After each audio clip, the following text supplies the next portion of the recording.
Good morning and welcome, one and all, to Pacific414 Pop Talk, Sunday morning edition. I'm your host, Mike. Happy 4th of July weekend to all of you in the States, all of us in the States, and happy Sunday to all of you around the world. Hope you're having a good weekend and hope this brand new week that starts tomorrow is a good one for you. I do want to let you all know about some programming notes on the channel tomorrow at 8 p.m. Eastern. As long as the game actually finishes at 8, there will be a live long form edition of the box score after tomorrow's Cubs and Brewers game. I haven't done a long form in a while. They've been mainly shorts, although it seems like the shorts have been gaining a little bit more traction than the long form. But I still feel I need to do the long form of the box score where I go through the entire game, who scored when, who hit a home run here, who hit a home run there, the pitching stats, and, the out of town scoreboard, along with the current standings after yesterday's or the day before or even that day's game. So that's what's going to be coming up tomorrow on the channel. Of course, there will be the Wednesday edition of Pop Talk on the channel tomorrow. And then I'll have my live reaction to the Orville New Horizons episode 6, Twice in a Lifetime. From the teaser trailer, it looks like it's going to be pretty exciting. And before I get underway with the first article of the morning, I do want to say hello to Keely Chow. How are you doing this morning, good sir? Roll Tide. Go Cubs. Yeah, well, they're on a 4-game winning streak. They tied their highest winning streak of the year last night with a 2-1 win against the Red Sox. So, you like that. And the Cubs have won their last 4 out of 5 series in a row. So that's good. Yeah, we're still 14, 15 games under 500, but you take the good with the bad when you can.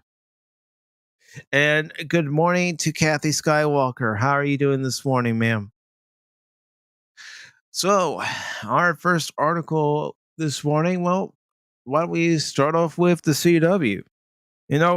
We all dropped the ball with this one. I don't know if you all were able to see how much it sold for, but we all dropped the ball with this one. We all could have had our hands in the CW. Keely Chow could have had his hands in the CW. Kathy, you could have had your hands in the CW. I could have had my hands in the CW. All the subscribers here on this channel, all subscribers on YouTube could have had control of the CW. So let me go ahead and post a link to the article into the chat, and I will also post the StreamYard link in the chat for anybody who would like to join me on this Sunday morning. So let me get that invite in there real quick, and then I'll start reading the article. All right. And it is now in the chat. I just need to pin it. And now it should be pinned. Okay, so we have this article from Collider, and it says the CW network purchased by Nexstar Media Group. Under the present terms, Nexstar will control 75% of the CW. And this was posted just 2 days ago. And it starts off by saying Warner Brothers, Discovery Inc., and Paramount Global, co-owners of the CW, are getting closer to agreeing on a deal to sell the controlling stake of the broadcast network to Nexstar Media Group. Should the deal go through, it would see the controlling stake of the CW change for the first time in 15 years since the network's launch. According to the Wall Street Journal, should the deal move to completion, Nexstar will have 75% control of the CW, with the remaining 25% stake of the network split evenly between Paramount and Warner Brothers Discovery at 12.5% each. Nexstar is the biggest owner of local television stations in the US, and the deal for the CW stake will not be one where cash changes hands in the normal sense.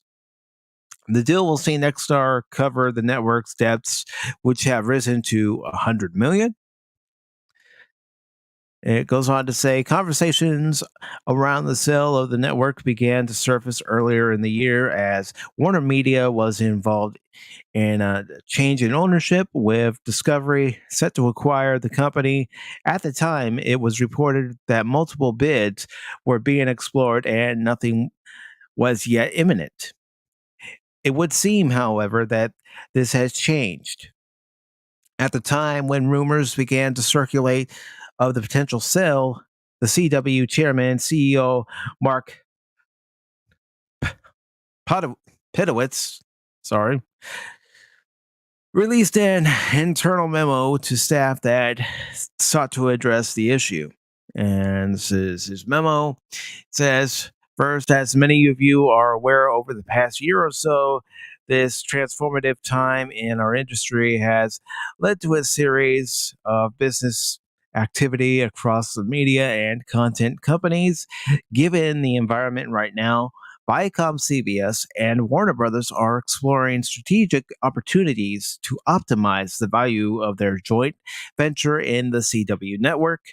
It's too early to speculate what might happen, but we promise to keep you updated as we learn more. Then the article goes on to say, upon closure of the deal, Paramount and Warner Brothers will continue to produce content for the CW, and Nexstar would also look to other studios in hopes of purchasing other content. When Pedowitz took over the reins at the broadcast network, he looked to broaden its appeal and audience. According to the new report, Nexstar has plans of their own to equally broaden the scope to cover older audiences, as the CW currently focuses on young adults. Nexstar will look to put out programming that would match the demographics of its affiliates. Present owners, Paramount and Warner Brothers, will retain their licensing rights to the likes of Netflix, and given that the schedule for the fall has already been announced by the CW, major changes are not expected. So, what do you all think of that? Cash won't be exchanged. However, there is a new owner who is taking on the $100 million debt in the CW. Let me know your thoughts in the chat section. And while you're doing that, I want to take the time to welcome Phil McCracken. Good morning and happy 4th of July weekend to you, Phil. Same to you, and same to everybody. So, not to be mean, and hopefully this doesn't come across wrong, but CW found a sucker. They did. I'm sorry, there's no other way to put it, but when you make zero profit on selling your product, and on top, well, I guess you can say they broke even because the other company had to spend $100 million to pay off their debt. Mm-hmm.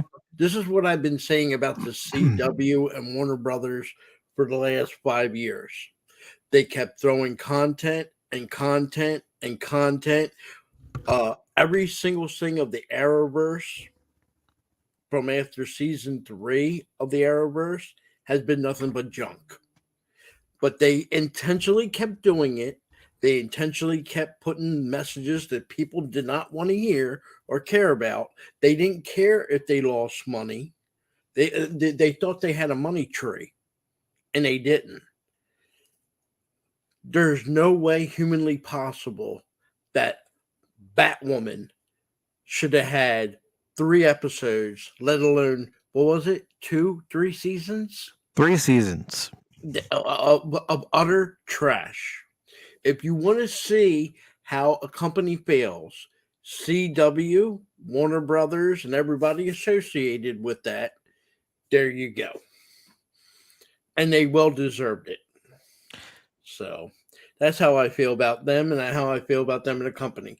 Hopefully, whoever takes over, and I don't like the terms of it because it seems like you can buy our product, you can say you control it, but we're still going to develop that. I don't know, I never heard of this next star, but hopefully they say no, this is ours, stay out of it, and create something totally new. And what I mean totally new, they have to take everything that's on the CW and trash it and start over. The only thing they had any good was what were the two brothers that did the ghost thing for like 15 years? Supernatural. Yep. And I think the remake of what was that TV show that had Chuck Norris, and now they remade it for the CW? You know what I'm talking about. Yeah, I know. Walker, Texas Ranger. Sorry. Yeah. Almost had a brain fart. Yeah. So they took over that, and that seems to be successful. That's the only two things you got for CW, or had for CW.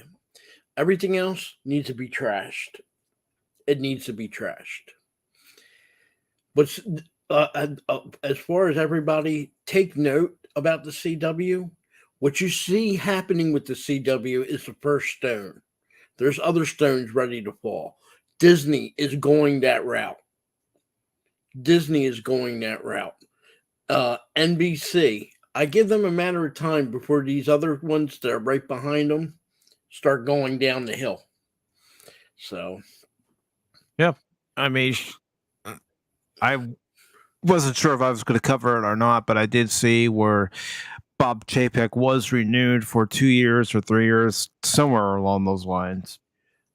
But see, that's still funny because he's supposed to be the chairman and CEO, yet the former chairman and CEO still hasn't stepped away yet. I mean, he's not the CEO, but he has the power of the CEO. Supposedly, he's supposed to be helping JPEG along, but yeah, that whole Disney's Disney's a mess right now. Yeah, totally. But I'm surprised if Warner Brothers, even with the unloading the CW, I don't see that company going on in the way it's been going for 5 years. I give the Harry Potter series and the Beast thing.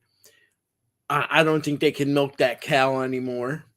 No, this third movie was pretty much a flop. Yep. You can blame that on a combination to Johnny Depp. The big reveal, which wasn't a big reveal about Dumbledore. Yeah. I don't see Warner Brothers pulling it. The only thing Warner Brothers can do, and maybe to pull out some money if they need a quick fix, is I'm not sure what their rights are, but they could still, I believe, still do another series of Lord of the Rings if they pay the family, the Tolkien family estate, the right amount of money.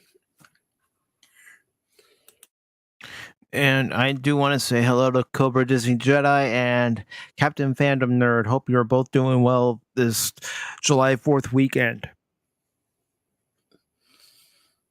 And Cobra Disney Jedi says, I actually like the Superman and Lois show. In my opinion, The Flash needs to finish up. That's what I've heard from a lot of people who were fans of the show. They're saying it has to come to an end. And that happens to any show. There comes a point where it stays too long on the air and they start running out of story ideas and you need to cut the cable. There's very few that, like Supernatural, can go for 15 years. Very few.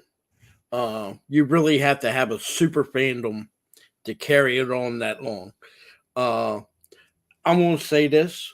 I did like The Flash. I stopped watching after season 4 when CW went crazy. But I do like this actor that plays the Flash, and I really do think with the situation going on there, and their I don't know what crazy hold Ezra Miller has there. I really hope they decide to take this actor, put him in the new movie, and edit out Ezra Miller. I mean, that would show a lot. They might get some people coming back, but at this point, I don't even see anybody saying, I'm going to block everything out, go see this movie and see The Flash, but it's Ezra Miller. You're not going to be able to separate the two now. It's like your mind has melded them. You know, No, everything that's come out about Ezra Miller and what he's been doing, it's sick. I'm gonna go ahead and say it, and people can cancel me if they want. I don't care, but what he's doing is sick. I say this, I will tell you this: the Warner Brothers have just gone above and beyond to defend this guy. This still hasn't fired him to this day. Unlike what they did with Johnny Depp, they fired, pretty much got him to quit under pressure. Not even found out if he was guilty or not.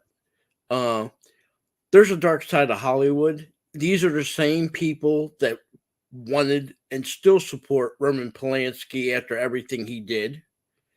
So when Hollywood and you see these people step up and say, oh, this is wrong. Oh, this is wrong. Where's the wrongness with Ezra Miller? Where's the wrongness with Roman Polanski? Both people are, I hate to say it, sick individuals. One is already criminally charged and on the run, and the other one practically getting ready to do the same thing. And like you said, it's a bizarre.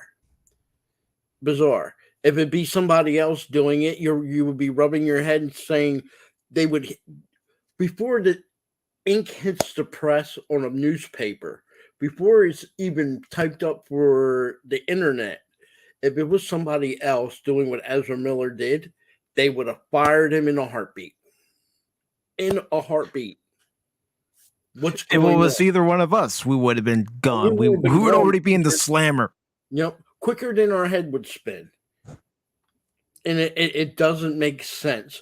I don't mind rules, but rules, laws, everything has to be across the board. It's got to be a two-way street. If the person A at the end of the street breaks the law, person B that breaks the law at the other end of the street gets the same thing.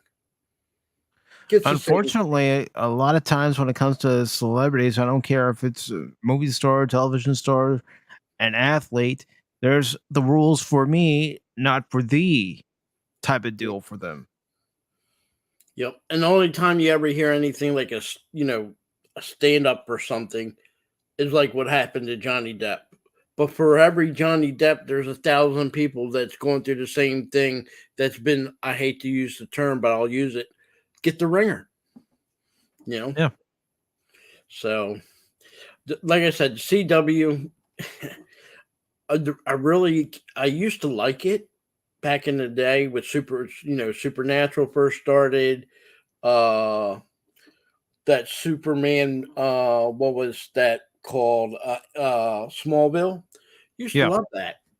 I thought CW had something. And then all of a sudden, like I said, 2009 was a strange year. Everything got crazy, and then everything started coming out crazy. So, I don't know.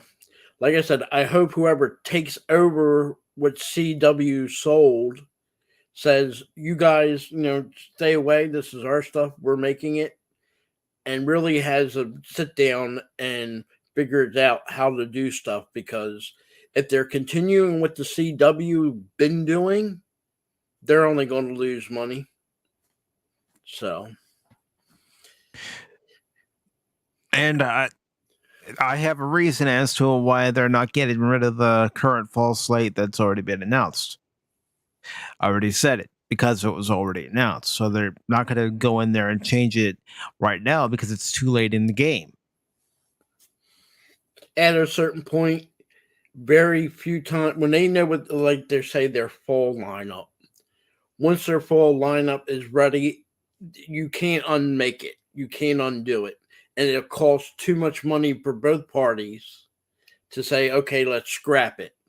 But you only got X amount of time. There's very few exceptions when you go into a season and a show gets canceled that they can bring up what you would call backup shows. That means shows they'll have minimum budget to keep the people around in case they have to fill in the slot. The greatest example of that was the original Battlestar Galactica. When Captain America got canceled, they had that show ready to step in and take over. But that was so.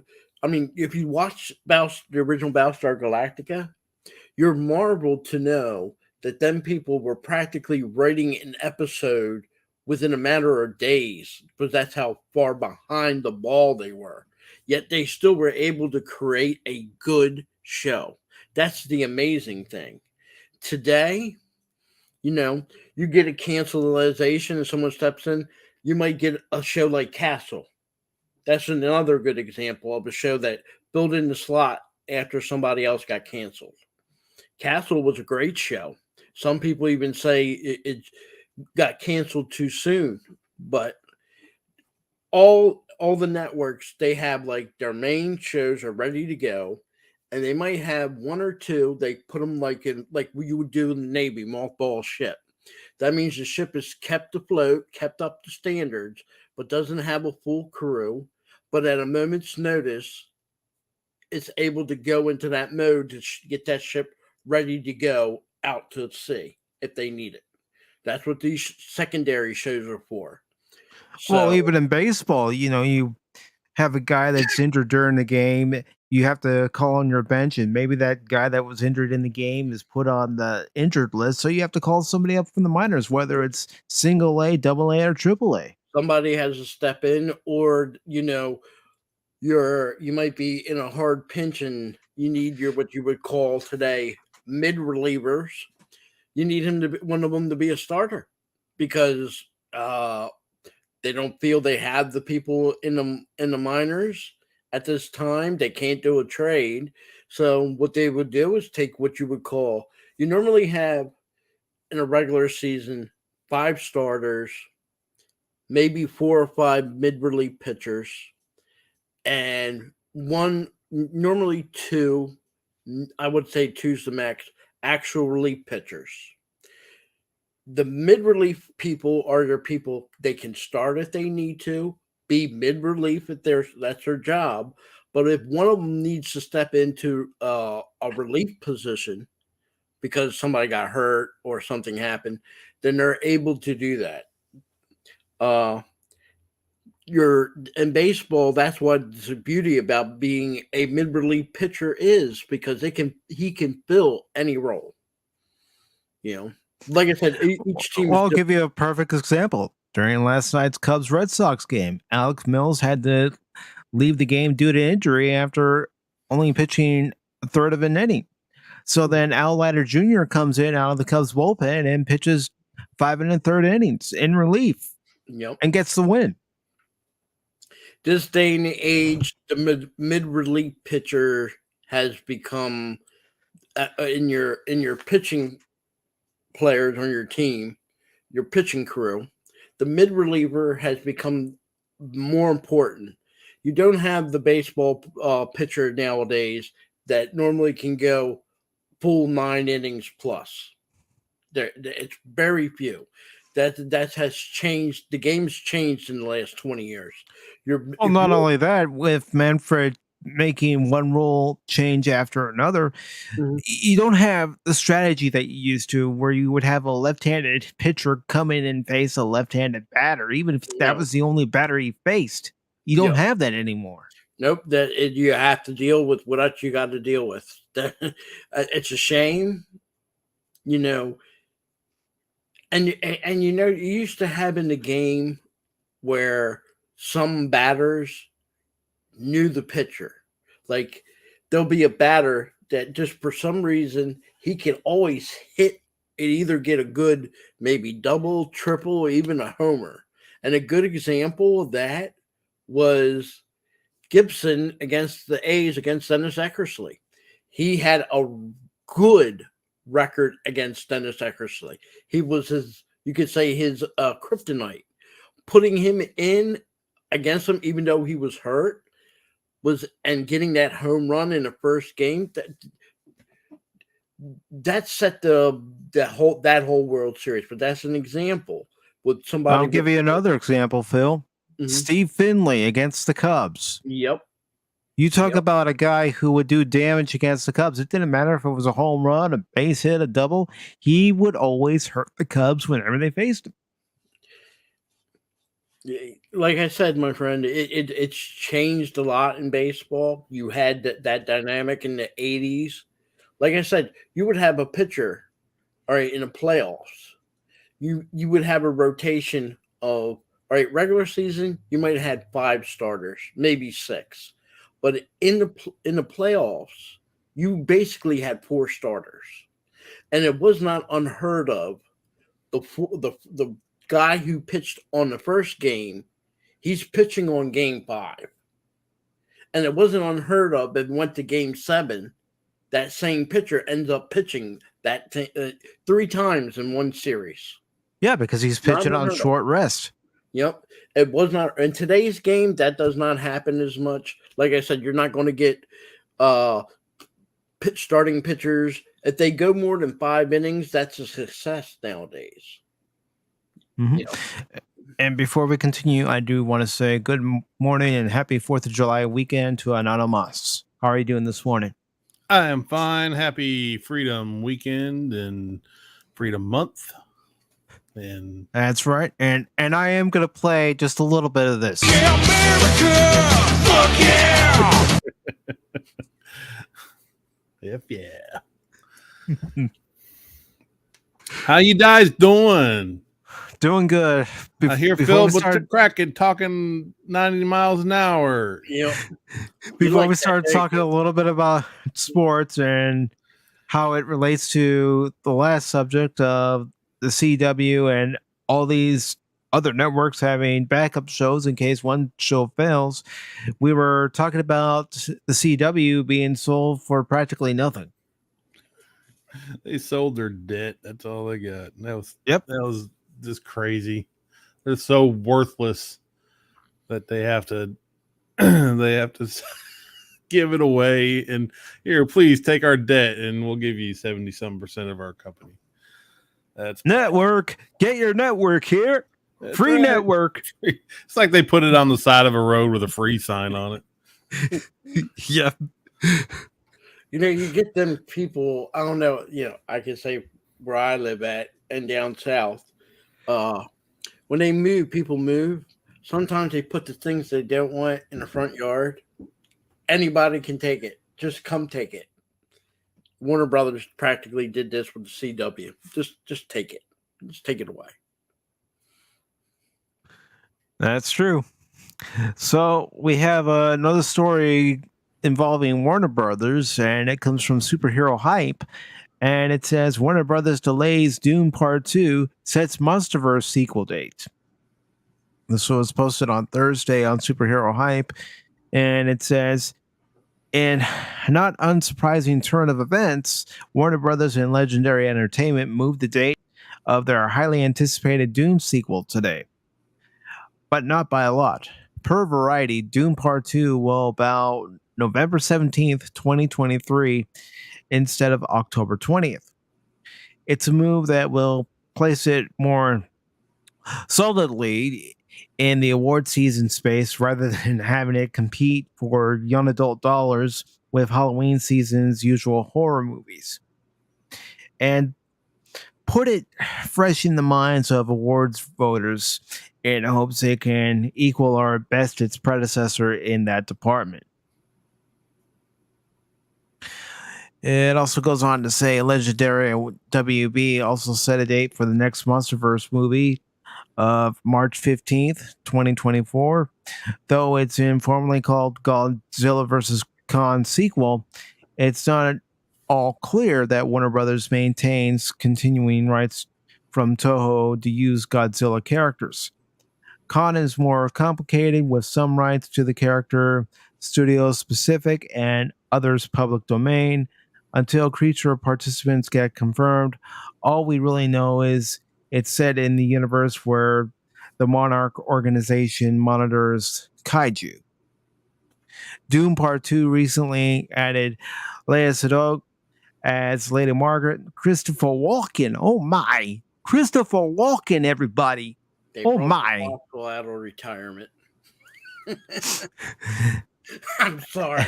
Christopher Walken, I love him. I love him as an actor, but let's just be honest, man. He's there to collect a paycheck. As Emperor Shaddam 4. Oh my, he's an emperor. And Rising Elvis star Austin Butler as Feed Rutha. I'm probably saying that wrong. Oh well, wouldn't it be an episode of Pop Talk with me mispronouncing something? The film should follow the second half of Frank Herbert's original novel and conclude the adaptation of the first book. What do you think about these date shifts? Well, obviously, we all know the reason why they shifted it, because they even mentioned in the article. They want awards. They want, best special effects, best movie, best this, best that. Let's be honest now. These awards nowadays, they're not real. Golden Globe, the Oscars. Let's just put it to you this way: it's not really, not that it ever was, but more so now. It's not really your success. It isn't like, okay, this show's magnificent, it deserves to win all these awards. Most of the time now, it's bought. The awards are bought. Hollywood makes deals, even behind the scenes with the Oscars. Your movie gets 3 Oscars. This movie is going to get 4 Oscars. You're going to get 1, and you might get 1, and that's the deal that goes down. Well, it's not even just that, but it's biased. Yeah, outright. Here's the thing: most of your big movies, Top Gun, do not expect that movie to get Oscars or even Golden Globe awards. That's not going to happen. Something else is going to come out. It's going to be a quote unquote to them earth-shaking, earth-shattering. It's going to be diversified and it's going to be inclusive. And that's the one they're going to give 8 Academy Awards, a couple of Golden Globes. Well, that's because it fits the current narrative. Yep. It's a shame because used to be, and not that it should always be, but used to be, if a movie made a major success, it might not got more than 2 or maybe even 1 Oscar, but it might have been guaranteed to at least get 1. Pirates of the Caribbean, the very first one. Johnny Depp got nominated, but it did win special effects. That no matter what you would say about the pirate movie, that 1 Oscar was enough. And Johnny Depp getting nominated. Should have won it, but nominated. Well, you can understand why the first Pirates got nominated for special effects, because the special effects used to have the actors go from flesh and characters to just skeletal bones and their organs sticking out. That was state of the art at the time. It was awesome. We're talking 2003. Yep. And don't forget, the movies it was going up against was, if I remember correctly, Return of the King and Star Wars. I think it was Revenge of the Sith. So, yeah, I mean, for that movie to even win that special effects, that was magnificent. And I know a lot of people were very contradictive of it, because they were saying in Return of the King, when he goes against the ghost people, the ghost army, that was practically the same type of graphics and everything as it was in the pirate movie, with the pirates turning into the ghost form. Personally, I loved the first Pirates movie. I thought that was one of the best movies. Not saying I didn't like Lord of the Rings. I loved it. Not saying I didn't love Revenge of the Sith. I loved that movie. But Pirates was the diamond in the rough there. And, I still think to this day Johnny Depp should have won the Oscar for Jack Sparrow. Yeah, for playing Captain Jack Sparrow. I mean, that was he played a magnificent role. Yes. And I do want to say good morning and happy 4th of July weekend to Pops, who's driving around, so I can only listen. So to all, hit that like button, comment, and share. Thank you, Pops. Again, happy 4th of July weekend to you, sir. And good morning and happy 4th of July weekend to the lovely Sherry. Hope your weekend's going well. Hey guys, how you doing? Yeah, because, Phil, getting back to the first Pirates movie, my mom and sister actually went and saw that together. And then they told me about it and said, you got to come with us to see Pirates of the Caribbean. And I was thinking, a movie based on a theme park attraction. Right. that was my first thought. I had the same feeling going to see that movie. I had the same feeling, really. And that's what it was, the whole intention of the movie. Disney did not expect that movie to do anything other than it was there to, quote unquote, promote the ride. But lo and behold, it was like lightning in a bottle. It was, because I went and saw it with them, and then I talked to a buddy of mine and said, hey, we got to go see Pirates. I've already seen it, and it's a great movie. We got to go watch it. And he comes out of the movie and he says, yeah, you're right. And he took his girlfriend to go see it. And they didn't expect it to be a hit. It was never supposed to be more than one movie. And let alone, you got 4 movies, I believe a cartoon, and an online MMO that they eventually did take down, but it was up there for a good 6-7 years. Mm-hmm. So, yeah. And remember this, Disney up until that time, and we're talking years. You got to go back maybe in the early 70s, and I'm still going to put that as iffy, of Disney doing a successful live action movie. It just never happened for them. Never did. I know a lot of people like Tron. Tron was not a success, not even the second one. First one, it cost $15 million to make. It made $30 million. And even at that time, that was not great. It wasn't you would say a financial flop. It made a profit, but it still wasn't successful. Pirates of the Caribbean, when that hit and it took off, it made money.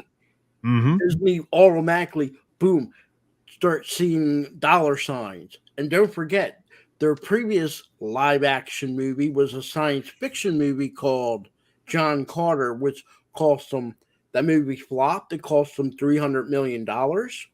That's not counting them buying the rights temporarily to make the movie, which cost them a good, from what I understand, $50 million. So you're looking at $350 million loss there, just by the movie, buying the rights to the movie, buying and making the movie. That was a major flop. So for Disney to have this, it's what put Disney on the map. It was what kickstarted Disney. It's what gave them the financial ability to say, let's buy. Since we can't make anything, let's buy Marvel. Let's buy Star Wars. That success is what caused them to be able to do what they're doing today. Exactly. And before we continue on, Phil, I do want to say good morning and happy 4th of July weekend to Darius Munchausen.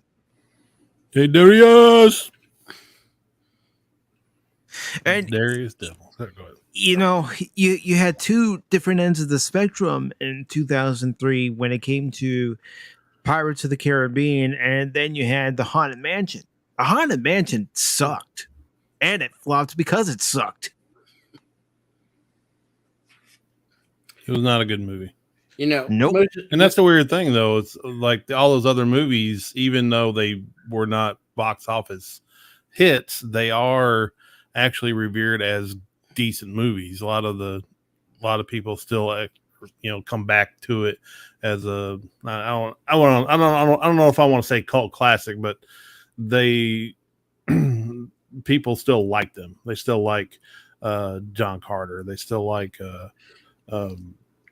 I will say other, that you're right, because I will say I did like John Carter. The problem with John Carter was Disney threw that in the worst position to take on Star Wars, the Clone Wars, and the Two Towers from Lord of the Rings. You can get two mega hits at the same time, but to get a third movie to try to get a mega hit, it's not going to happen. Yeah, it would have to be a very popular IP in order to bust through in that kind of time frame. But yeah, they you got to wonder what they're thinking when they're putting movies out the same time as they know what's going to be a blockbuster. Try to compete with Lord of the Rings or stuff like that. That was a nonsensical move. I mean, think about it. Yep. You're it's the summer of 2000. When did that came out? 2002. You had the Two Towers. You had the Attack of the Clones, and here you have this John Carter. Let's say you have a family, or just even you have a girlfriend or a wife. You might be able to afford one movie. You may be going to afford two. I doubt in the same couple months there, you're going to afford to go to the movie a third time. No, it's just, and especially to see them type of movies. All right, John Carter, would you call it a kids movie? I would say yes. I could also say the Clones and the Two Towers. It was popular for kids too. But when you're marketing for family like that, and you have them three movies, I could say pick two. I guarantee you, everybody's going to say Lord of the Rings, The Two Towers, and Star Wars, Attack of the Clones. I'll watch it when it gets on HBO. Yeah. Yep. And real quick, I want to say good morning and happy 4th of July weekend to Resolute Germ. Hope you're doing well, Resolute. Hey, man. Hey, Resolute Germ. Yes. For lots and lots of people out there, just like me, I have to prioritize movies that come out. So, especially in a certain time period, if within a month or two, it's whatever's highest on the list gets my money at the box office. Whatever's lowest on the list gets my money at the rental place. Yep. And a lot of people are the same way. I can't afford to spend, $60 to $80 a pop in that kind of time frame to watch all the movies at the movie theater. That just isn't going to happen. Well, don't forget, when you go into the movie theater, we really don't have that, second run at the mom and pops or dollar movie theaters don't exist anymore. So it's the main movies. It's the main movie theater. Your Regal type style movies. You're going there to see a movie. Normally you're paying in today's dollars maybe $15 to see a movie for a ticket. So us three went to go see a movie. 15, that's $45. That's not counting popcorn.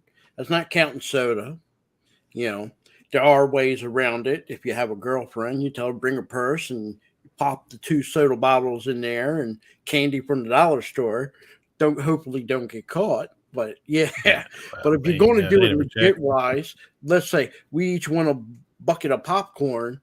Popcorn's like what, $8, $9 now for a bucket? So that's $30. Most people just get the combo. You get a big soda, you get a big popcorn, you share everything for $11 or $12 now. So that's high. But I mean, that's just not just dating movies. You got a family. What if you got a family of 4 or 5, Kids want candy. I can tell you that every time I went to the movies, I wanted my Milk Duds, my popcorn, and I didn't want to share.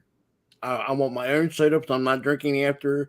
I don't drink after anybody, be honest. But I'll drink yeah. after my family. Yeah. I don't But care. when you go in there, it's expensive. So if you're looking at maybe let's say $60 for us three to see a movie and have popcorn and candy and soda, $60. So if we want to see 3 movies in 3 months, that's almost That's a car $180. payment. Yeah. You know? Almost car Yeah. payment there. That, and right now with gas being high and everything, you ask yourself realistically, maybe I have to cut back. So one movie, one movie. Very true. And real quick, I want to say good morning and happy 4th of July weekend to the Nerdporial Life Form. Dang it, I was going to say that. I miss the times when after they had to run in the regular movie theaters, we had what you call the dollar movies. It would get replayed on the dollar movies, and you can watch the blockbuster 3 or 4 months after the movies was out, but you still get to see it on a big screen. Dollar movies was perfect if you want to watch that movie that you couldn't afford and you wanted to still see before it came on, like the pay channels, I guess you can call them. You want that. Some of the movies you still wanted to see on a. It's a different seeing a movie on a big screen than it is. I don't care how good your home theater system is. Just to me, it's always better in the movie theater. So paying that dollar sometimes used to help because, like I said, you might not want to think of a movie, any movie you think of that. I can watch it at the movie theater, but I don't want to be there when it's the first 3 months, so I don't have to pay that high price. It was that perfect option. You know what movie I want to see in the theater, but there's not a movie close enough to me to where I can go see it in the theater? The Wrath of Khan, the 40th anniversary. That's what I want to see in the theater. I want to experience Khan, telling Kirk, I don't guarantee you any time. I know that's not the exact line, but time is a luxury you don't have, Admiral. I like that. I like that creepy one where he does buried alive. It wasn't a yell, it wasn't a scream, but it was it was a little bit of bubble whisper. Yeah. And then you get the infamous Kirk screaming Khan. That was beautiful. Yeah, I actually have that clip. I'll go ahead and play it, and then I'll say hello to I it. shall leave you as you left me, as you left her, marooned for all eternity in the center of a dead planet. Buried alive, buried alive.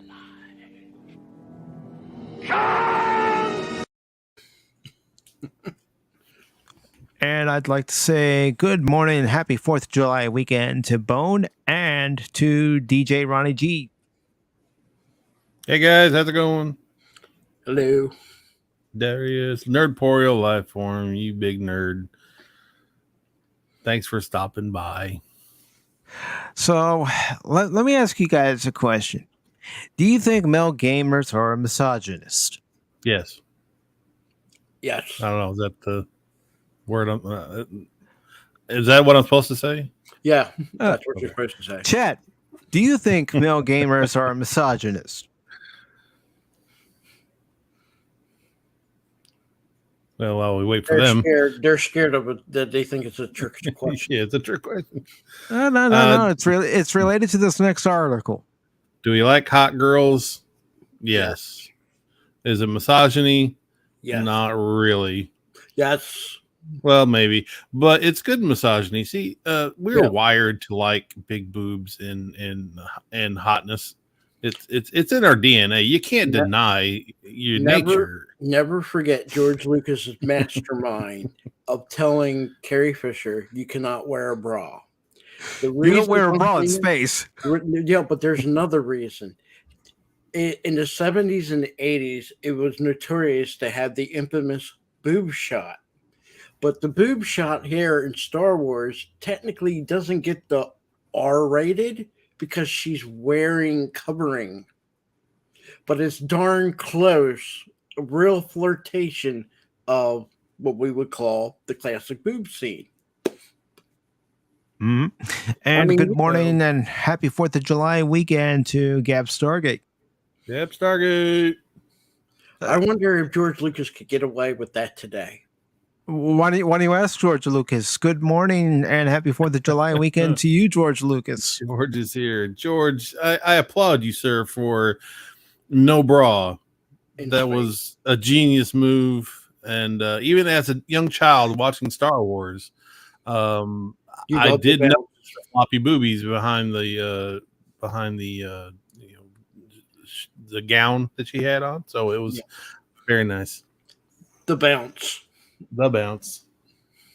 You have to ask yourself. I'll admit it. Carrie Fisher is an attractive woman. How did Mark Hamill feel when he had to do the swing, knowing that she wasn't wearing a bra and both her boobs were pressed up against him? You have to ask yourself these things because I know it would be me. I'm very ticklish. I'll probably be laughing the whole entire time. Oh, he was mad because Harrison Ford was tapping that. He really was. He was having an affair with her. Yep. Yeah. And Mark Hamill was jealous. It. Deceiving. Poor Carrie Fisher. She was a Spitfire. That woman definitely was a Spitfire. It's so funny though, because I always liked Carrie Fisher, and I always thought she was a really good looking woman, and I loved her in like The Burbs and Drop Dead Fred. It's like she always like kept that beauty she had, and then she kind of dropped off the face of the planet for a long time, and then whenever I saw her when she reappeared, it was like, whoa, what the crap happened here? She did that one movie that I really did like, and then she disappeared. It was the one where I think it was Jim Belushi and Tom Hanks. I can't think of the name of the movie, but it was a comedy. And yeah, it was hilarious. And she was wonderful in it. Then after that, you never heard from her. Not that you didn't hear from her. You didn't see her perform as an actress after that. Well, I remember seeing her pop up in Jay and Silent Bob Strike Back. Going, wait a minute, that's Carrie Fisher, and she's playing a nun. And I won't describe the rest of the scene, but for anyone who has seen Jay and Silent Bob Strike Back, you know what I'm talking about when they're in the car with Carrie Fisher, what ends up happening. Oh, yeah. I watched it once, and I barely even remember. I just remember the George Carlin scene. Yeah. Basically the same thing. So this article from Bounding into Comics says, study finds video games with sexualized content do not cause misogynistic attitudes or body image issues. This article is by Ryan Pearson. It was posted on Friday, and it goes on to say, according to the results of a recent study, psychologists have found that the evidence is weak that sexualized games influence player attitudes and behavior. Set to have its results published in the October 2022 edition of the journal Computers in Human Behavior under the title, Does Sexualization in Video Games Cause Harm in Players? Meta-analytic examination. The recent study sought to address the oft-touted claims of the perpetually offended, such as disgraced critic Anita Sarkeesian and numerous gaming journalists, and answer the question of whether video games with sexualized content do or do not relate to mental health and body image problems in players, and or sexualization and hostility toward women. Okay, so when we were kids, all of us were young enough to know, and we see Dolly Parton. We know why. I mean, she was a great singer, but we also know what made her famous. And we all can't say we didn't stare and wonder. But I never stared. I never stared, Phil McCracken. And if you believe that, I've got a bridge I could sell you. I got some swampland I can sell you. But Hey, she had a very nice set of lips. when God gives you some gifts, She had very nice eyes. yeah. But here's the thing: they want everybody to like all sizes and shape. You know, there was a time women, if you were not in shape, what are quote unquote the ideal shape, you can't be a sports announcer, a TV anchor, or even a weather person. You're out of the picture. Sorry, you're out of shape. Nope, can't do it. And that's nothing. That's just how people saw it, because they would say, if you weren't looking and admiring to what quote unquote everybody was wanting to look at and wanted to admire, they're not going to watch your news anchor. They're not going to watch your news. And, you know, country music, you weren't going to watch Dolly Parton. Oh, okay. Whippy do. Who you going to lean to? There's very few women, and I mean nothing against them, flat chested or small boobed. The only one I can think of is Christine Knight, or whatever her name is, the lady who played in Star Wars, Pirates of the Caribbean. I can't say her name. Pacific, you know who I'm talking about. I'm trying to think of Keira Knightley. Keira Knightley. Oh, Keira Knightley. They even had an issue now in Pirates. This is Disney. She was small-breasted, and they needed to give her a boost, so to speak. So they developed a bra for her that pushed her. How can I put it nicely? Her boobs into a certain direction, so they look bigger. They even had a push-up bra. Push-up bra, but for her, it was a very, very. It was a very big push-up bra for her. But yeah. they even and real quick, I just want to. Sorry. I just want to say good morning to JT Gunn, Late Night with Cap. Welcome to the show, and happy 4th of July weekend if you're here in the States. If you're not here in the States, well, good Sunday to you. Yep. But they even had talked of wanting to replace her because she was too small in that region. That's Hollywood there. That's not people. That's not us. That's not us, no. Yeah, we don't make that decision. We were plenty fine with Keira Knightley and Pirates of the Caribbean. They didn't need to push up her boobs. No. She was a good fit for the role. She was a good actress, and she's very pretty, and there was nothing wrong with her playing that role. Boobs or no boobs. No. This is Hollywood in their stupid they projected one way and wanted to imply that projection to us. But if you would say it would be done today, I would say yes, Disney would still try to do that. Because their quote when they came and did, I think, Pirates War, their quote in that, we're making damn sure any woman we get in the role doesn't need to have the push-up bra. So hence they had, what was her name, Penelope Cruz or whatever her name is. She was already notorious for having, big boobs. So yeah, Selma Hayek comes to mind. Yeah, Selma Hayek's always in my mind. When it comes to video games, let's be honest. 9 times out of 10 in most video games, well, I'll lower it, 8 out of 10. If you're playing the MMO, most of the time, if you're a guy, you're more likely going to play a girl character. If you only have one option, if you have multiple options, you're going to play guy-girl. Girls, on the other hand, 9 times out of 10 are only going to make their characters as a girl. And if they make a guy character, the only reason they make a guy character is so they don't get harassed. And you want to know why I play as April O'Neil in Shredder's Revenge? Because she kicks ass. Sure, Mike. Yeah. It's psychological. Deep down, you want to be a woman. Look, if I'm going to be honest, I play a lot of MMOs. Who didn't play as Chun-Li in Street Fighter 2 or Blaze in Streets of Rage? But when you have an option, when you're playing an MMO, if you're going to play that MMO, I'm not talking about the people that might play a month or 2 months, and then they're off to the next best thing. But if you play an MMO like Star Wars, Elder Scrolls Online, just to name it two as an example, and you're going to play that for a good 6 months or so, you're going to make one of them characters a woman because you're not going to play 60 plus hours staring at a guy's backside. I did. I do have male characters, but I majority will play a female character. That's just in fact, right now you can watch my Final Fantasy gameplay where I'm playing as not just Cloud, but I'm playing as Barrett in some missions, and I'm playing as Tifa and Aerith in some missions.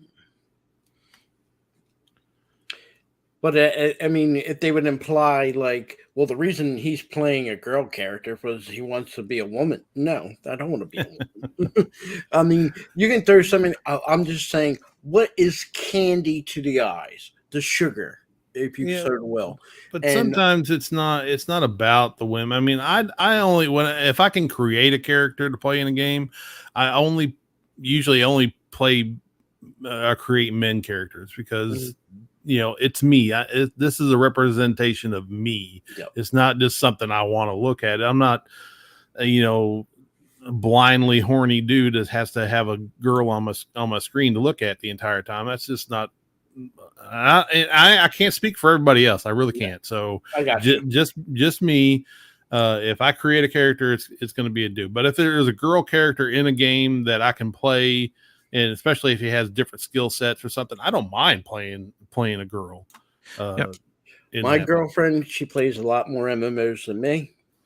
9 times out of 10, she's playing female-only characters, unless the game makes her play a male character, or in a very rare circumstance, she will make a male character to play. But 9 times out of 10, it's always a female character. Because she wants that. To represent her. Right. This is actually good representation, because you get to choose. You want your avatar or your character to be more like who you are. Yep. And that's perfectly fine. I think in all games, I mean, like I play single player RPGs. I don't really sit there and really think about the sexuality of it because let's be honest, even if there is sexually Fable, for example, there is sexual acts which you can do. I'm not in it for that. I'm in it for playing the game. I could care less. Like there's some games you can get married, you can find partners, multiple partners. I'm not in it for that. That's not my reason why I'm playing a game. If I'm playing the game, I'm playing the game to be entertained and to play. Yeah, then you're just playing a soap opera. Yeah. Who wants to do that? And as far as like the dress style, I could dress a character like we can see right now on the screen, or I can dress her fully dressed in combat fatigue. It doesn't bother me. Really don't care. It's not like this is an object I'm going to take that home with me. No. I don't think gamers think that way. I just think gamers want to think when they're playing, they want to create a cool character. That's all. Guy, girl, don't matter. Yeah, you want to make it the best, the coolest thing you can possibly make with what you have. So and really, and even in gaming, especially multiplayer online, cosmetics is what pushes the game. It isn't a premium. It isn't the special sword. Cosmetics is what sells the most in all the MMOs. Can I put it in this dress up? Can I put it in this armor? Can I put it in that color or that armor? That's what mostly what sells. So as far as the sexuality of it, people don't really care. No, they don't. And I play a lot of State of Decay 2. I don't know if anybody here on the panel has ever played State of Decay 2 or anybody in the chat, but you have male and female characters in that game that you can recruit from other groups into your group, and you can look at their skill set to see whether or not that particular character is going to help your community based on their skill set. Yeah. So I have male and female characters. I've had runs in the game where my leader of the community is a woman, my leader of the community is a man. It's all dependent on the skill set of the character. Yep. On the way, I don't like them doing this to the gamers, because let's be honest, we're not having a 350-pound character, nor do they show a 350-pound character. Did they on any of the Star Trek, everything from the original series to Picard, do you see a 350-pound woman playing and acting that part? No. Do you see a 350-pound man? No. So when they did in Discovery. Yeah, I mean, when they're saying all this, look at what they're putting on the actual live action on their TV shows. It's not happening. You're not going. There's some 350-pound actors and actresses that are perfectly fine. I have no problems with it, but they're not going to put them on Star Trek. They're not going to put them in Star Wars, you know? And I'm not talking like Jabba the Hutt. I'm talking about real human people. Don't forget about Porkins. But he wasn't that fat, and he barbecued quite nice. He couldn't strap his chin guard, man. But his spaceship was able to take off. Maybe he was a little slower because it had to pull an excess weight. But deep down, like I said, if they want to make a battle cry on size and representation, okay. Next Picard, I want to see a 350-pound member of the crew. I don't care, male or female. There are no fat people in Star Trek. They've eliminated fat people. I don't know how they did it, but they did it. Tapeworms. Rigelian tapeworms. It has to be an alien, sort of bug. So, well, wait. In Unification Part 2, Worf and an away team go down to meet a fat Ferengi. Well, it's Ferengi. They don't care. Count. They don't count. Starfleet. It's got to be in Starfleet. Hello, Christian Fandom Geek. Happy Sunday morning, afternoon, evening to you, and happy 4th of July weekend as well. Although he's British, I do like the flag, buddy. Well, he may be British, but it's because of the Brits we have 4th of July. So we gotta give them credit somewhere. Well, apparently it's Happy Traders Day. Yeah. In my state, we still don't have a great love for the British. Yeah. Oh, we love the British. No. Don't include we. I'm speaking for my state. I am the highway. Are you speaking for your state or are you speaking for yourself? I'm speaking for my state. Okay. We still don't have a love for the British. We had to fight them off twice. He hates you, Christian Fandom Geek. He hates your guts. No. I don't hate. I don't hate the British people. I hate the British country. That's just the country. You hate the country of Great Britain. Yes, I do. Is that what you're saying? Okay, folks. It's not about us. It's not PACIFIC414. It's Phil McCracken. I do not associate myself with Phil McCracken. You can all step aside. But here's the proven fact: everybody has a problem with the British, the Welsh, the Scots, the Irish, both Northern and the regular Ireland, and the Isle of Man. It's just a fact. It's if you go through Europe and you're on a drive and you're going around, if you ask everybody you stop, what's the one country you hate? Britain. New York. I agree. No, that's one state that you hate. I agree with you on that. But Great Britain, it's rainy, it's cold, it's damp, and that automatically makes you snobby. So, Phil, I got a question. When did this hatred of Britain start? I mean, I do agree with Gap Stargate that somebody needs to clip that because we just found something out about Phil McCracken that I don't think any of us expected on this Sunday. It's not a prejudice. It sounds like one to me. I'm not iterating the destruction or the mass murdering of the British people. No. I would hope not. No. But it's just, you have to remember they come from a cold, damp. No wonder they're so boring, and everybody around them, and just get somebody from Wales on here. All right, see, they're the French. Never trust the French. That's all I can say about that. Never trust the French. And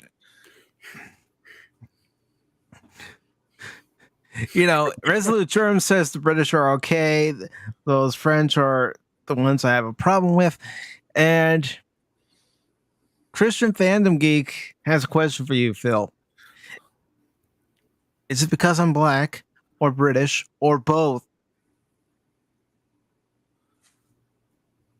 You're on the spot. Come on, Phil. The spotlight's on you. If I'm going to insult you, I might as well say both. No!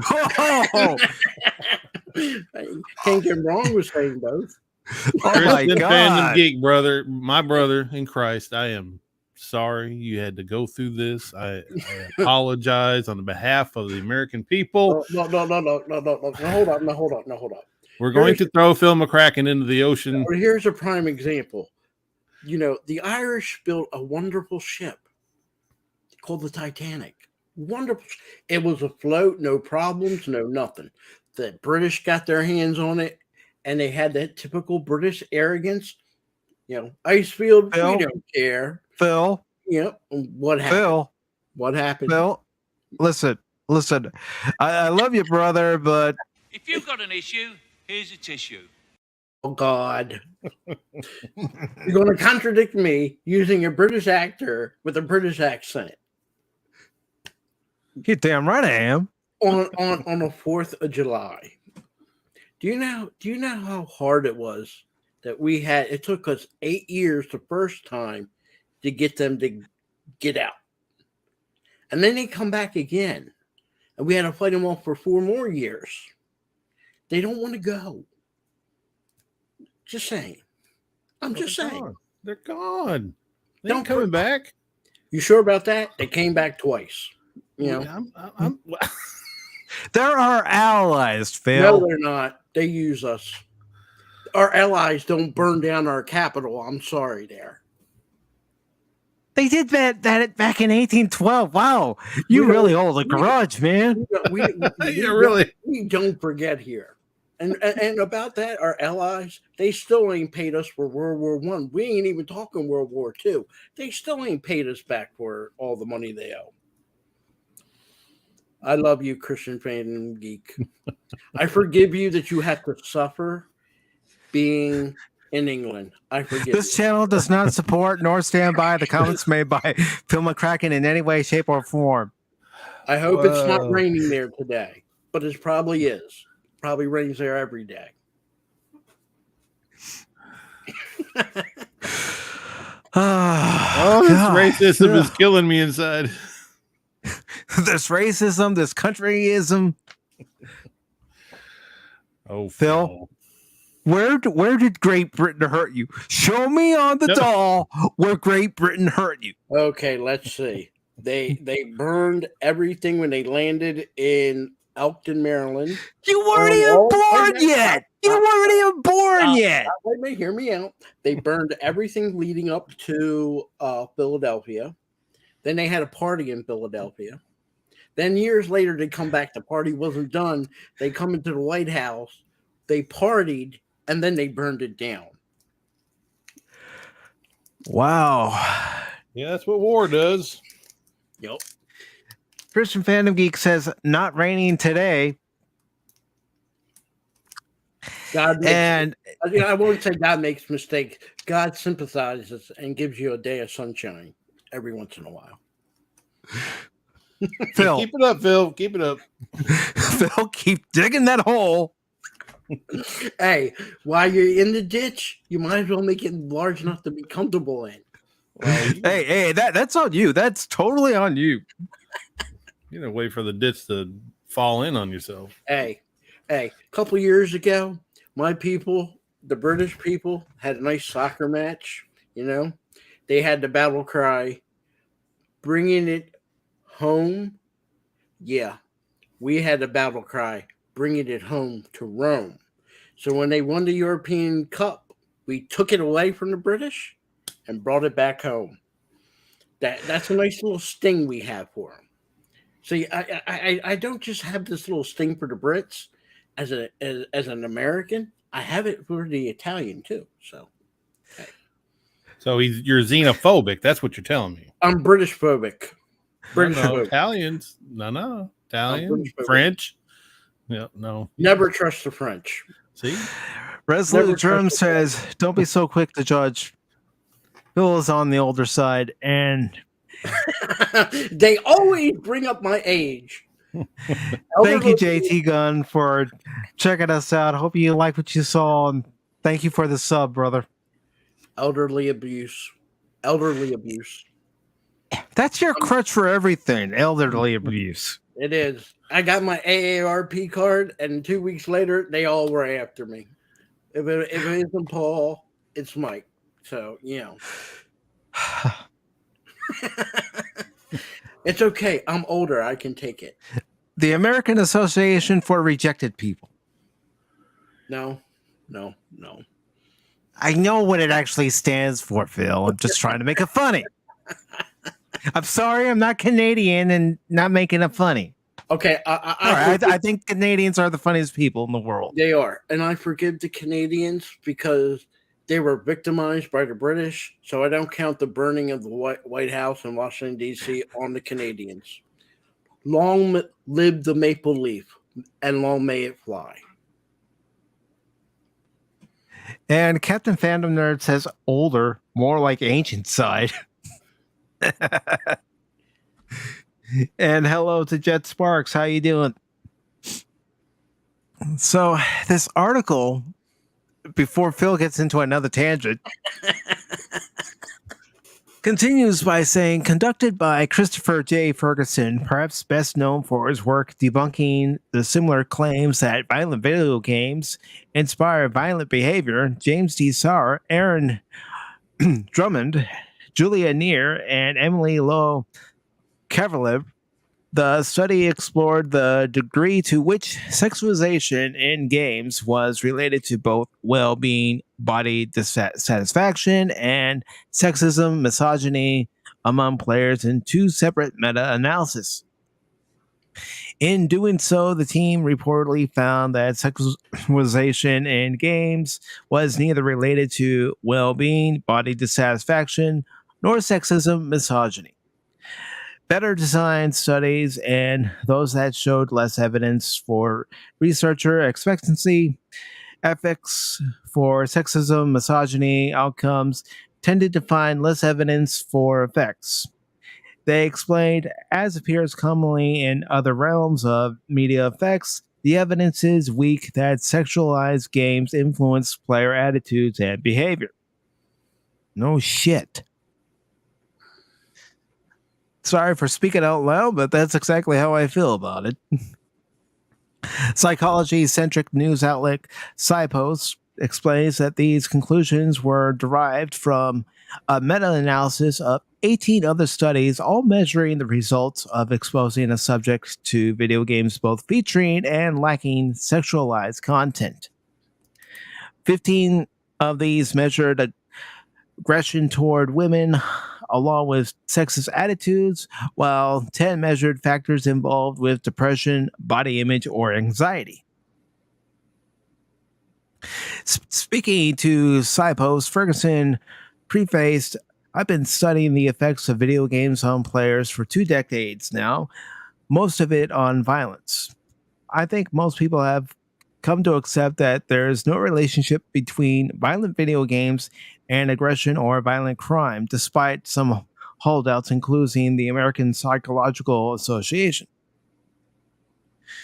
However, people still ask a lot of questions about sexualization and whether games either make male players more sexist toward women or whether women players experience more body dissatisfaction and other well-being concerns, Ferguson dismayed. it's a much smaller research field than the violence field, so we hope to bring some clarity to it. As alluded to by Ferguson, the theory that video games cause real life violence has been debunked in 3 studies from 2020, one being a self declared definitive study from Oxford University, along with studies from 2019, 2017, 2 from 2016, 2015, and 2008. Overall, the moral panic over video games and sexualization is pretty much following the paint by numbers pattern of the video game violence debate. He continued, lots of hyperbole and moral outrage, but very little evidence that video games are causing any harm to either male or female players. As a purely public health issue, this doesn't appear to be much of a concern at all, Ferguson condemned. That doesn't mean people can't advocate for better representations of females in games. They just need to be cautious to not make claims of harm that can be easily debunked, thereby calling into question what might otherwise be reasonable advocacy goals. And of course, they're showing Tifa because Tifa is one character that's been the subject of being over sexualized. Kasumi. Speaking to the papers, the team analyzed, Ferguson said of their quality, the major caveat is simply that many of the studies just aren't very good. The good news is that the higher quality studies were less likely to find evidence for negative effects than lower quality studies. In some cases, scholars probably interjected their personal moral opinions, well, doesn't everybody nowadays, into the studies, if unintentionally, he proposed. Granted, it's still a fairly small research area, but this initial data has been so underwhelming that I'm not sure there's much to be mined here. Obviously, we go through these cycles of blaming media for social problems, Ferguson reminded. At least with fictional media, the evidence often reveals that we're probably scapegoating media, and fiction rarely causes social problems. Again, to be fair, advocating for better representation of females in games can be a worthy cause, even if the games don't cause harmful effects. He concluded, I support those efforts, just hope advocates don't misrepresent the evidence as part of their efforts, which unfortunately is all too common among advocacy groups. Despite these findings and the overall results being an already common point of understanding among players, these outcry cycles over sexism in video games have resulted in numerous instances of censorship. For example, in October 2018, a developer working for a Japanese studio Light claimed Sony Interactive Entertainment was demanding them and other Japanese studios to censor sexual content in their games. Don't believe it. During a PlayStation event that September, Sony Interactive Japan Asia president Morita, I'm just calling him Morita, I'm not going to try to pronounce the first name because I'll probably butcher it, was asked about how the alleged policy would balance with freedom of expression, to which he explained, about the censorship, we tried to meet global standards. Regarding the balance of freedom of expression and safety for children, it's a tough problem to deal with, he admitted in a follow-up. A Sony spokeswoman confirmed the existence of this policy in 2019, justifying its existence by citing the rise of not just the Me Too movement, but also the increasing popularity of video game streaming on YouTube and Twitch. The censorship was even inflicted upon games explicitly designed to be fan service heavy, so much so that it led Saren Kagura, producer Kenichiro Takai, to leave Marvelous later that same year. I hear you laughing, Phil. I hear you laughing. I'm trying not to, my brother. I Yeah, can't- yeah. Try not to. The man who hates the British. However, it's not just Sony who have taken a stance against sexual content in video games, especially when they feature an anime art style. Series such as Mortal Kombat and Tomb Raider notably desexualize their characters in recent entries, while Capcom censored Armnikia's butt slapping taunt in Street Fighter V. Oh, what about Cammy? What about Chun-Li? EVO Japan 2019 saw organizers cut the live stream of a demonstration of Dead or Alive 6 when director Shimbori demonstrated the game's photo mode in a lewd manner, while two real-life models demonstrating the game's jiggle physics in real life. Commentators stated upon returning that the footage does not reflect the content or intention of EVO.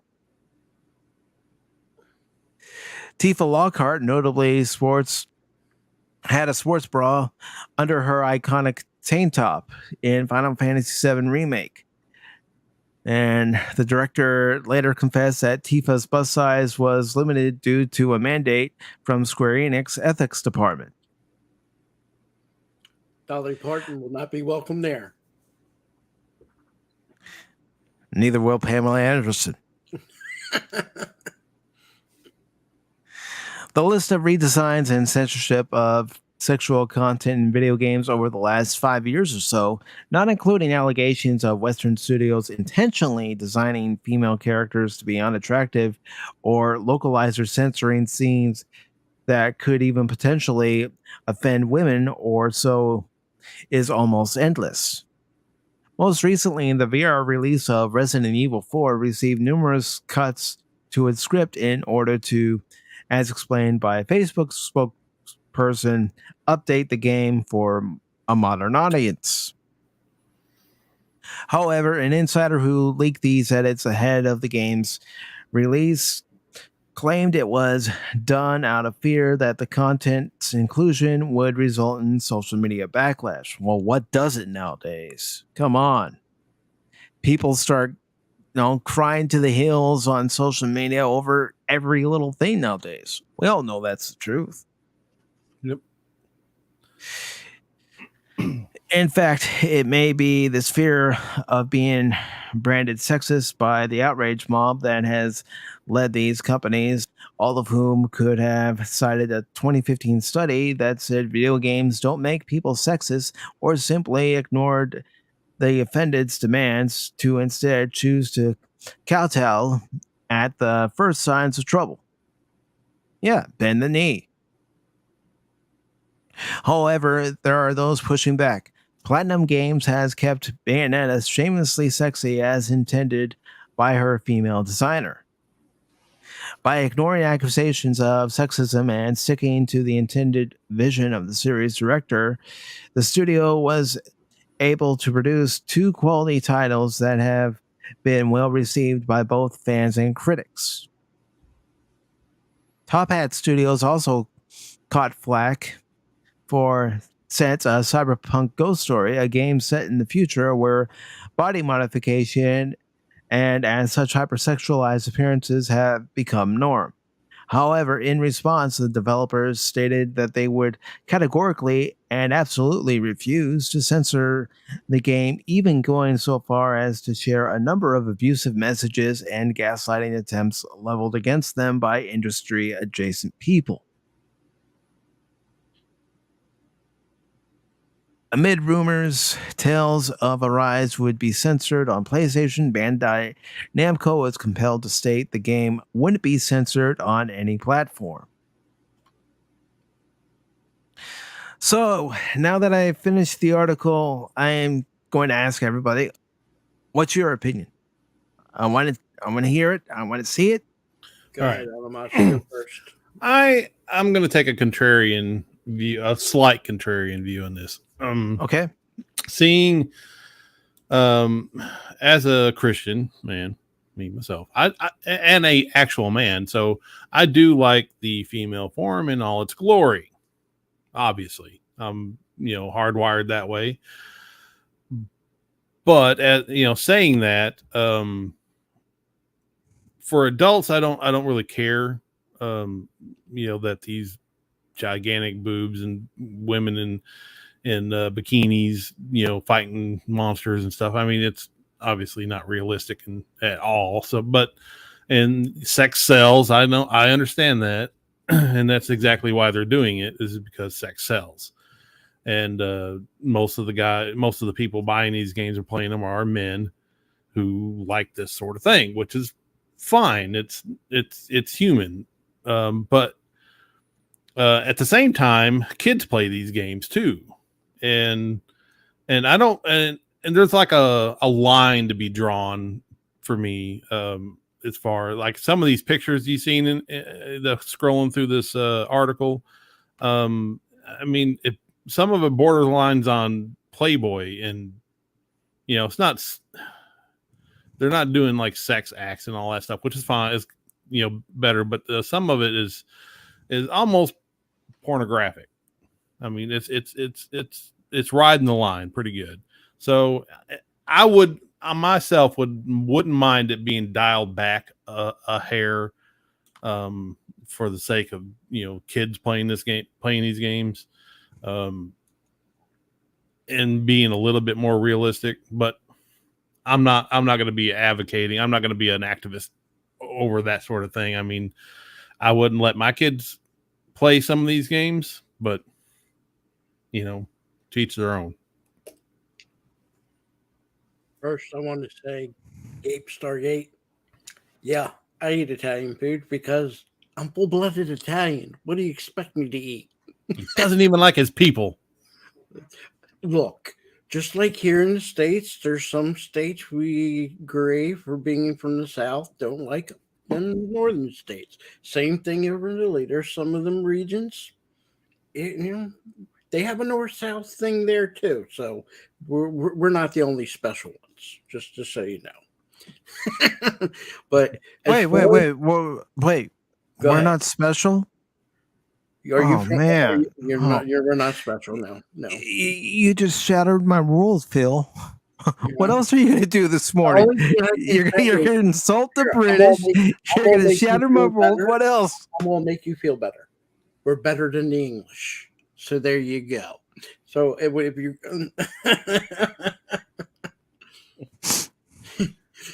but anyway, when going about this, I think there's three separate things going on here.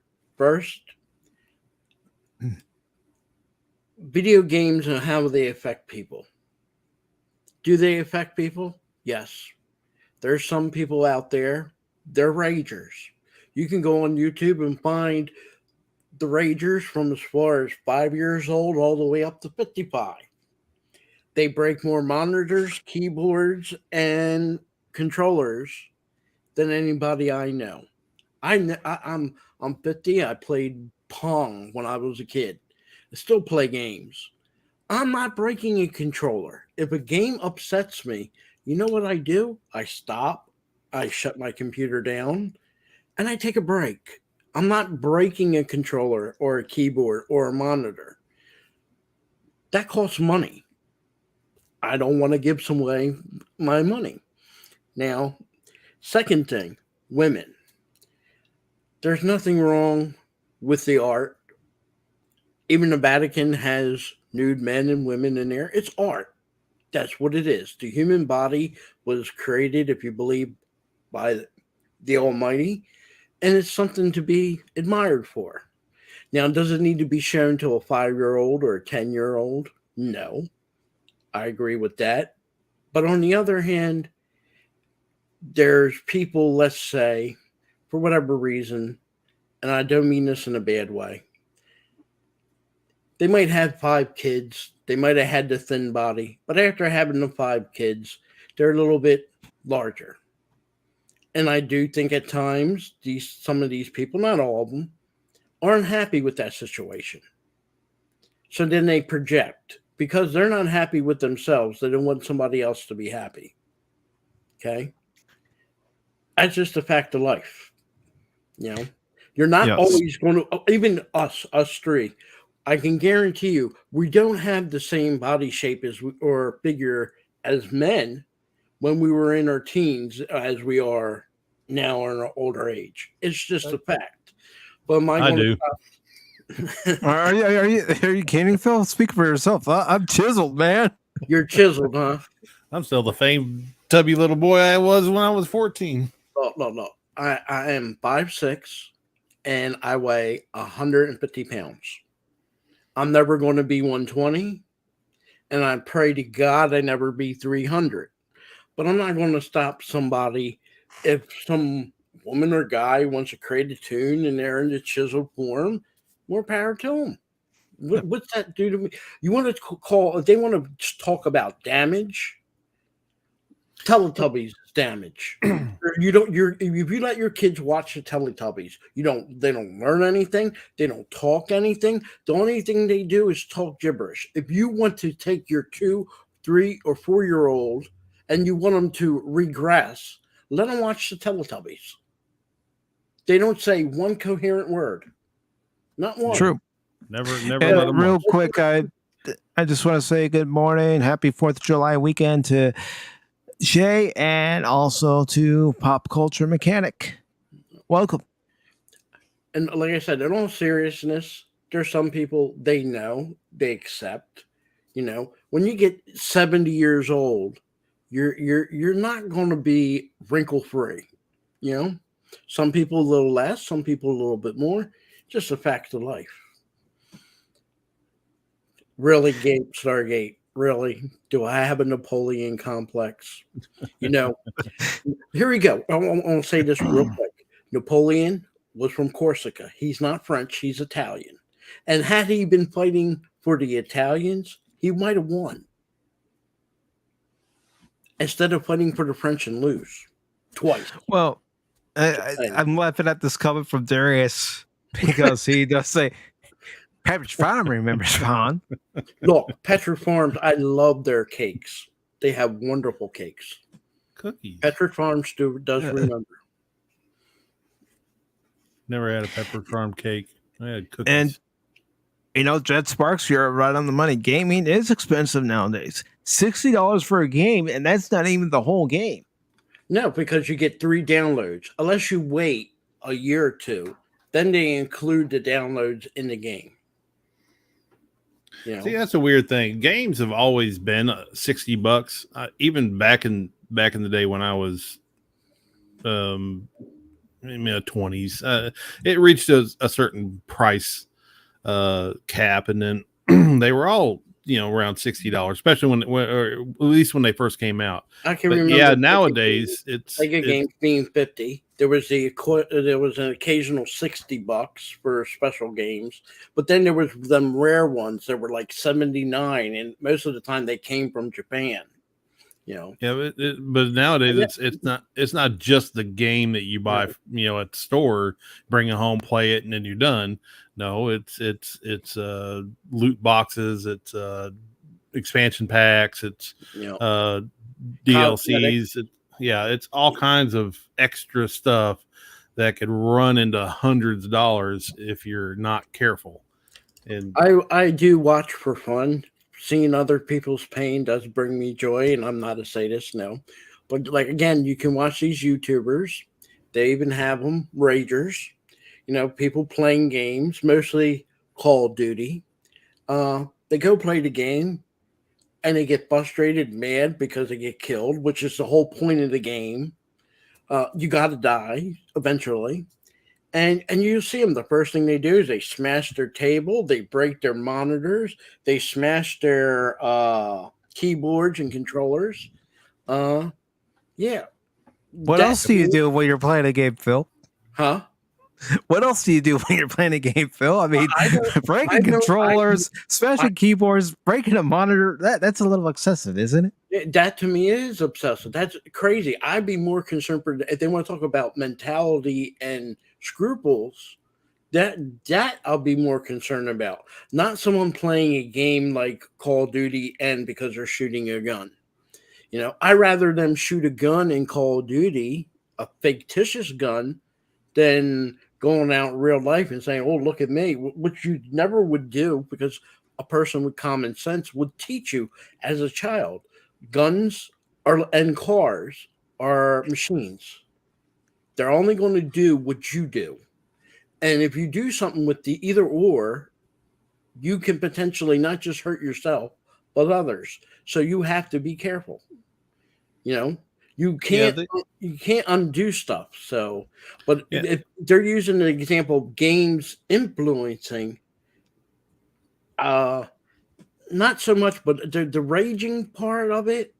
If you see somebody that rages in a video game and they're constantly raging in the same video game, you have to question their mentality as well as those around them, saying maybe you shouldn't play Call of Duty if you're going to get mad and start breaking things.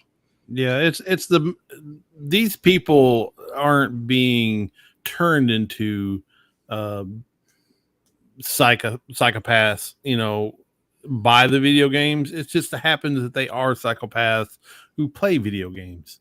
Yeah, I agree. They don't want to see that side of it. They're like, the very vast majority of people who play video games are not violent people. They play them to escape, to release some tension maybe, but the ones that get tension from it, and they already had it. They're wound up like rubber bands, and they would probably rage the same way if you were offering to play Monopoly and they start losing Monopoly. Yeah. And they landed on Park Place and then they flipped the freaking board over. Yeah. And myself as a person, I don't play with people like that. Even as a kid, board games, video games, would I get upset sometimes if I lost? It's a human emotion, yes. But am I going to punch the person? Am I going to break the keyboard? Am I going to flip over the board game? No. And if I got that ragey, I would even check myself and say, you know what? Maybe I shouldn't be playing this game if that's what it's going to do to me. Well, some people don't have the self-awareness to think about that.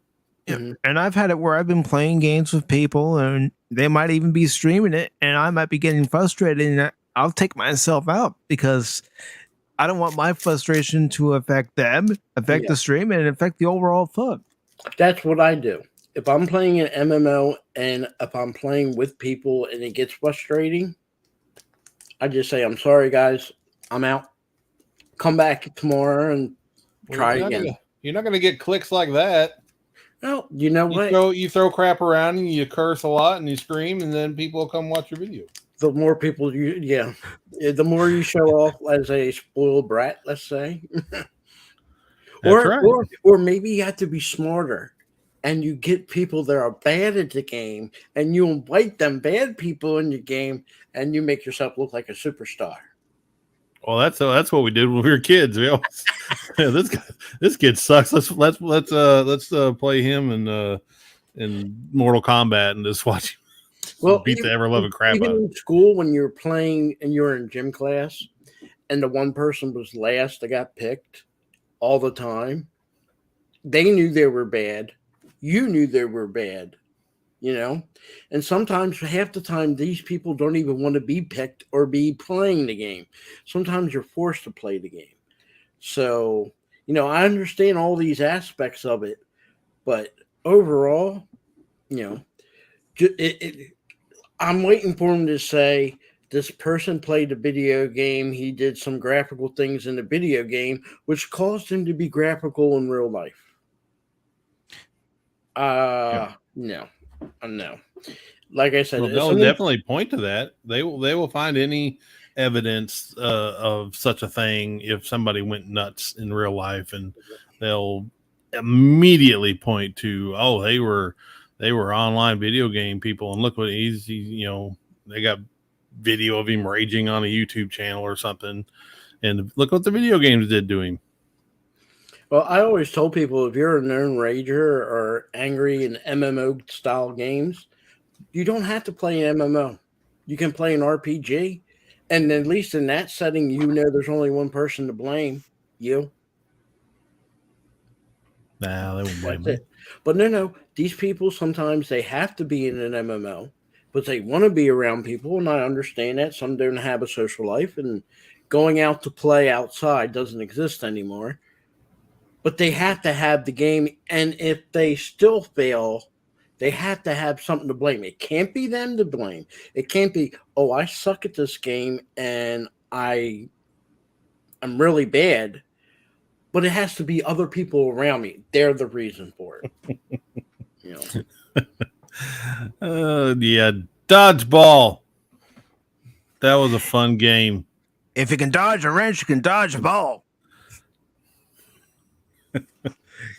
Yeah, okay. So maybe I do like to watch dodgeball to give myself a laugh.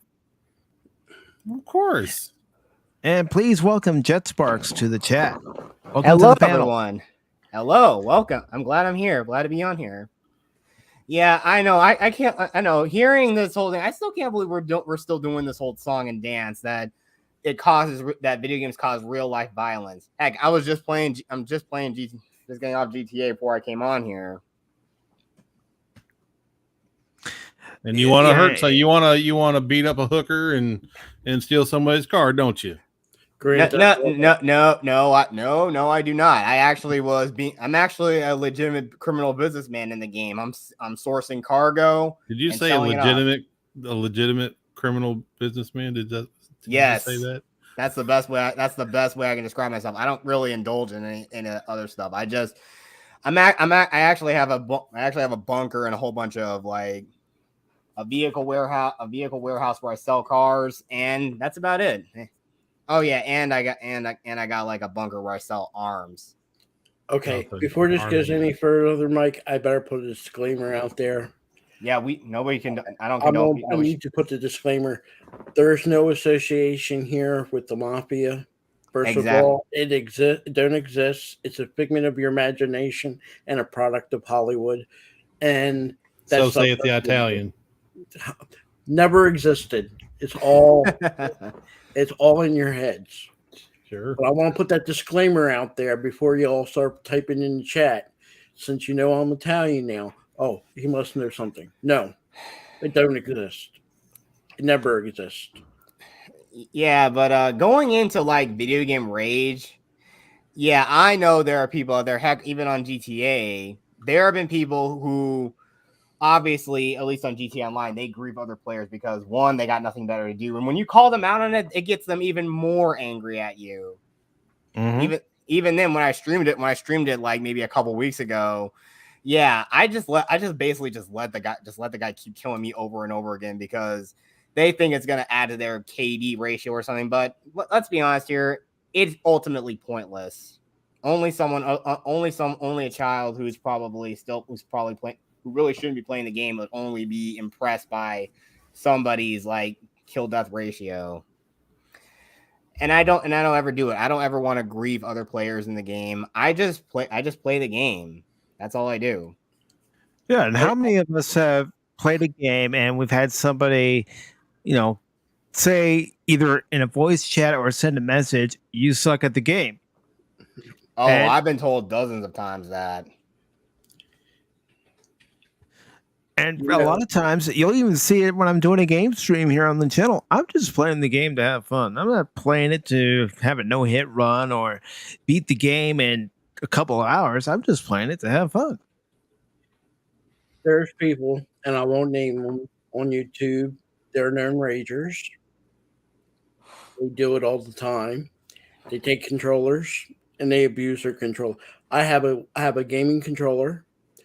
And I don't plan on purchasing a new gaming controller until it's worn out. I don't beat it. I don't abuse it. Same thing for my monitor. Same thing for my keyboard. For me, if you take all them items right there, that's $200. And you can look on some of these raging videos. Some of these people have done it not just once, not twice, maybe 3 or 4 times. Replacing a monitor, a gaming monitor, if it's most of them are Aces most of the time, they're about $200. If they destroyed it 3 times in 1 year, that's $600. For what? A controller, decent controller, $20. You bust about 5 or 6 of them, that's $120. Yeah, but it's clicks. It's you get great. people watching your videos. You get paid. Okay, but you get a click. You're still dishing out money. For what reason? Because you're rich. You gotta pay. You gotta spend money to make money.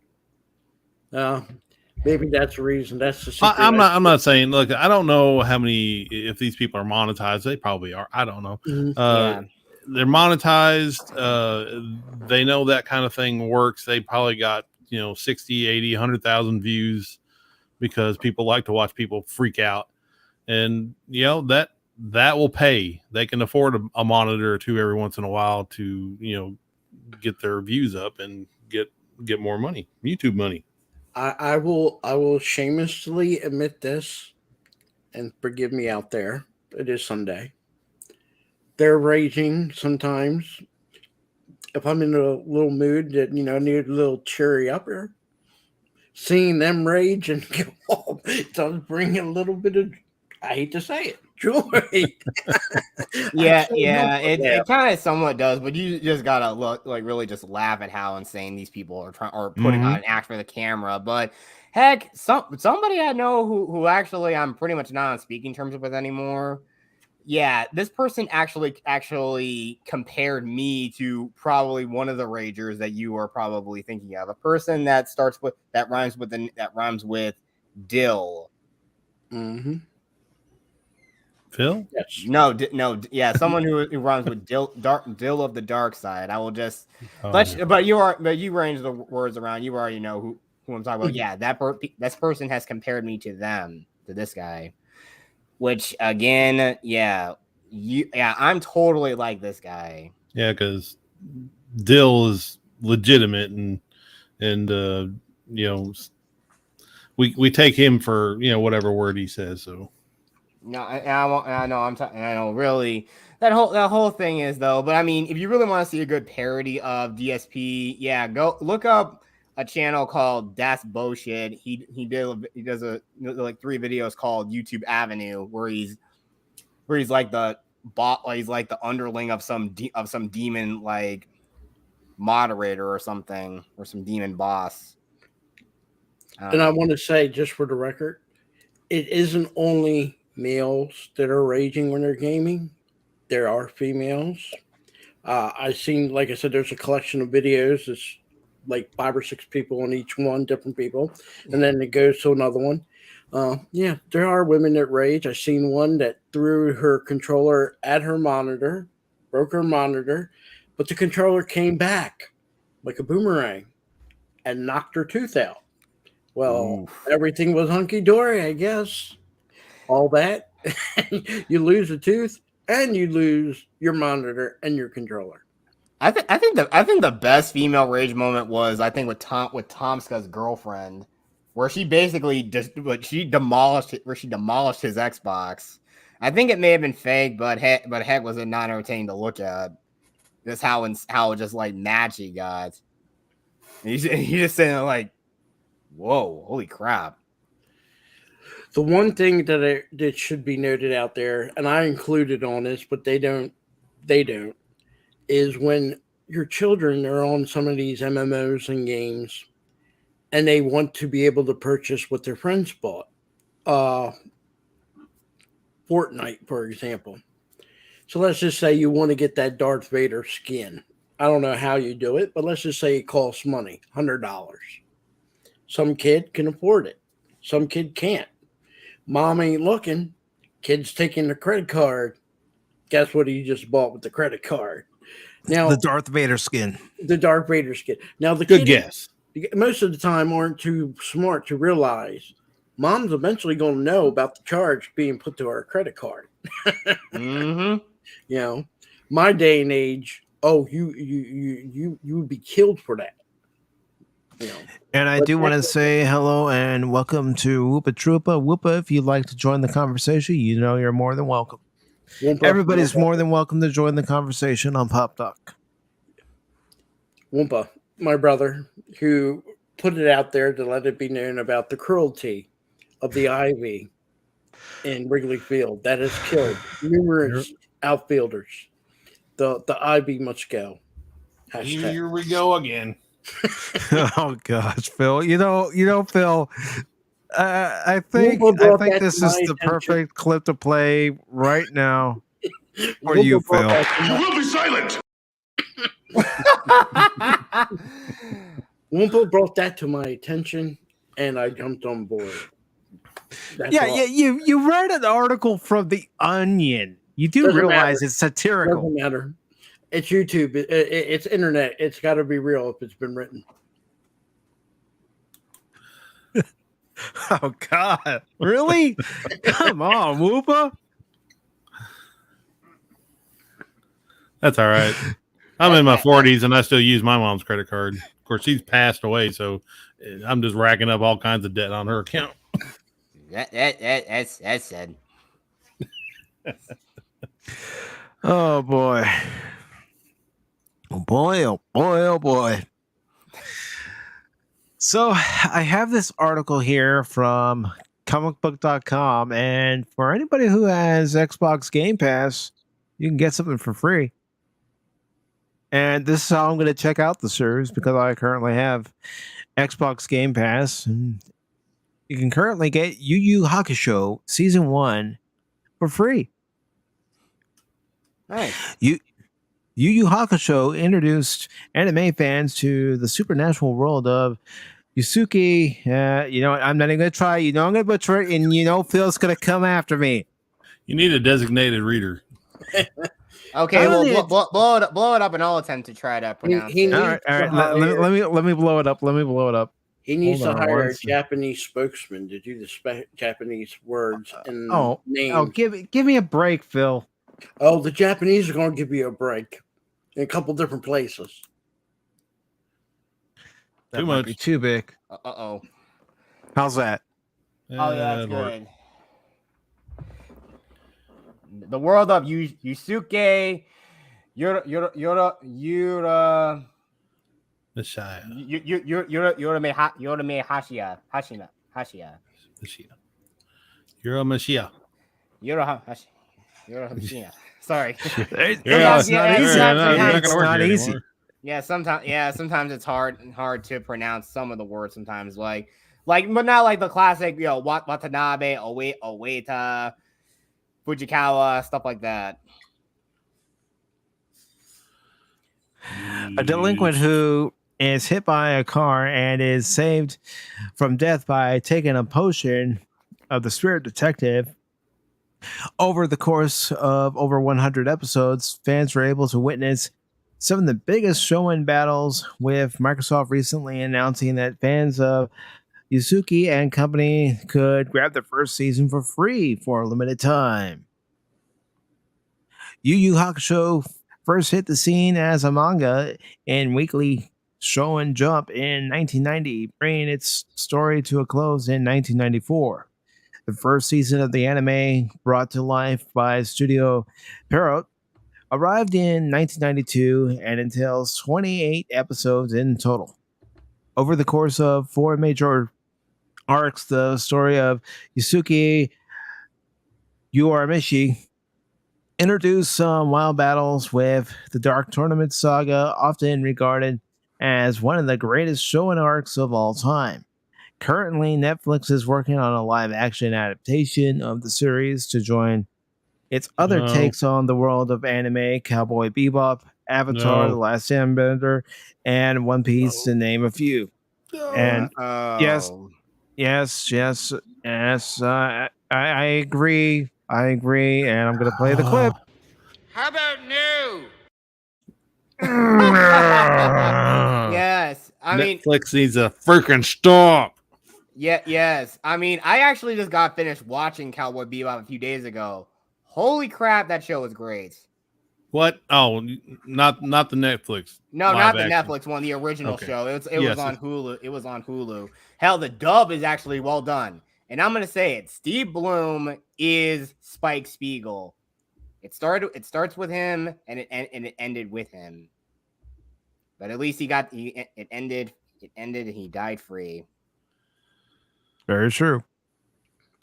It says Twitter superstar Wario64 shared the new deal that anyone can grab as long as they have an Xbox account, with the first episodes of Yu Yu Hakusho introducing fans to the concept of spirit detectives while throwing in some wild shonen fights that have plenty of demons throughout.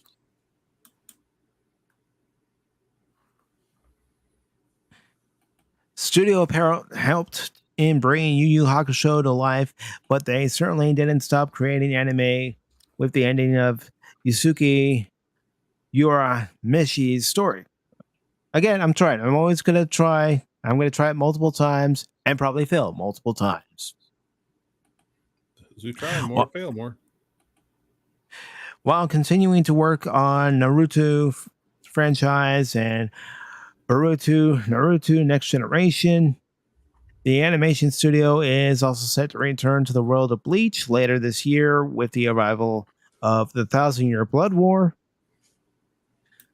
While Yu Yu Hakusho might not be making an official return, the original English voice cast is set to return via 2 new OVA specials that had arrived in 2018, but hadn't made their way to North America with an English dub. And yes, to answer their question, I already have snagged it. I will check it out sometime this week whenever I have the time. And honestly, I think that's a great way to check out an anime series that you might be worried about or you might be curious about. Is do it when a service like this is offering a season for free. This way you'll know whether you like it or not. Yeah, sure. I mean, it's a good sampling, I guess. Somebody's going to put it out there. And if you want to watch, if you're into that sort of thing, then it doesn't hurt to give it a shot. I don't like where this is heading. I know, we do the comic book movies live action now, and now they're going with Japanese anime live action. I'm not for it. Some things do not relate to live action. Well, they're working down the list of things to ruin. Yeah.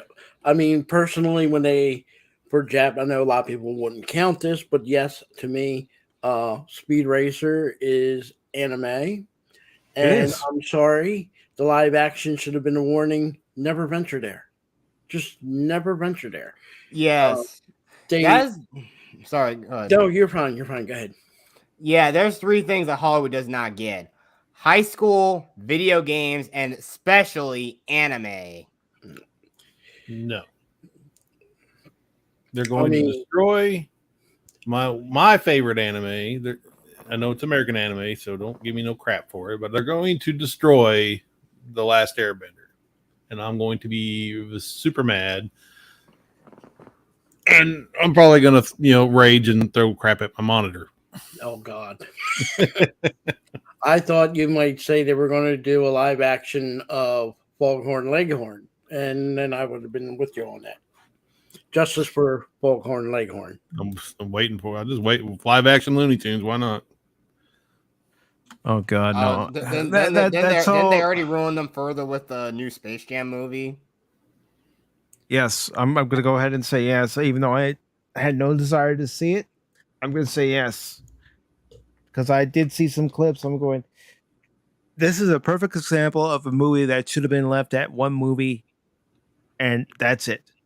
The reason they did the second one is because they've gotten away from the era of Michael Jordan.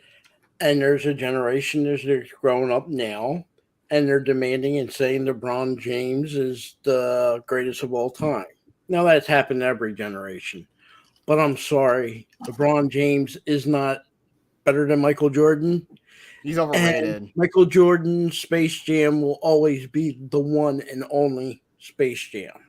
Yeah, you also won't believe it. There actually was planned to be a Skate Jam movie with Tony Hawk.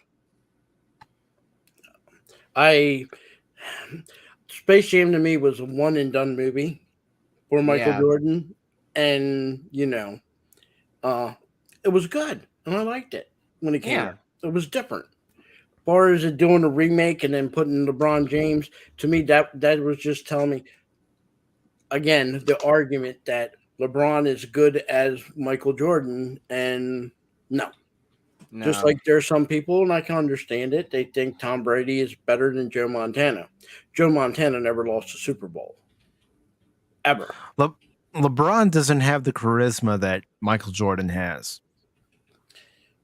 I agree. But we even had the argument, there was Dr. J and Wilt Chamberlain. There were people arguing. Again, two different eras, but Wilt Chamberlain was probably the best center. And Dr. J, well, he wasn't a center. So that's like comparing apples and oranges sometimes, even though it's the same sport.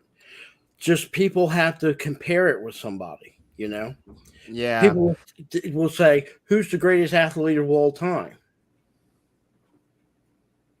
That's always debatable because everybody's going to have their own answer. Yeah, I would say the greatest athlete of all time for me is Pelé. I give him his due. He is the first worldwide superstar. You can go places today in the jungles where they don't have television, and you mention the name Pelé, they know who you're talking about. You mention the name Michael Jordan, Joe Montana, some of these people, or even whoever's popular today, they're not going to know that, but they will know Pelé when you mention the name Pelé. So, like I said, first worldwide superstar. Yeah, because I would say so, because soccer is basically played pretty much all over the world. You can just go and kick around the ball, even if you had them. You can see a bunch of kids just going in a field kicking around a ball. Anyone can know that, and I'm pretty sure most people know how to do it. All you gotta do is just kick it in front of two things and use it as a goal. Yeah, that's like the easiest game to play. Yeah, try playing American football around the world. Yeah, it's a lot harder.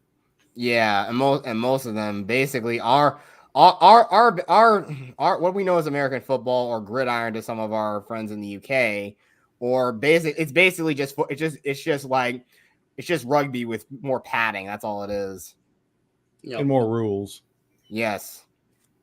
I mean, every country, and let's be honest, even regions of countries have their own thing. What's their favorite sport? Even our states. There's some states, they're diehard football. There are some other states, they're not diehard football. They're diehard something else, Yeah, some people are more into baseball. Some people like basketball, like, of course, Jack Nicholson. There are some colleges even today, their hockey teams are their most important, and that's just in the United States. Worldwide, it's the same thing. But overall, like I said, when you go through the list and when they're doing the names, Pelé is always up top, and the only reason he's up top because he's known worldwide. I mean, today, how many worldwide athletes do you know? Worldwide, not just talking United States, worldwide. There's not many. I mean, the other names you can throw out there that people would know, Mario Andretti. You would know him. The only one I can think of is probably tennis star Rafael Nadal or Serena or Venus Williams. Yep. I mean, there's like a handful. But for here, like in the United States, like I said, for basketball, in today's world, everybody likes LeBron James. He's the superstar, or the last of the superstars that we have. And logically, they want to compare him to another superstar. Well, who's there to compare to? That's top of the echelon. Not to, in my opinion, LeBron James is top of the echelon, but to them, they do. So the only person they can compare it to is Michael Jordan. And that's the only reason that movie was made. I guarantee you, if there was no LeBron James, unless there was, let's say, Tim Duncan, they're not doing a Space Jam with Tim Duncan, even though he won numerous championships with the Spurs. Or Dwayne Wade. Or Dwayne Wade. There you go. The only reason that was done, that movie, is because Michael Jordan did it. So Disney thought, hey, well, maybe we'll get a little bit of whoever controls the Looney Tunes. I'm not sure if it's Disney, but whoever's in Warner charge Brothers. says, let's do this and see what we can pull through it. Yeah, because the Looney Tunes are owned by Warner Brothers, and that movie, literally, I think a majority, at least from what I saw from some of the clips, yeah, they were basically just paying homage, like saying, "Hey, look at us! All these other movies existed." It's basically was just Ready Player One all over again. I liked the original because at the end we got that great scene with Bill Murray coming onto the field and playing some basketball to save the day. You know, Yeah. You know, this movie, like I said, what was the point of seeing Space Jam 2? I mean, really, what was the point? There was none. You know, Yeah, there wasn't. Literally, it was just like all references in your face. Heck, they even made they made like a massive, glaringly obvious reference to the Matrix. Hell, and there's a lot of meta commentary about freaking like how corporate Warner Brothers is. You saw it in both that and the Matrix Resurrections. It's like, dude, come on. You putting that in there does not make it funny. It actually just really just calls you out on your own crap. And you know, Shay's right. The only other superstar that could have done it would have been Kobe Bryant. yeah. I mean, know Kobe, about that let's issue. face it, more so than LeBron James, Kobe was the superstar that everybody knew. Yeah, because he came out of high school. He didn't even bother going to college. They couldn't even wait for him. They had to grab him that quick. And he was legit. But let's be honest here. Kobe didn't do great things until the Shaq came there to get the championship. You always need more than one. There's always two, sometimes more. But one person, 9 times out of 10, is not enough to carry a team. Wayne Gretzky is the only exception to that rule that I can think of. But even in basketball, Dr. J, he didn't get his championship until he got Moses Malone. You know, it's just the way it works. Magic Johnson, Magic, he needed Kareem. He would have won all them. Pippen needed Jordan. Yep. When Jordan retired and Pippen was leading the Bulls, They the didn't go Bulls nowhere. weren't the team that they Nope. were with Jordan. The Spurs, the same thing. What's his name? The Admiral, David Robinson. Good. He got his team to in the playoffs, but never could get over the hump. Why? Because he was the only true superstar. Get Tim Duncan there, bam, he gets his championship. You know, and even Tim Duncan, after David Robinson retired, he had to have other people around him. Even as good as a superstar he is, you got to have other people around. Michael Jordan did not lead the Washington Wizards to any championship. And that was the intention. That was just a name to put out there to draw the people to the court, to the stadium. It wasn't for Michael Jordan any time in the Wizards to pull that team into a championship. No, it was to sell tickets. That's bottom line. So we have an article here from Geek Tyrant that says William Shatner documentary is in the works and footage will premiere at Comic-Con, so it's already premiering. Release the Shatner cut. I know. Justice for Star Trek V. Here you go, Phil. Excuse me, I'd just like to ask a question. What does God need with a starship? Thank you. You're welcome. And welcome, Whoopa Troopa. Happy 4th of July weekend to you, brother. Hello. I heard you were talking sports. I had to hop in. Whoopa. But yeah, I think this is the thing that always bothers me with when you're talking about championships. Because everyone always wants to say, that's what they say about Tom Brady. Oh, he's the best because he has the most championships. Well, all these sports are team sports. Even something like basketball, where you usually only need like 2 guys to win a championship, you still need someone. Like with Michael Jordan, he's amazing. He is the best player of all time, the GOAT. but he couldn't win without someone else, and it's not his fault. You look at his numbers in those playoffs, he was averaging. But here's the difference, since you brought up the Tom Brady thing, and excuse me, Mike, I know this is cutting into William Shatner, but this has to be said. Michael Jordan had to go through the wars, going against Boston in their heyday, going against the Pistons in their heyday, going up against the Lakers in their heyday. Joe Montana, as much as he won 4 Super Bowls in his heyday, had to go up against a Giant team, a Redskin team, a Chicago Bears team. These are teams that could have won even more Super Bowls than they won, but they were all bumping heads.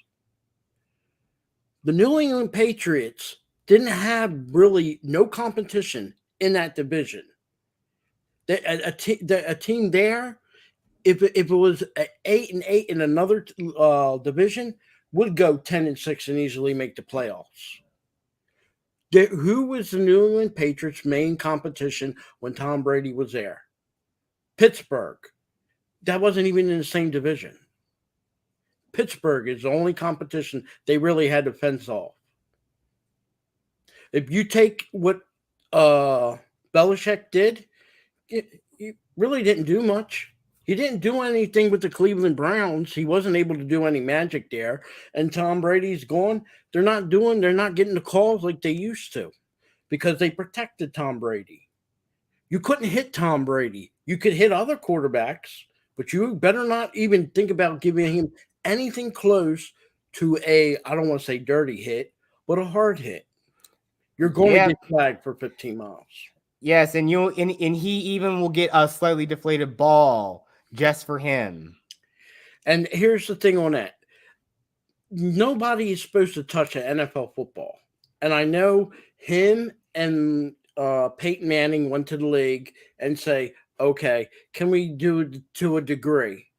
But what they're not supposed to do is take the footballs and then inflate them, then give them to the referee. The referees are supposed to be there beforehand to witness the inflation of the football, and they're not supposed to touch them after they've been inflated. Yep, and the Cubs won the 2016 World Series despite the moves that Joe Madden was making. Mm-hmm. Look at Game 7, for example. Kyle Hendricks is cruising. Kyle Hendricks only gave up a run, and he was cruising, and in the 5th inning, Madden decides, okay, you just walked a guy, I'm taking you out for John Lester. He should have kept Kyle Hendricks in there, but he didn't. The Cubs won despite Joe Madden, and Joe Madden leaves the Cubs after 2019, goes to the Angels, and he's now sitting at home collecting a nice paycheck from the Angels. Sometimes they're in it just to collect the check. The ring doesn't matter to a lot of these people anymore. It isn't like, all right, 30, 40 years ago, you might take a pay cut. You might have been making $20 million, but I'll take 15. So you can take that extra $5 million and maybe get a better renowned known running back or pitcher or forward in hockey. In today's world, it's money first.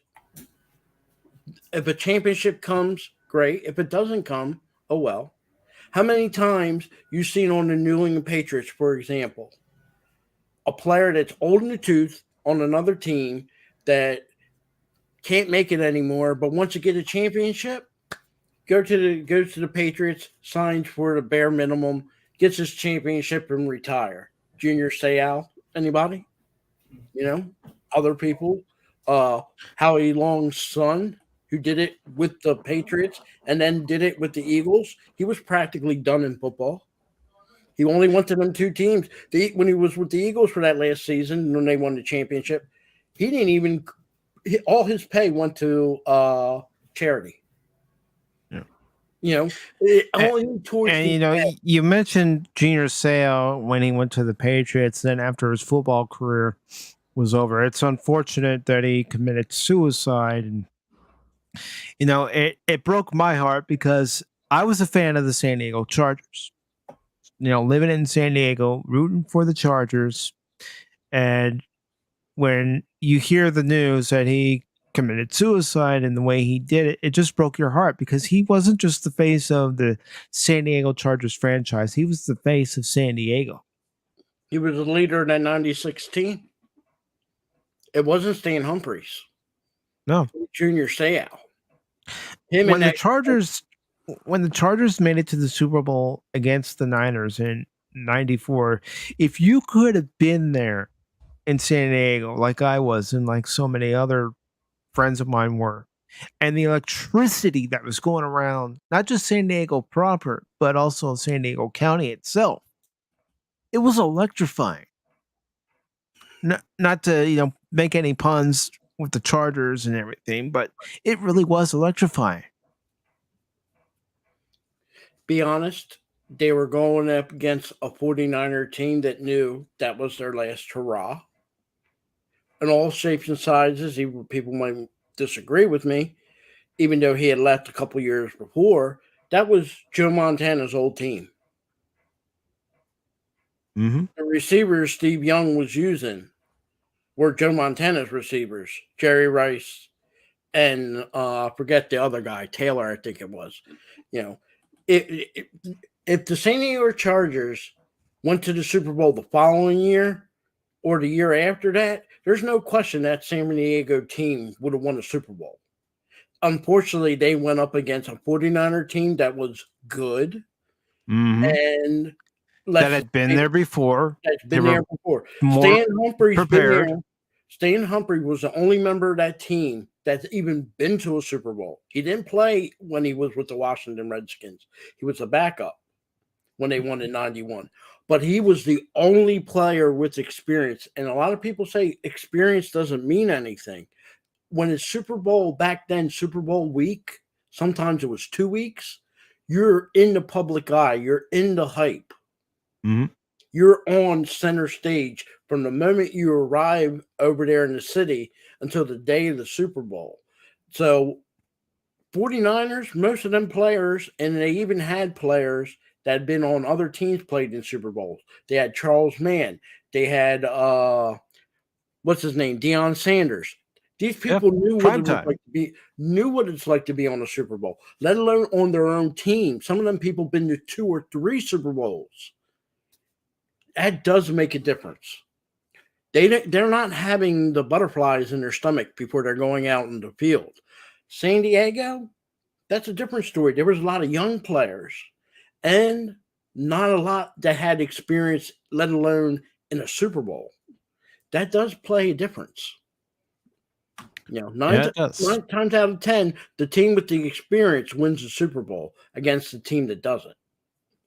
Just saying, That is true. And getting back to the story from Geek Tyrant, and it says iconic actor William Shatner will be the subject of a new documentary being produced by Legion M and Exhibit A Pictures. The film is being helmed by Alexandre Philippi Lynch Oz, and it aims to take off the countless masks he's worn throughout his career to reveal the man behind one of the most recognizable faces in the world. Shatner is best known for his work in Star Trek playing Captain Kirk. Admiral Kirk. But he was Admiral Kirk, and then he got reduced to rank to captain because he went against Starfleet orders. He'll always be Admiral. But he's done so much more in his career that has spanned 50 years. He's appeared in episodes of The Twilight Zone, starred in the police drama T.J. Hooker, and won an Emmy role for his role as Boston Legal's Denny Crane. And let's not forget, he was on Rescue 911. That was a show I used to watch with my dad a lot. The producers of the film will be holding a panel at San Diego Comic-Con in Hall H, and they will be offering fans an early look at footage from the doc, which is sure to be filled with interviews with all kinds of people. Shatner will also be in attendance, and the conversation with Shatner will be moderated by Kevin Smith. I'm sorry for that loud groan, but I don't care for Kevin Smith now. I never cared for him back then, and definitely didn't care after he did his thing with He-Man. Yeah. Sorry. That's all right. Legion M, which bills itself as the world's first fan-owned entertainment company, is also presenting fans with the opportunity to invest directly in the project.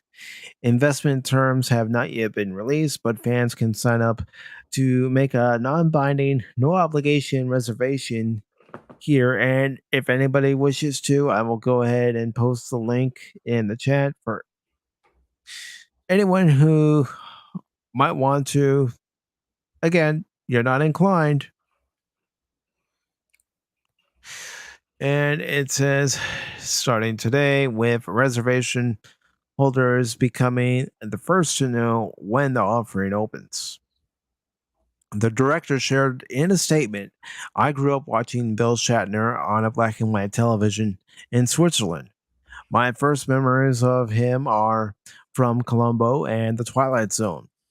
He is a modern Renaissance man, ubiquitous, unavoidable. His range as an actor, Roger Corman's The Intruder, anyone, is staggering as the depth of his wisdom and curiosity.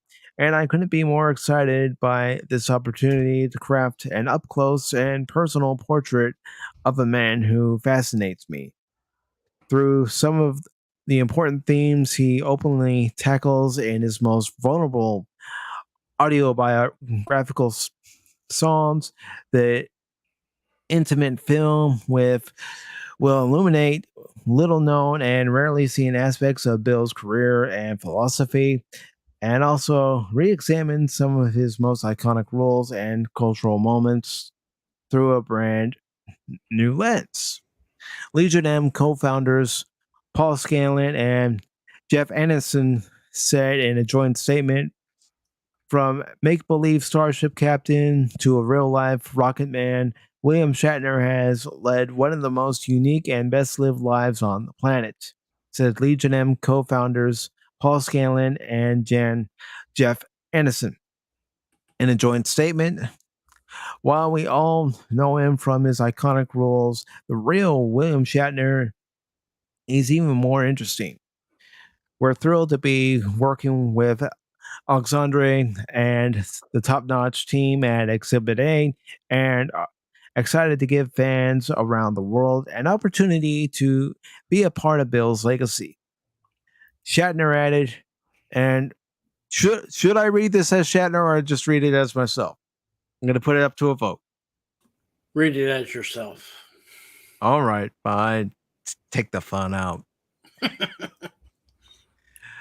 For years, I have had people approaching me to do a documentary about my life, but I turned them all down because I didn't feel like the right fit. Alexandre and I hit off right away, and when I heard how Legion M wanted to incorporate audiences to be a part of it, it was perfect. Fans have been responsible for my career. It only seems right that they should own this doc. And Gap Stargate says Shatner. So because Gap Stargate wants Shatner, I will read it as Shatner. I've already done it as myself. For years, I've had people approaching me to do a documentary about my life. But I turned them all down because it didn't feel right, like the right fit. Alexandre and I hit off right away. And when I heard how Legion M wanted to incorporate audiences to be a part of it, it was perfect. Fans have been responsible for my career. It only seems right that I should own the stock.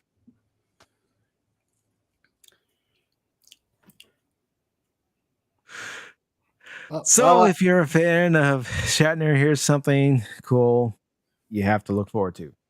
And go ahead.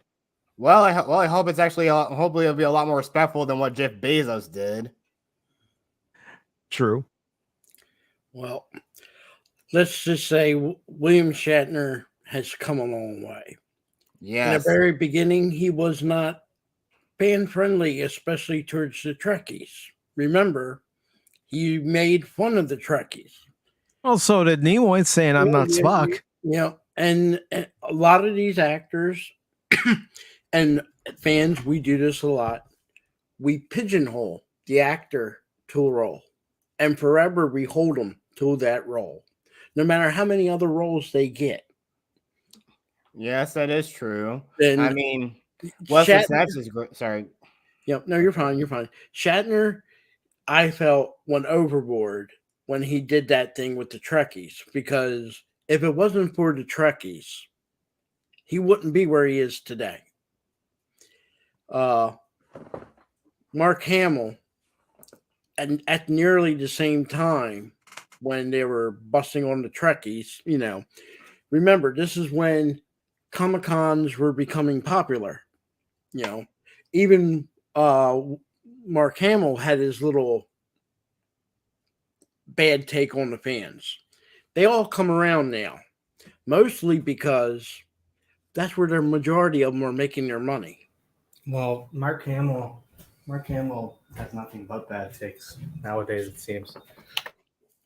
I agree. But like I said, at the time in the 90s, they used to look, besides like certain people, bands, or genres, you didn't have the cons. Okay.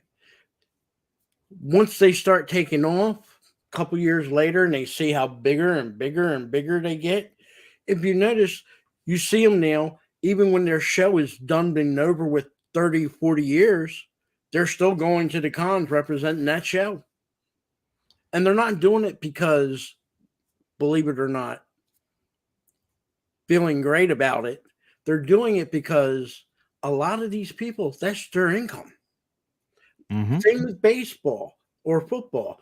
When you see them nowadays, some of these people going to the sports cons, signing cards or whatever, autographs, a lot of times the way they're making their money, that's the way they're making their money, by doing it. I'm just saying, pointing out there, Shatner now is, I do have a breathing problem. I'm sorry if you noticed it, but my point is, Shatner and a lot of other people didn't have a good take on the fans. But let's be honest, all the cons were started by fans. He later, the first creation Star Trek convention was started by fans. Yep. It took off and it grew bigger and bigger and bigger and bigger. And nowadays, it's let's be honest. If you're doing something with Star Wars, you're going to a con, not watching the show. You're doing Star Trek, you're going to a con. You're not really going to be interested in watching a show. Just a fact. You hear about people like Firefly. That show only had one season and a movie. Yet, if you want to see them people, they're going to the cons. And the smart ones know not to say anything bad at all about the fans and the cons. Like I said, sometimes these actors have to find other means to make money. Not getting all the shows like they used to get. Didn't mean to derail you there, Mike, but just want to point it out. Some of these people, he now sees, thanks to the cons. Look at now, William Shatner. Where is he getting his jobs? Conventions. He begged to be put on any of the J.J. Abrams Star Trek. You didn't see that. He begged to be in Star Wars. You didn't see him. Yeah, and before Enterprise was canceled, they were trying to get William Shatner to come in for an episode of Enterprise. And that failed. Like I said, Hollywood is a dangerous beast, and they're love and hate with the fans. Like right now, if you look at Supernatural, the two actors from that, they still got a good reputation and still engage with their fans for Supernatural. There's a good thing there. A lot of these Mhm. people didn't want to go back. If you're going to tell me, believe it or not, after the original series of Star Trek, it took them, what was it, 8-9 years before they got the motion picture? They didn't Motion picture came out in '79, so that was a good 10 years after the series was canceled. don't forget they had the cartoon. A lot of them did voice in the cartoon. Yeah. So I'm giving And that I consider the animated series season 4 and season 5 Mhm. of the original series because of how many people were involved with the original series that actually were involved with the animated series. But a lot of these actors, even though that series made them, didn't want nothing to do with it. They don't want to be pigeonholed into that role. If anybody thinks Mark Hamill wanted to do Star Wars after he got done his first 3 movies, no, he wanted to move on. Harrison Ford, he never wanted to go back. The only reason he agreed to come back was to get the money and to make sure his character was killed off. Yeah. Actors are afraid of being typecast. Yeah. Yeah, and that I can understand. Mhm. Some actors don't want to be typecast, and there are other actors who pretty much revel in the fact that they're playing a type. Like look at Christopher Lee. He's old. Is there one? How many movies has he never played a villain in? He would. I'll give you another example. The Partridge Family, the guy that did all the singing. What was his name? You know who I'm talking about, Mike. I just can't think of the name. Anyway, he sung. He made big on music, and he was doing the TV show. But he was always known as the guy from the Partridge Family. He never could get away from it. It stuck with him all the way up until he died. The guy who played John Boy in the Waltons. There's another actor, great actor. He got pigeonholed in that role. He's forever known as John Boy. Nothing else that he ever did afterwards came close and is just stuck. Look, and I will tell you this, the cast of the Next Generation, besides Patrick Stewart, most of them wanted to get away from Star Trek, minus Mr. Dorn, who played Worf. Every other one of them other ones wanted to get miles away from Star Trek. Now, once the series was over, they were done with it. The only thing that they were willing to do were the movies. Yep. And even when they were done, now years later, where are most of these people at in their career? Some of them are near retired, and some were done out of Hollywood. Now they're getting another chance, but most of the chances they're getting is because of the Comic-Cons. Well, what's so heartbreaking is that you still have someone like Jonathan Frakes, who's directed episodes of, current Star Trek, along with the Orville, and you don't have him stepping in and saying, no, this is how it needs to be in Star Trek. This is how it was when I was in Star Trek, and series that followed the series I was in. You need to keep it this way. No, he goes along with it. Yeah, because he's really only in it for the money. He's only in it for the money, not really because he's ideologically aligned with these people. He's not. It's not like that at all. Exactly, it's a paying gig. Mm-hmm. Stargate, I agree. If you're talking about Stargate SG-1 actors, totally agree. The only one that did a walk away was Richard Dean Anderson. But that's understandable because he had a child and he wanted to spend time with the child. That's why in season 8, 9, and 10, he's very limited. But if you've seen, Stargate was still loved, that it still was #1 show on television, even when Richard Anderson wasn't there. And good Sunday to you. Happy 4th of July weekend to you, Felix from Star Wars Theology. And sir, thank you for your service. Yeah, I think a lot of the stuff that you're seeing all these actors kind of coming out and saying, oh, this, that, and the other thing.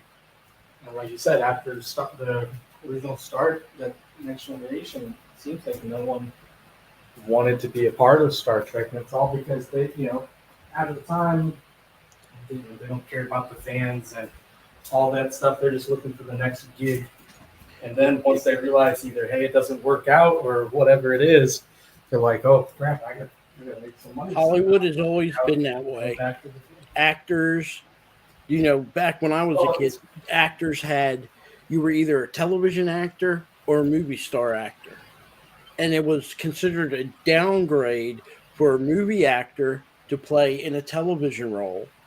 On the opposite coin, if a television actor made it big as a movie actor, that was seen as a great accomplishment. But most of your actors, even today, or really all entertainment, once they run the cycle, and some of them are, for men, a majority of them is 10 years, sometimes 5, but some of them, the good ones, 10.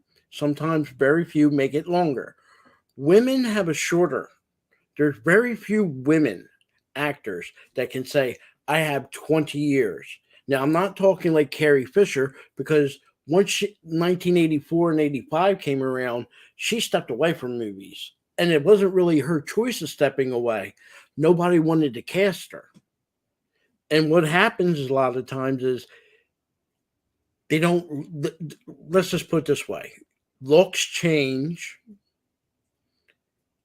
attitudes change, and appeal change. Especially as Americans, we love an actor 1 year, but 4 or 5 years later, we want to tear him down. We want to destroy him. Chris Evans. When he was in there as the Human Torch, we couldn't stand him. Gets in Captain America, everybody loves him. Gets out of Captain America, and he thinks he's the next best thing to hit Hollywood, and look at him today with his attitude.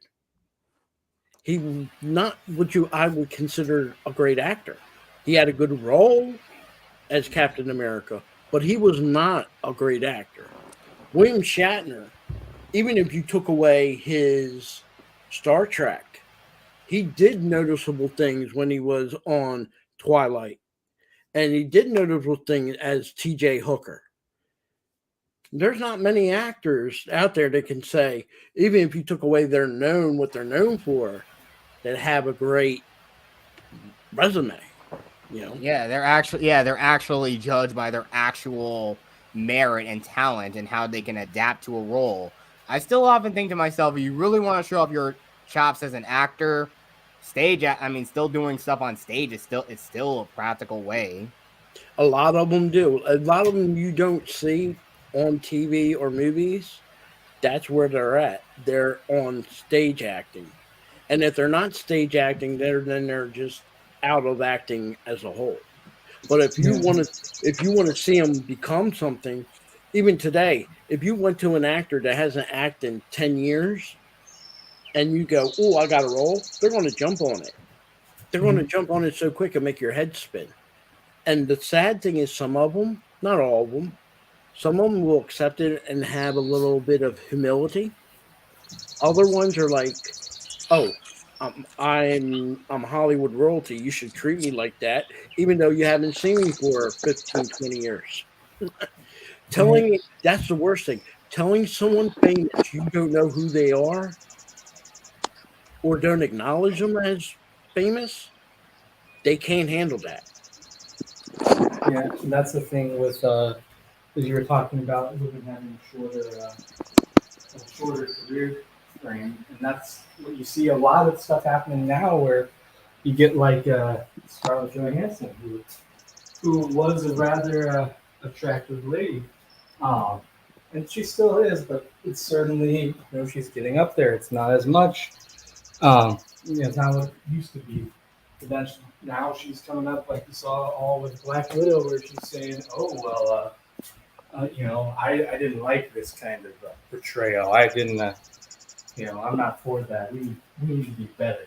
And that's all just she realizes, I can't use this sex appeal anymore. I've got to try and find another way to stay relevant.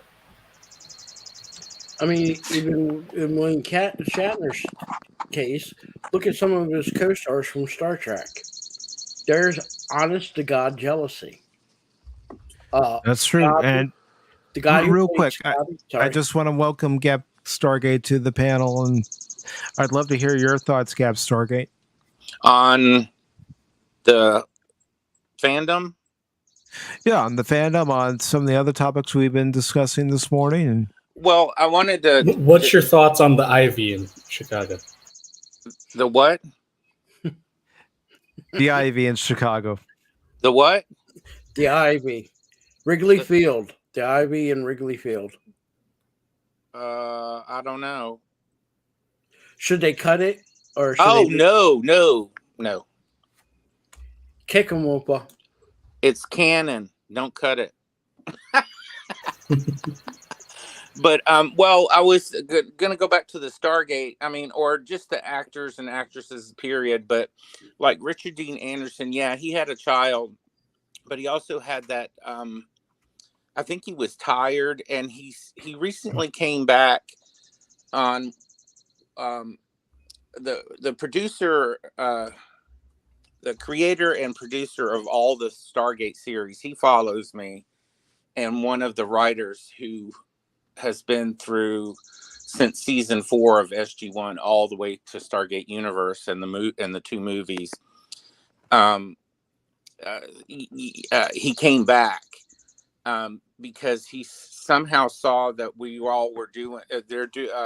Brad Wright did a thing where he had a computer AI guy from Google feed in all the Stargate material. Every last show was fed to this Google AI, and it created scripts, which then some of the actors came back, and then Richard Dean Anderson found out about it, and I think he felt nostalgic, but he also had that situation with health where he retained water, and I think he missed it, and he came back. But then you have some of the other actors and actresses that are just out for the grab. But I'd have to say for Stargate, the majority of the actors and actresses really care about their fans.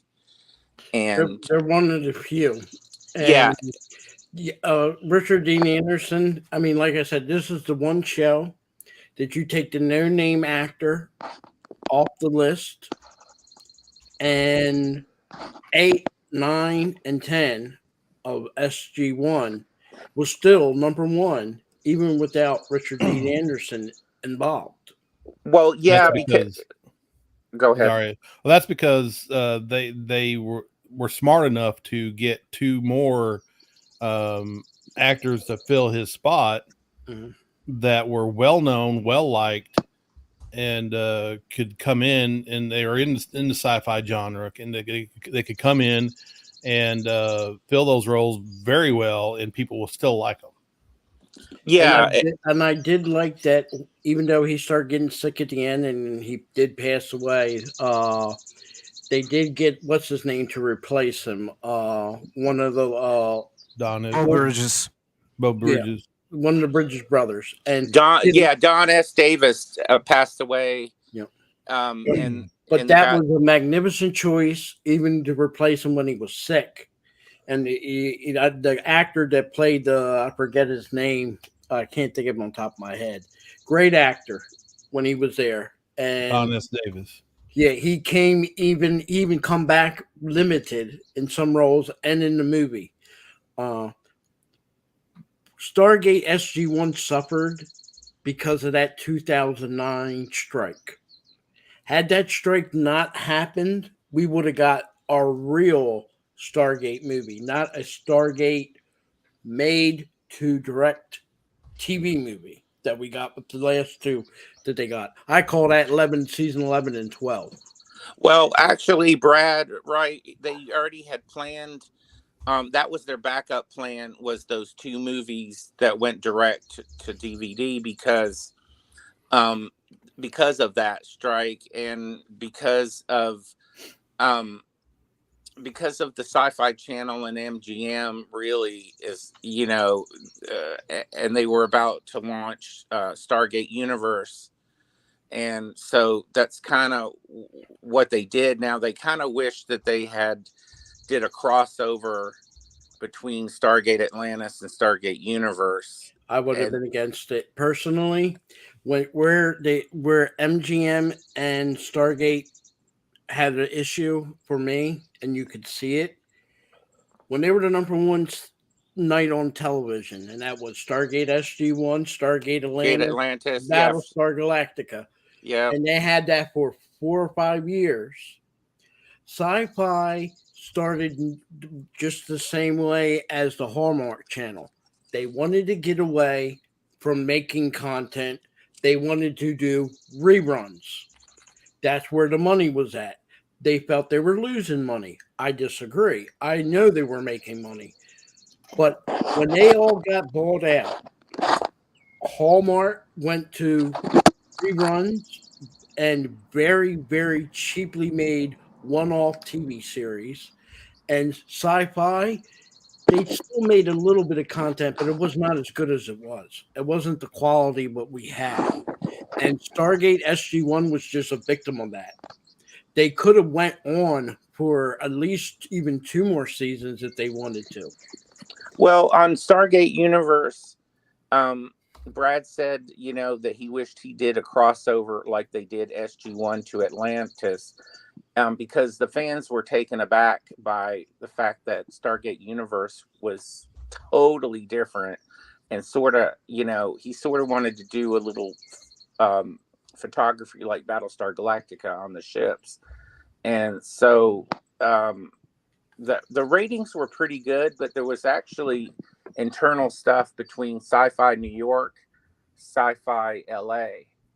And that was one of the reasons why, besides getting away from scripted television, is why Universe didn't go on to finish its, at least a couple more years. Because Brad was like,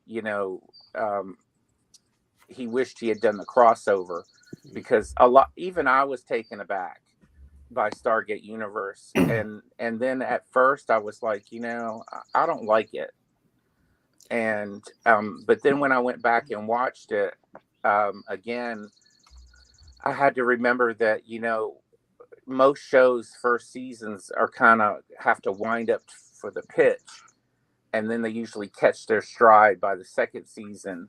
But the fans were so rabid that they just, the ratings were midway for it. But he thinks that if they had the Sci-Fi Friday nights lineup, and they had the crossover between Atlantis or SG-1 and Atlantis people with Universe more, then it would have gone on longer.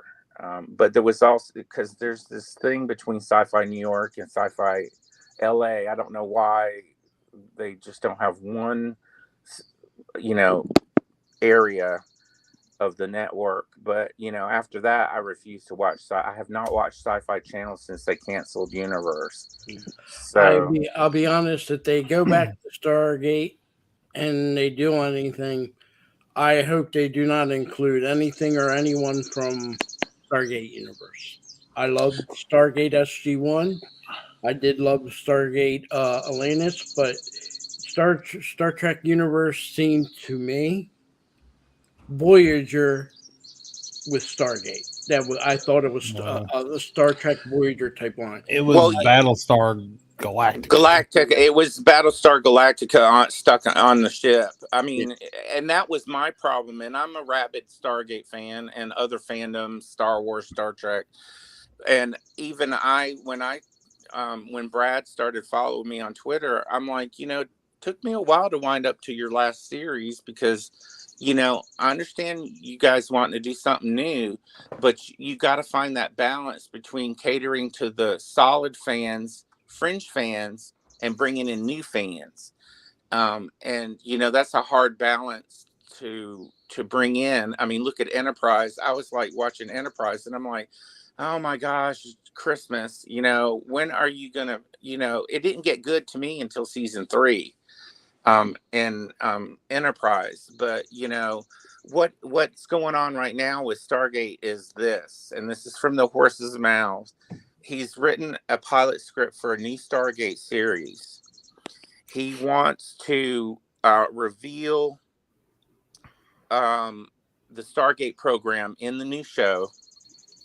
He wants to wrap up Stargate Universe, some of Stargate Atlantis. He wants to bring in some of the all 3 series stuff to wrap up a few things, and then have a new team.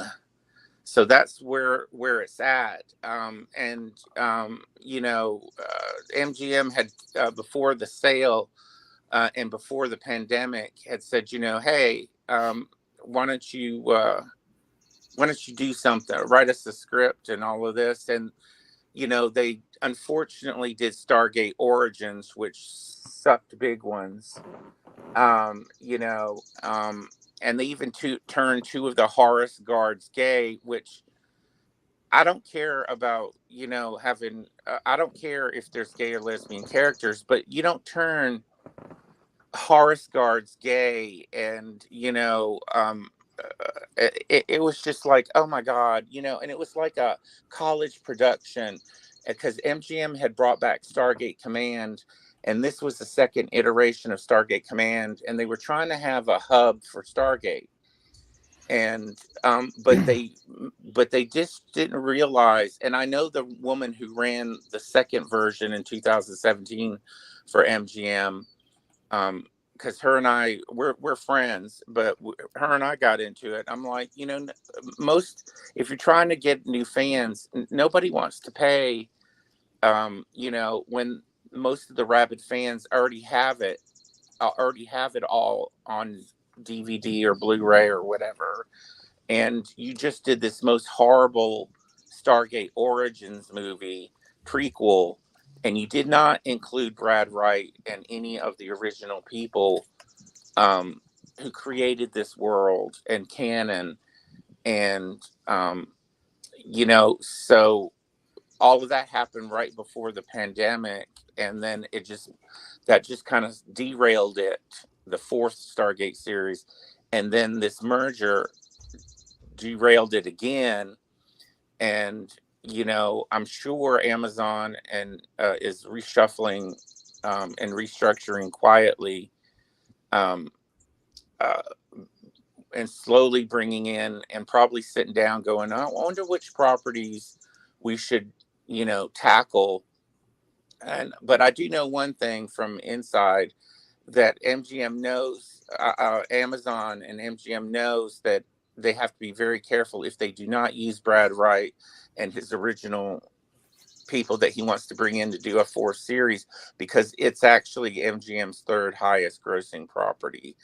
I mean, the fans are so rabid, and we just got a bunch of fans together about a couple of years ago, and they just released official Stargate ships on Eagle Moss, and they were we kept on telling them, you better back order, you better have a shitload ready. Excuse my language.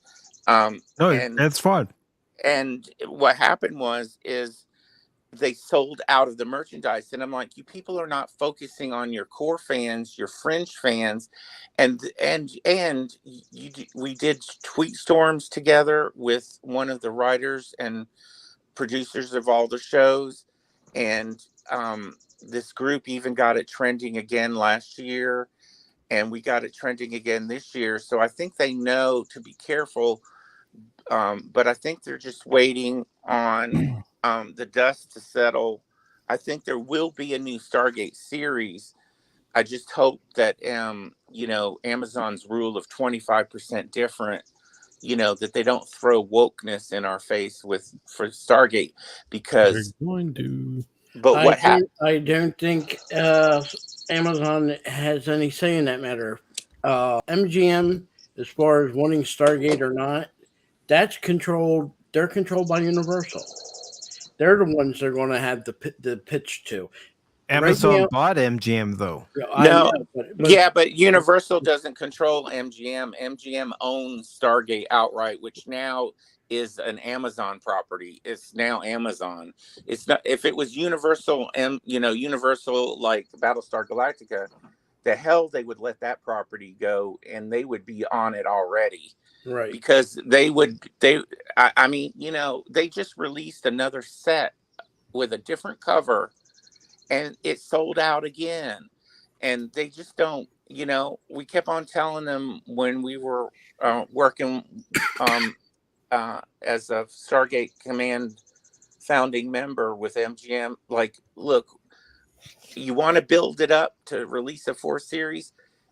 Get us people right now that really love it. Start giving us merchandise. Start giving us what we listen to. What we want. We want original continuation.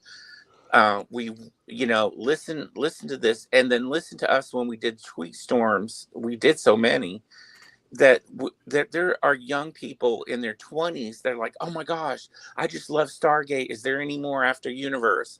We love Stargate Atlantis. We love Stargate Universe. I mean, Stargate SG-1, and they just haven't listened to this point. But I think Amazon, I'm just a little actually afraid that they're going to woke it. And if they woke it, Brad Wright said he will have nothing to do with it.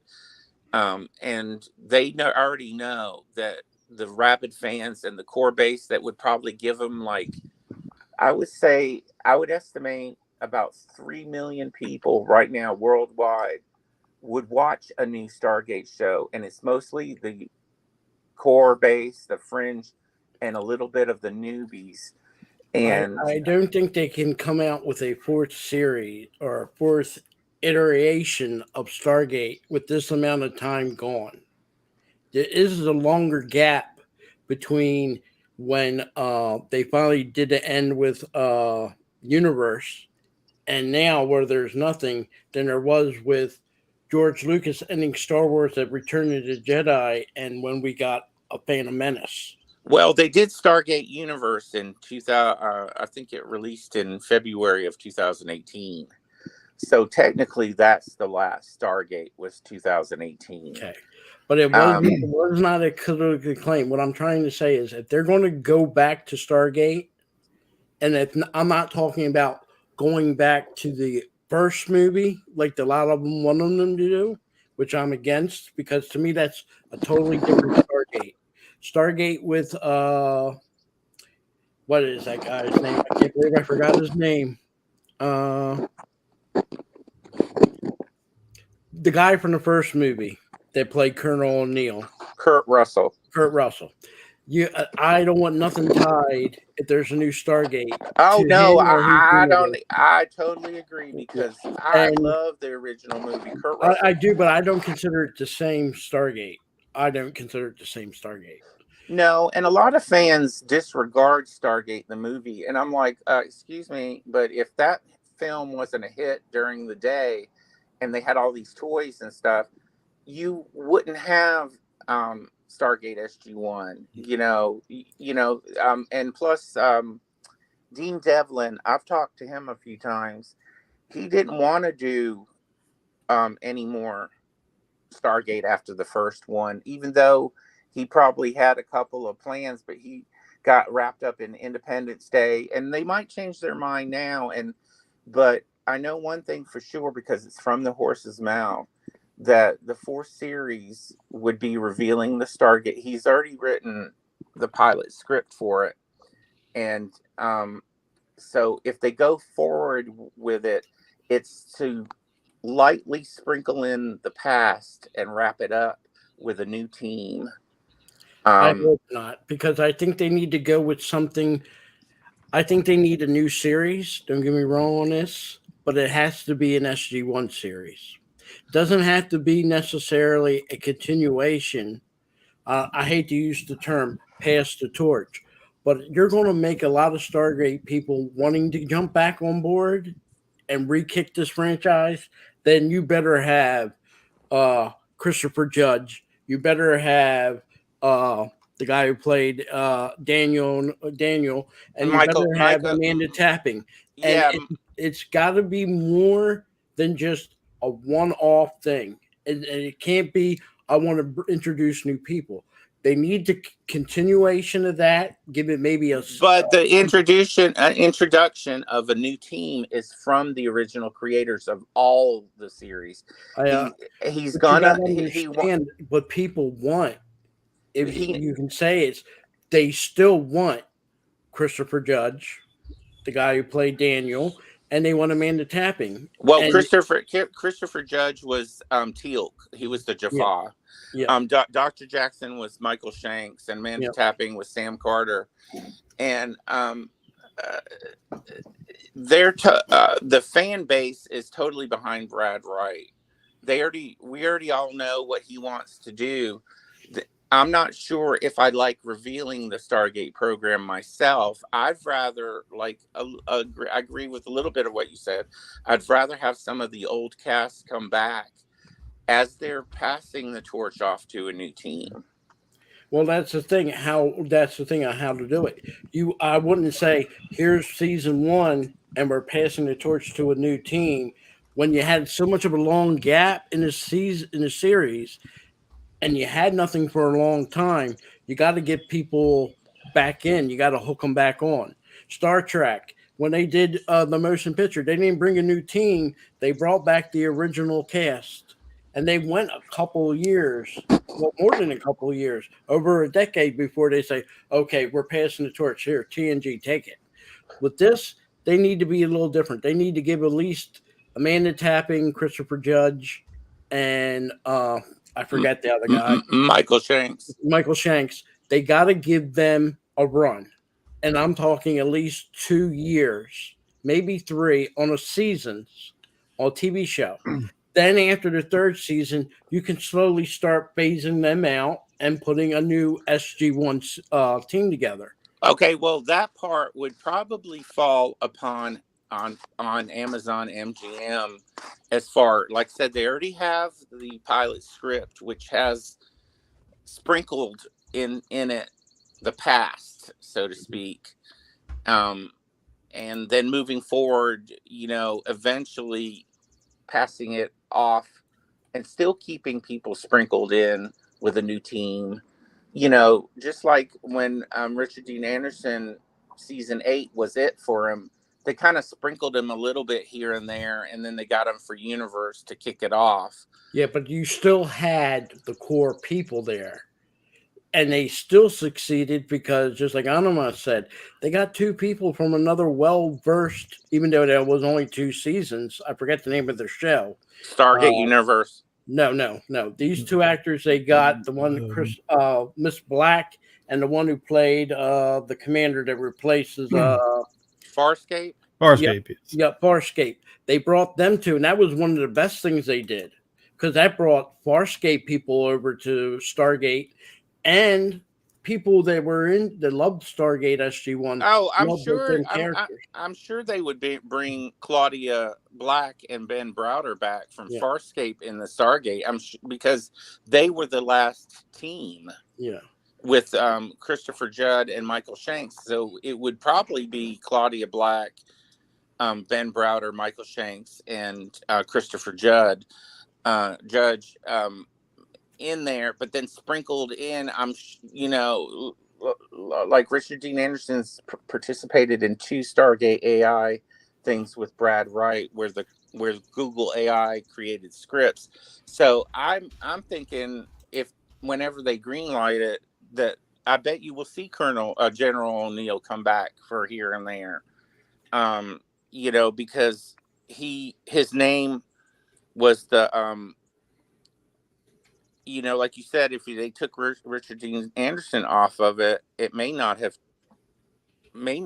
ever even started. No, that whole franchise was started because of him. And real quick, I just want to thank Jack Sparks for joining the panel today and stopping by. I also want to thank Whoopa Troopa for joining the panel and stopping by. Thank you, guys. Yeah, thanks for having me, and check out my channel if you haven't. Yeah, definitely. Have a good day, guys. Yep, see you guys. Day, Whoopa. Love you, Whoopa. But I hope that what I'm saying is I hope they don't go the route. We're going to throw the original team, and then there's going to be all these new people. That card's been played so many times, and I don't know with Stargate. Yes, we do have a fandom there, but I don't think you have a fandom right now that you can say we're going to start a whole new team Sprinkle these other No, characters part-time and say that's going to jump. Had they did this 2 years after Universe, you might have been able to do that. But since it's been so long now, and let's be honest, a lot of people walked away after they stopped SG1 and Atlantis. A lot of fans walked away. They didn't want to touch Universe. So you have a little iffy there with that crowd. But it's also been, like I said, a lot of time.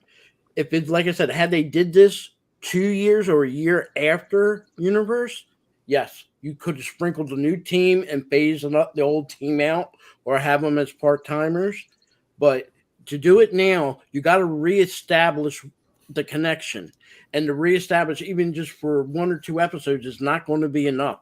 You've got to give the fans what they want. And what they want is Stargate SG-1. Does it have to have Bauer and Black? Maybe, but it definitely has to have Christopher Judge and Amanda Tapping and Dr. Jackson. They got to have them 3 there. And they got to have more than just part-time. They got to be full episodes, and they got to have a couple seasons just to get the feet wet back for Stargate. Yeah, what Resolute Germ said is I like. Fans are okay with that because it was seen as a sci-fi channel making up for canceling Farscape on short notice. Yep. Yeah, they didn't just do it with Farscape. I mean, look what they did to Firefly. Firefly was 1 season done, and then a movie, and then done. And now they're talking about bringing it back. Honestly, most of the talk about bringing these series back is because they don't have no ideas to create anything new right now. So they have to go what's been established. Well, and also timing and the environment out, what's going on today also has an effect, in my opinion, on when they're going to do a specific show. I'm not so sure, like some of the fans were mad at me because I said, I don't think Stargate's going to happen this year, and I don't think it's going to happen next year. It may happen by 2025, but you got to give the merger time to sort things out. And they know that Stargate still makes money. For example, like I said, Eagle Moss did ships. They did the Daedalus from Stargate Atlantis. They did the Gold Mothership, and they did the Death Glider. They all sold out. And I contacted Eagle Moss, and I'm like, you people didn't listen to us when we asked you to do these shows, when these models, when the fans asked you, you better have a big supply on. People are clamoring for merchandise. If they can't have a show, they want merchandise, and stuff. And but Browder, for instance, physically can't be back full time. Yeah. I mean, but that's what's, like I said, that's what it's from the horse's mouth. It's reveal the Stargate program, tie up some loose ends, and then he wouldn't tell us anything else. What was in the pilot script for the 4th season. And I think MGM is in the middle of sorting out things with Amazon as far as properties. And I'll tell you what, if they blow up Stargate with wokeness and crap and don't do what the fans would like, it's going to be a new Star Wars battle, and Star Trek battle. It's going to divide the fandom, and it's going to fail. That's what I think. And then, the timing of what's going on in the world, to me, has a big thing about what's going to happen with shows and stuff. And I think don't forget where everybody's sitting at on the production level, like you're talking about the being acquired and all that. Another thing is you can have a script be running constantly around for years before the people will even say, I'm going to touch it. You might get, we like the script, do a little bit more. And then 6 months later, they say, no, go redo that. It happens a lot. If you like, I'll use this example. If you think Top Gun Maverick was written and created in a day, it didn't happen that way. The idea's been floating since the Top Gun came out of the movie theaters back then in the 80s. Probably been rolling around and going around desk to desk numerous times in different remakes and rehashes of the script before you got it. And if I remember correctly, Top Gun was filmed starting in 2018. Yeah, it was already in the can before the Yeah. pandemic. Yeah. So something like with Stargate, MGM has always been notorious to take their time. They're not like the other companies. They're not Disney. They're not Warner Brothers. They're a cool collective. When they put out a movie, it's at this specific time. They know what they're going up against. And most of the time, MGM, when it comes to a movie or when it was with Universal, if they know another movie's coming out there's going to be competition, they're known to hold back a movie 2 weeks so the other one gets their hype and gone. So when theirs come in, it's not really much of a competition. Well, that's why I kind of think like right now with Amazon going for, and a lot of them are going for fantasy stuff like Tolkien right now. So unless Stargate sort of goes back to SG-1 and Atlantis style, I don't see where it fits in right now. So don't kill me, fandom. No. But I don't see where the gate would start spinning right now. I think it will. But I don't think right now with all the fantasy genre, and there's other shows that are filming pilots right now, and they're all just about fantasy kind of things. When Stargate SG-1 came out, Star Trek was getting out of the pictures. Not I don't mean that literally, but they got done their Voyager. They really were going for a break. Star Wars still didn't hit the theaters. It was a perfect storm for them when they came out. It was a perfect time to come out where you have Star Trek right now, Star Wars doing their thing, even if they're not great. That's potential viewers being taken away. I don't think so, because right now, the very fact that everything is crap, if they manage to bring out something that is high quality and not woke, and that will just not woke by itself will probably garner a crap ton of viewers. Oh yeah, but it will make a big difference on how they decide to come out. If let's say they decide, and the corporates behind the scenes decide, we want to do a Stargate movie, then come out with the TV show. That's not unheard of. I would be against it. I would be the opposite. I rather that they came out with a TV show and potentially a movie. I would rather see, if it was Bob like SG-1, I'd rather see at least like a Stargate that gave them like 2 or 3 seasons. And then you can move the original cast or what's left of that cast and send them to a real movie. And then you can end it with a real movie for them. I'm not a direct to movie TV, none of that. So, like I said, when it comes to Stargate, which I love, I adore, I still love Stargate to this day. When it came out, it was perfectly timed. When they ended it, I think they ended Stargate SG-1 and Atlantis a little bit too soon. I thought they brought Universe on too quick. Okay, right there. Yes, I'll agree with you that. And they agree with you also.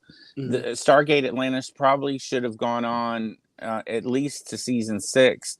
I agree. But they rushed and wanted to do Universe, and they realized what they did, because like I said, that turned me off. It turned off a lot of people. When I saw that, and I'm like, this is Battlestar Galactica, and I'm like, I was like, I blame it more on the Sci-Fi Channel saying, look guys, we want to be done. Don't forget they took over from Stargate SG-1 after it was on Showtime for 5 years. The agreement when they brought them on to Sci-Fi was they're getting 5 years, but your budget's going to be cut. Then they threw out on Stargate Atlantis, and I think they felt Sci-Fi too much Stargate, and that's why they agreed to go to one with the universe. I don't blame MGM. I don't blame the people, the writers of Stargate, for that. That was the craziness of sci-fi. Like I said, sci-fi was really known at the time for, along with the Hallmark Channel, for making original content and TV movies. If you notice, at the time when they got rid of Stargate SG-1 and Atlantis, and even Battlestar Galactica, they pretty much told them, hurry up and end your show. They wanted to get more to reruns than the original content. Yeah, and then what Resolute Germ just said, Stargate will be back, but as I said, when the sale happened, it will be at least 3 to 5 years for anything to get off their ground. I agree with that. Maybe if we're lucky, a lot of this, nonsense will be behind us, and they'll, make a quality product. But it is Amazon. Yeah, that's I'm what sorry. I'm worried about. Yeah, that's it what is I'm Amazon. worried about. They're That's what going I'm. to. They're gonna You gotta enforce hope their Amazon crap in it. gets the fear of God into them, which Oh. I doubt, because what they're doing with the Lord of the Rings, and they look at it, what happened to Warner Brothers. You know this though.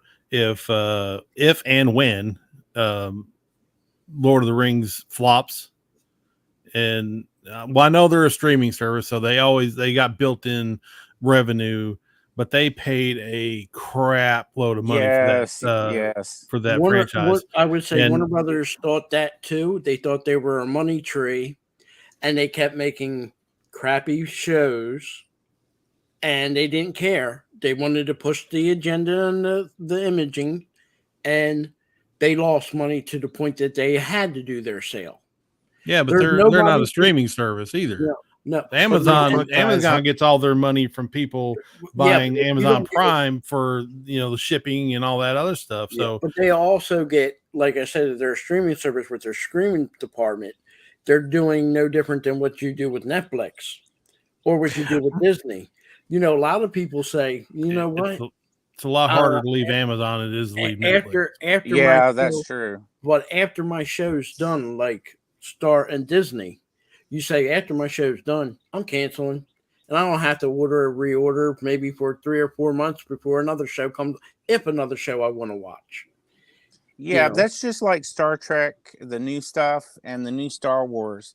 I did not get to see the second sequel movie because I tried so hard to avoid spoilers. And then when I found out that they killed Han Solo, I was upset from the first movie. You need to bring all 3 of them back. People want to see Luke, Han, and Leia. And they don't want Han. I didn't want him to be killed. So after that, I'm like, that's it. And then when I heard about what's going on with I haven't seen The Mandalorian, Boba Fett, or Obi-Wan, or any of that. And I've read both sides of the fence. And I just don't think me, as much as I love all of those franchises, I would be digging any of that crap. And then I watched season 1 of Picard, and I was just like, oh my gosh, if I want to slow torture. And did you just pick up these writers from high school? Is this fan fiction? What is this? This is boring. All of the above. And then the new Star Trek Strange New Worlds, I like Anson Mount, but then everybody is saying that it's not really, they should have said it was a reboot on a different timeline. Maybe I would get Paramount Minus to watch it, but I didn't want. Still bad writing though. Yeah, and then Star Trek Discovery, I watched the first season after I watched the second season because everybody's like Captain Pike, Captain Pike, Captain Pike. And then I was like so over Michael Burnham. If you talk to me, I was a captain in the military, and you talk to me that way, you'd be off my damn ship real toot sweet, like real quick. And you wouldn't be countermanding my orders, and you wouldn't be a bitch. I mean, yeah, that's the thing with the new Star Trek stuff. It's that the people who are writing it doesn't understand military command. They don't understand chain of command. They all think they're like a lot of people say it's friends in space. They talk back to each other and they curse at each other. Then they do whatever they want. They don't follow orders, and it's all a bunch of horse crap. And then I heard the Enterprise on this version is so damn huge. It's like a mini Walmart inside, the captain's quarters. I mean, it's like what? Yeah, captain's quarters is like freaking huge. He's got a bar and probably a Stuckey's or something in it. And then BBC is another one. Yeah, all these companies, they think they can do whatever they want once they get a hold of a IP. Look at Doctor Who. Oh, they had to sell it and they had to get rid of it because guess what? BBC ain't making money. Well, that's the thing. They can do whatever they want when they get a hold of it. They don't understand the consequences for whatever they're doing until it happens. Well, them two companies are learning that. Will they? Are they? I doubt. Are they? I agree with you, Mike. Are they? Are they learning? Because there's a lot more than just saying a series is bad. You have to understand who's writing the series, who's promoting the series, and let's be honest. If the heads up of the CEO of the company and the board of directors say, we want this agenda pushed, what can a writer do of the show but push that agenda? Well, if they want a paycheck, how do you know that it's not the writer that wants to push that agenda along with the company in order to get that writing job? He still has to get the okay from the board of directors and a lot of these writers are activists and they are part of the agenda now. They don't hire good writers anymore. They don't hire the ones that wrote Star Trek Enterprise or TNG. They don't get those jobs anymore. It's fresh out of college C+ student writing students that doesn't even know about the IP they're writing about, that are activists. But what about also that all these top IPs have series Bibles? They just shove them on the side and they nitpick stuff. I heard about the Gorn. Why is there a baby Gorn? I mean, why do we need to know much about the Gorn? And why did you wreck Canon? And then Spock. Canon is no longer golden to these people. Canon is golden to bring you in. 4 minutes of Luke Skywalker at the end of The Mandalorian season 1 was not enough to bring me back and say Star Wars is back. That's not even it's not even a full episode. No, that's true. And I mean, it's not going to change until they get hurt.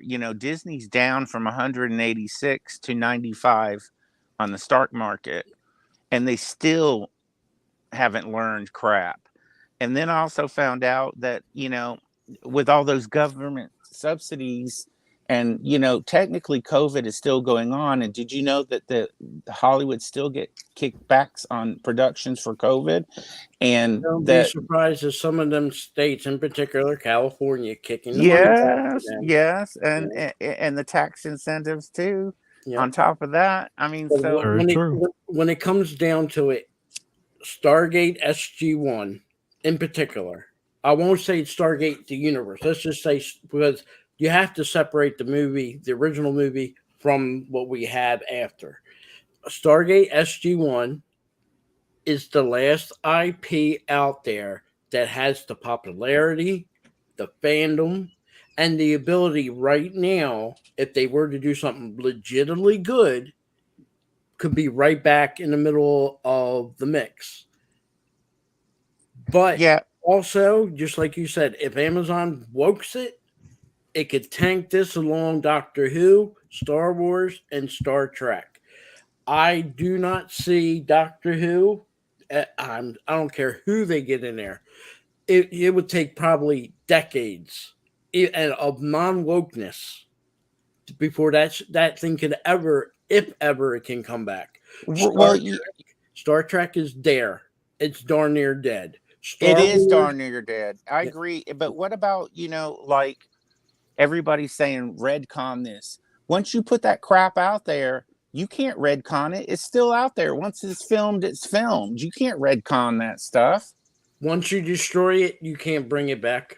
Yeah, same thing. I mean, hey, Brandon, it just ticks me off. I mean, that's why I stick to the old stuff. I have to admit, I am curious about Strange New Worlds, but I don't know, unless somebody gives me a free copy to watch it when it comes out. I don't know. I'm just gonna leave it alone. I blame the Go watch I couldn't even watch the first episode. I tried it with Spock. I tried it with Crit, and I couldn't do it. And I do Why couldn't you do it? What was the first episode took you out? Period. Go watch my video on the first episode. I will. You will know everything that was wrong. But if they want to see the craziness of Disney, go to this next article. This is the craziness. I saw that $5,000. Yeah, let's get to that, Mike. Yeah. Well, I'll tell you one of the things that took me out of Strange New Worlds. It is the way the characters act toward their commanding officer. I'm sorry, you don't do that. I don't care if you think you know the answers and you think you have a solution to the problem. You still have to be respectful to the chain of command.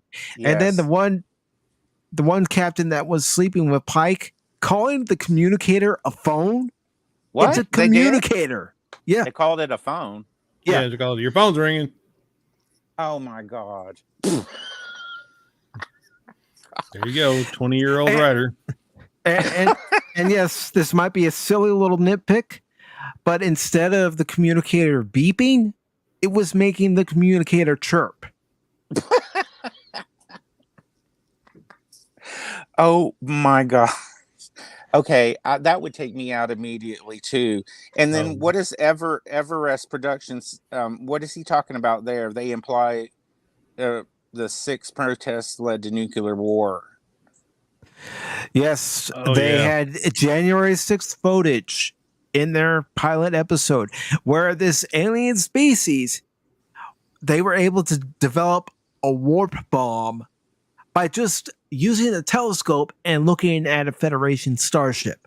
Wait a minute. What did you just say? Telescope makes... Yeah. Oh, telescope. Okay.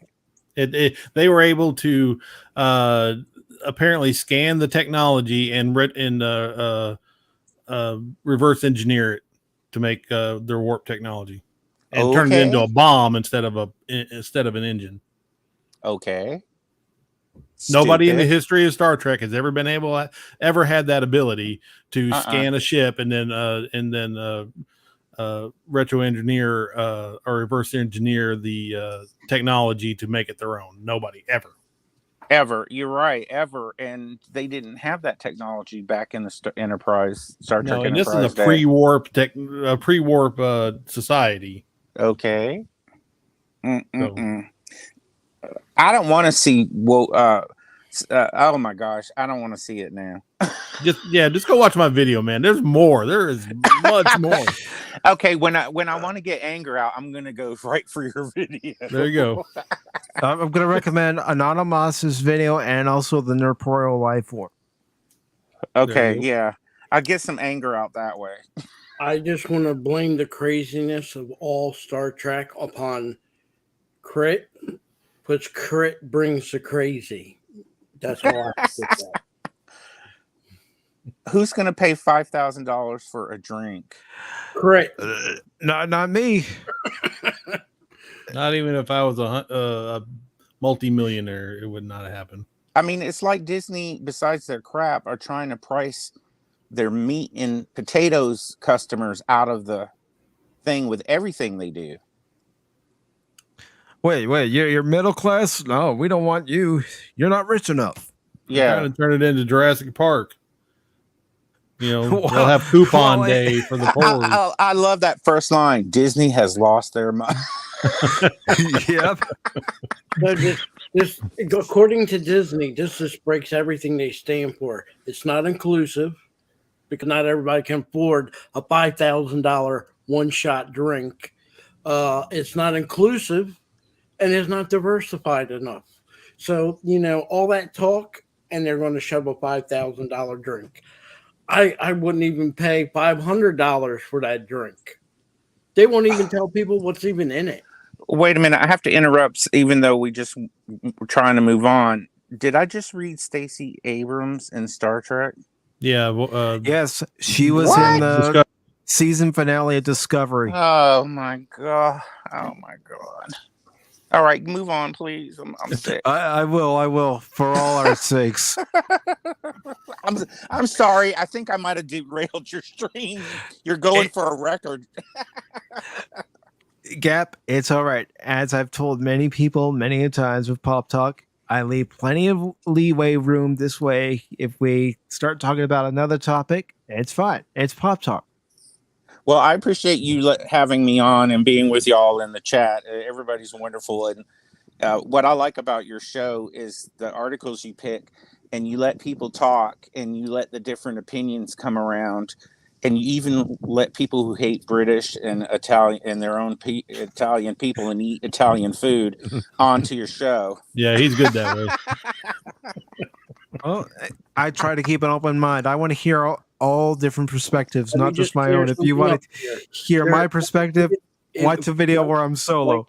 Even in our great country, you have to admit there are some states, even for you don't want to venture there. Chicago, Illinois. I'm just saying. Southside. If you don't think other countries, and I know because I'm Italian, but other countries, it's the same way. There's an east-west divide. There's a north-south divide. You know, you go in China, there's 5 different types of Chinese, and they all can't stand each other. It's a fact. It's human nature.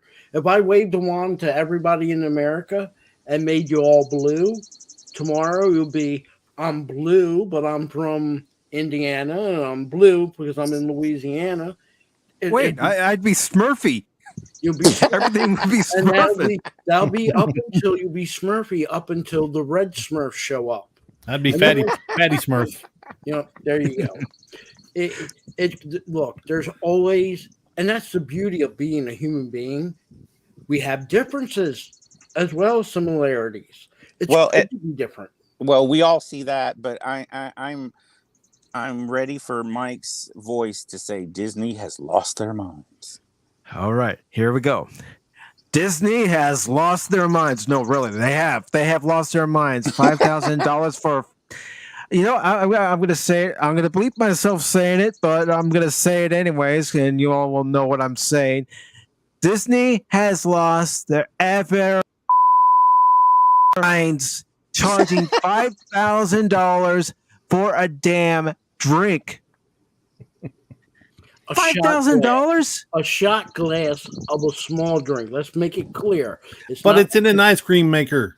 And I thought it was some of them ice cream makers at first, and then I was told no, it's just a carrot. It's an ice cream maker. Look at it. It's an ice cream maker. Even has frost coming out of it when you open it up. And I love this line here. What planet are these people living on? They're not living in reality. They're living in their fantasy land because they're part of Disney. You know, I can go on a whole tirade about Disney right now, but I'm not going to for the sake of my blood pressure.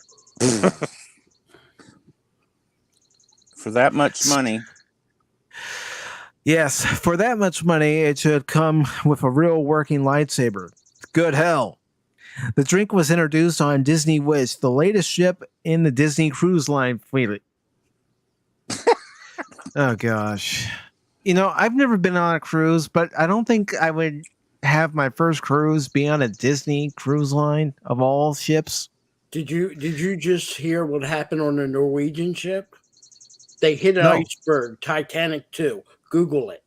Did they really? They hit in the exact same spot the Titanic hit. They had to cancel the cruise. They had to go back to dock. Luckily, they didn't sink. But they hit it. They literally ran over the iceberg. It's on YouTube. Jeez. They make them a little bit better nowadays. Yeah. Yeah. The British were in control. There's the difference. The British were in control of the ship, but the Norwegians. Mark this date, July 3rd. Phil McCracken's hatred toward the British people. Oh my gosh. See, Crit, this is what we've had to deal with all Pop Talk long. Phil McCracken's hatred for the Brits. Free whales. Get the Brits out. Free whales.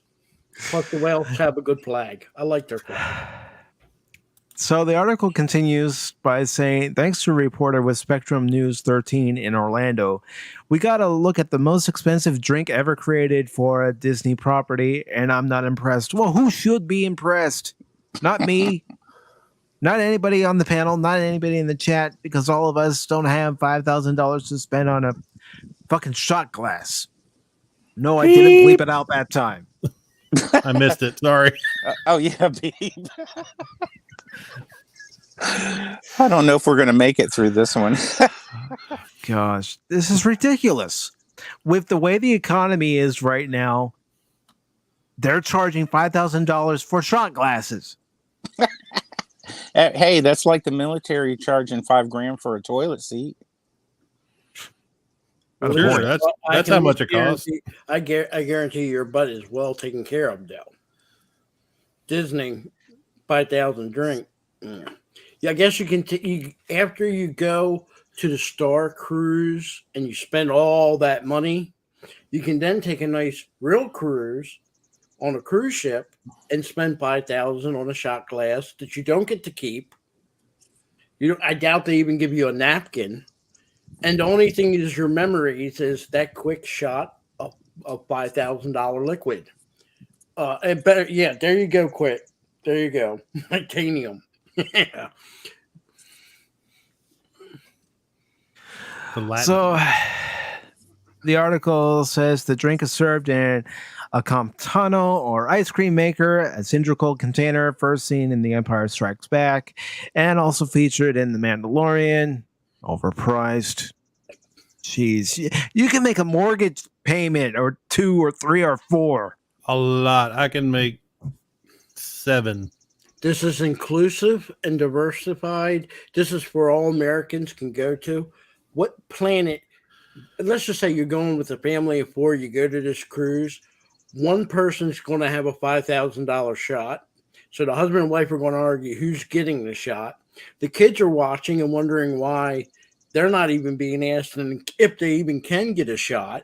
Yeah, everybody dips their finger in and licks it, and that's the end of it. That's it. You dip your finger in, or you get a toothpick or something, so you don't contaminate it because God knows what it's made of. Well, it even says here in the article, there's no information on what's in the kyber crystal, but if you drink it, better give the person force powers. Hell, if I drink it and I develop telepathy, fine. But if I drink it and I develop an extra arm, then we got problems. Or you just taste what $5,000. Well, you said extra arms. Maybe if you drink a couple of them, you'll end up like General Grievous. Well, I would say this: General Kenobi. I'm not a rich person, and I don't consume a lot of alcohol, but I do once a year purchase an alcohol, and I might spend maybe $600 at the max, maybe $500 on French wine. And I'm bringing back 3 or 4 different bottles and different flavors of whiskey, some, rum, anisette. I don't know if you guys know what anisette, but it's a liquor. Italians use it when we make cookies, and brandy. Send me a batch of cookies. No, that's all mine. I don't share my sweets. I don't know you two. But seriously, I can buy with $500 a lot of liquor in a bottle, and I can have multiple drinks. You've been drinking this today, is $5,000, Phil. I mean, they're charging $5,000 to stay at the Galactic Star Cruiser, which looks like a bunker. I guarantee what they had in the shot.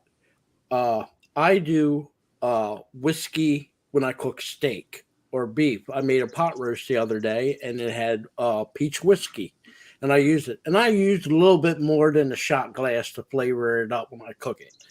And I guarantee you that one shot glass didn't cost anywhere near probably maybe $20. If you think I'm going to spend $5,000 on a shot, No.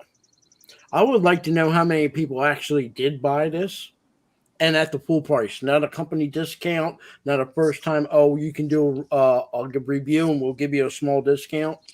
No. I'm sure they'll sell like 2, maybe 3 of these a year to super rich retards that got so much money they wipe their own butts with it, so they don't care. And they're like, "Ooh, I wonder what $5,000 tastes like. Let me have one of those." I'd rather have a good old fashioned pina colada. Read Everest last. Crit saying, I wonder if the Kyber Crystal drink is just the blue milk Luke got from The Last Jedi, replace the sea wells with goats in a Disney factory. At least they could offer you a meal with it. You know, you should be entitled to a meal of 4 quarters. You should be entitled to a lap dance. With a Trillic or a Trillic. Have you seen some of them people that work at Disney lately? They don't look too, how can I put it, appealing. You could have Princess Leia lookalike in her slave outfit. Do a there you go. Okay, but there's some out there that don't look that good to be even put in the slave Leia outfit. Look at got to be body positive. Well, I'm sorry if you popped out 7 kids, you're not being positive, body positive. Yeah, but baby might have back. Right.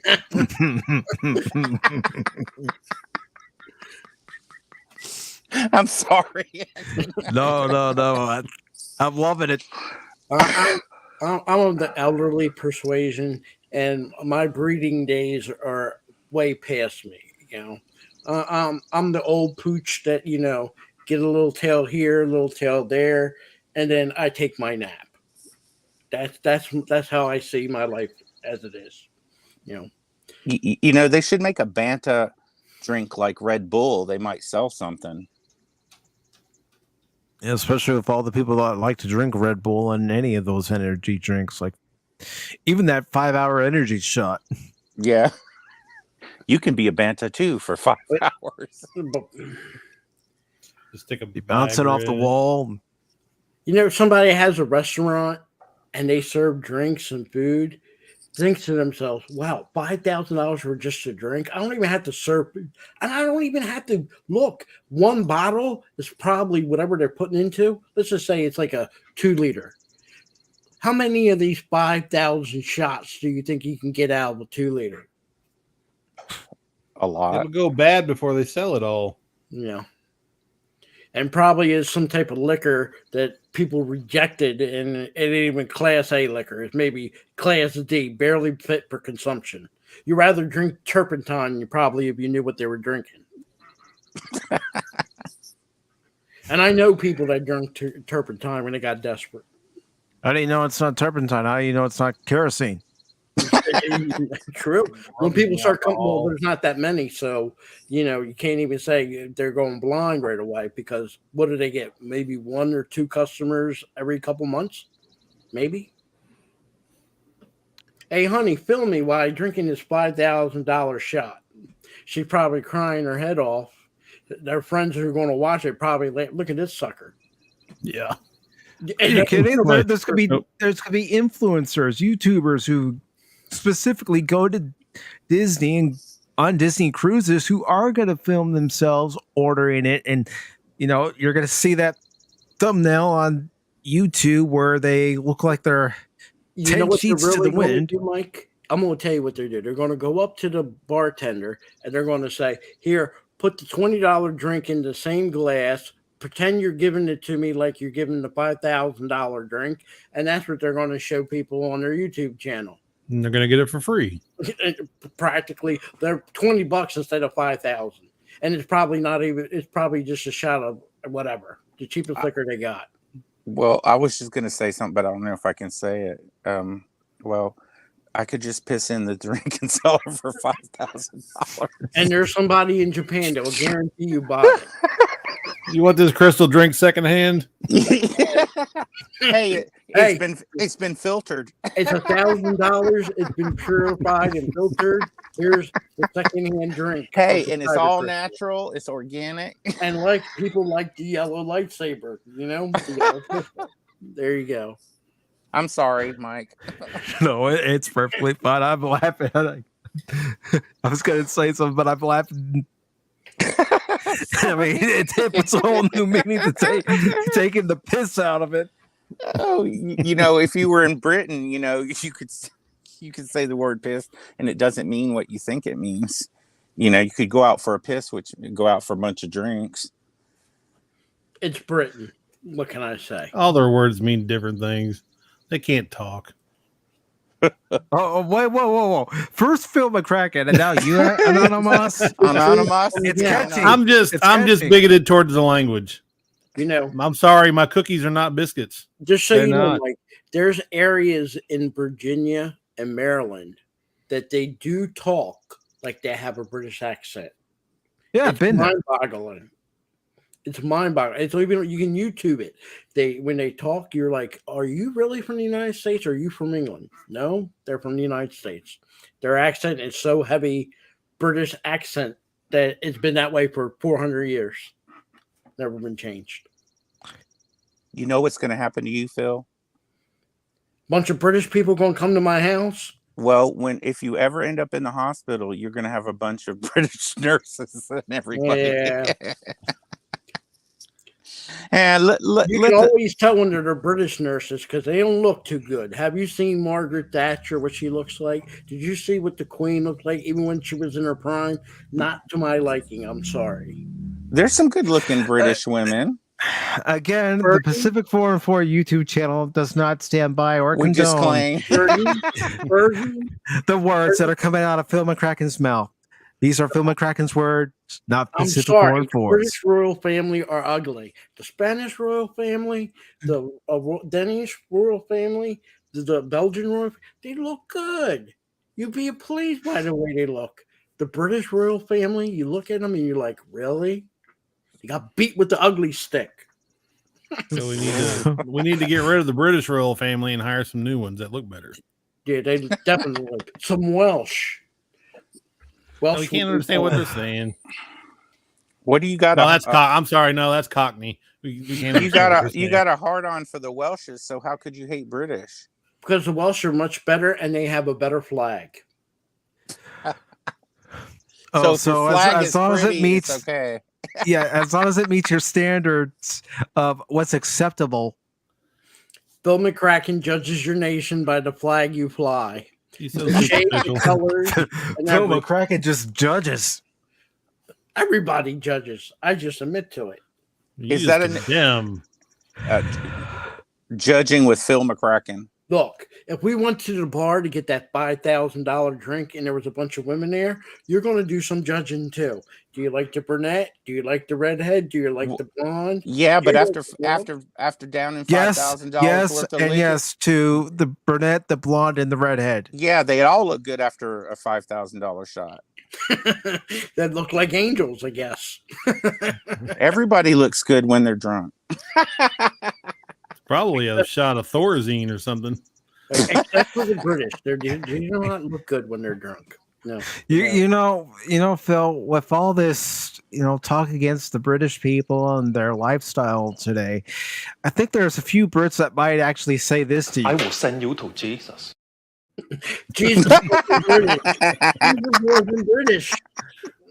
He would agree with me.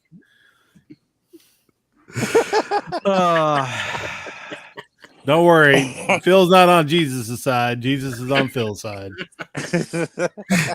Even Jesus is going, nope, no, I don't want any part of this. Look, if we got a map out, I'm pretty sure Italy is a lot closer to Israel than British are to Israel. Just saying. So it's geographic now? Now you're bringing geography into this? Yeah, I never promised an educational program, Phil. Look. When it's coming to defend my arguments, nothing is excluded from being brought in, including food. Can you name me good British food?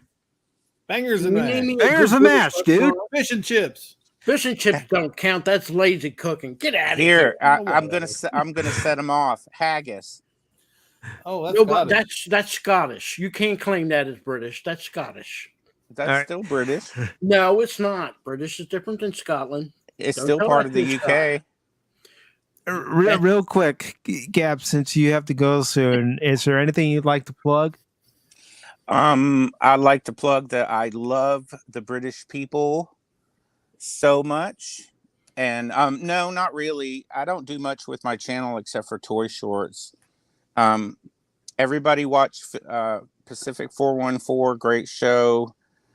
Anna Moss is great. I'm still getting to learn, Phil. Just don't pick on the elderly. We get along fine. Are you elderly? Yes, I am. Like A 50. proud member of the AARP club. The Alzheimer's Association. What? There you go. There's another elderly. I knew that was going to happen. But thank you so much for having me. You guys are wonderful. The chat's wonderful. This made my day. I needed the humor, and I appreciate you having me on. Thank you very much. Thank you for coming on. You know you're welcome back here anytime. Hope you have a good rest of your Sunday and happy 4th of July. Yes, happy 4th of July. Go America. Elderly abuser. Not yet. Anyway, have a good day. Good day, man. Fuck yeah! Nick, my balls. So let's go ahead and move on to this article before Phil insults any other country or nationality or anyone else for the day. I don't like the people in Greenland, but they don't count. You don't like anybody. You're catching on. You're catching on. Mike, congratulations. You're the first one to come on. I hate everybody except me. Of Equal course. opportunity, hater. And this is what everybody's saying about you, Phil.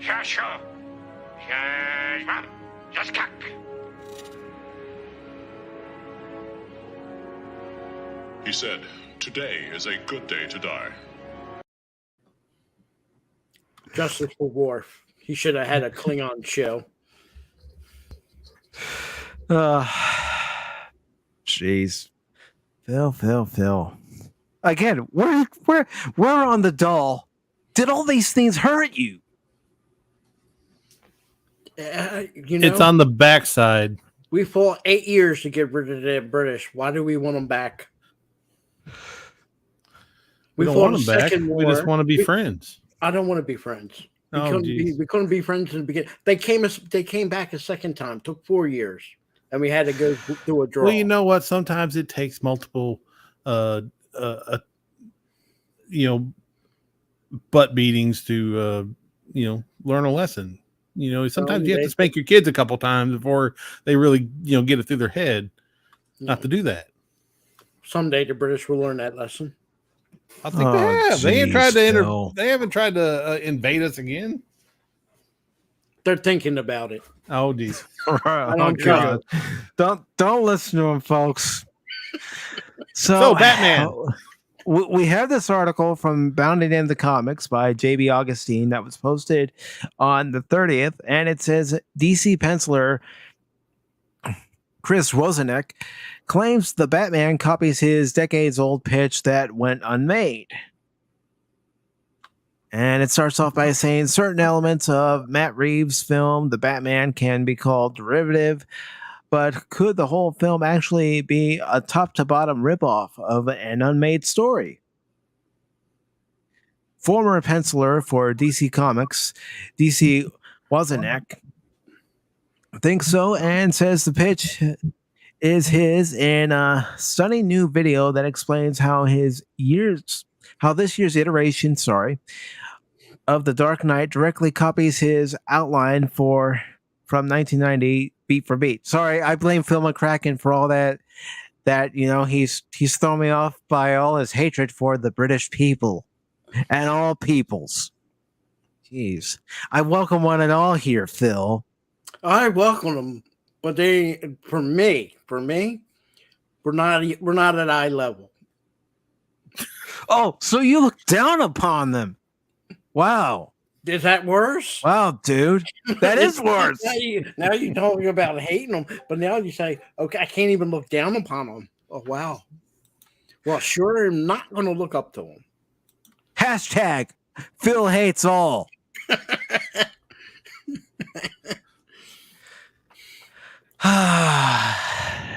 This article continues by saying, titled The Ultimate Riddle and then The Blind Man's Hat. There are a few differences here and there between the two, but the essence of the story is the same. A broken Gotham is plunged into chaos and corruption when the Riddler is on the loose. As a grisly murder scene, he leaves a taunting note for Batman saying, more murders are going to happen, much like in the film's setup, and it's the beginning of a twisted mystery.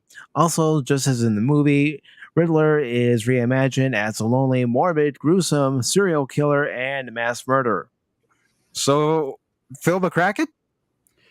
This is not surprising because this does happen. A lot of people don't know that Christopher Hayden, yes, Mr. Anakin Skywalker, wrote a series for the USA Network. They canceled it. Then they brought it back under a different name called, I forgot the name of it. It was a real popular medical thing on the USA Network. Became a huge hit. Christopher Hayden ended up suing the USA Network, and guess what? He won. He won. Hayden Christensen? Yep. And that's why for a lot of years you didn't see Christopher Hayden because he made Hayden Christensen? Yep. Hayden Christensen. There you go. Thank you. Anonymous, thank you for looking out for the old people. You're welcome. I'm trying. Phil. I'm trying. But yeah, this does happen a lot in Hollywood. And it doesn't surprise me. But then again, this is Batman.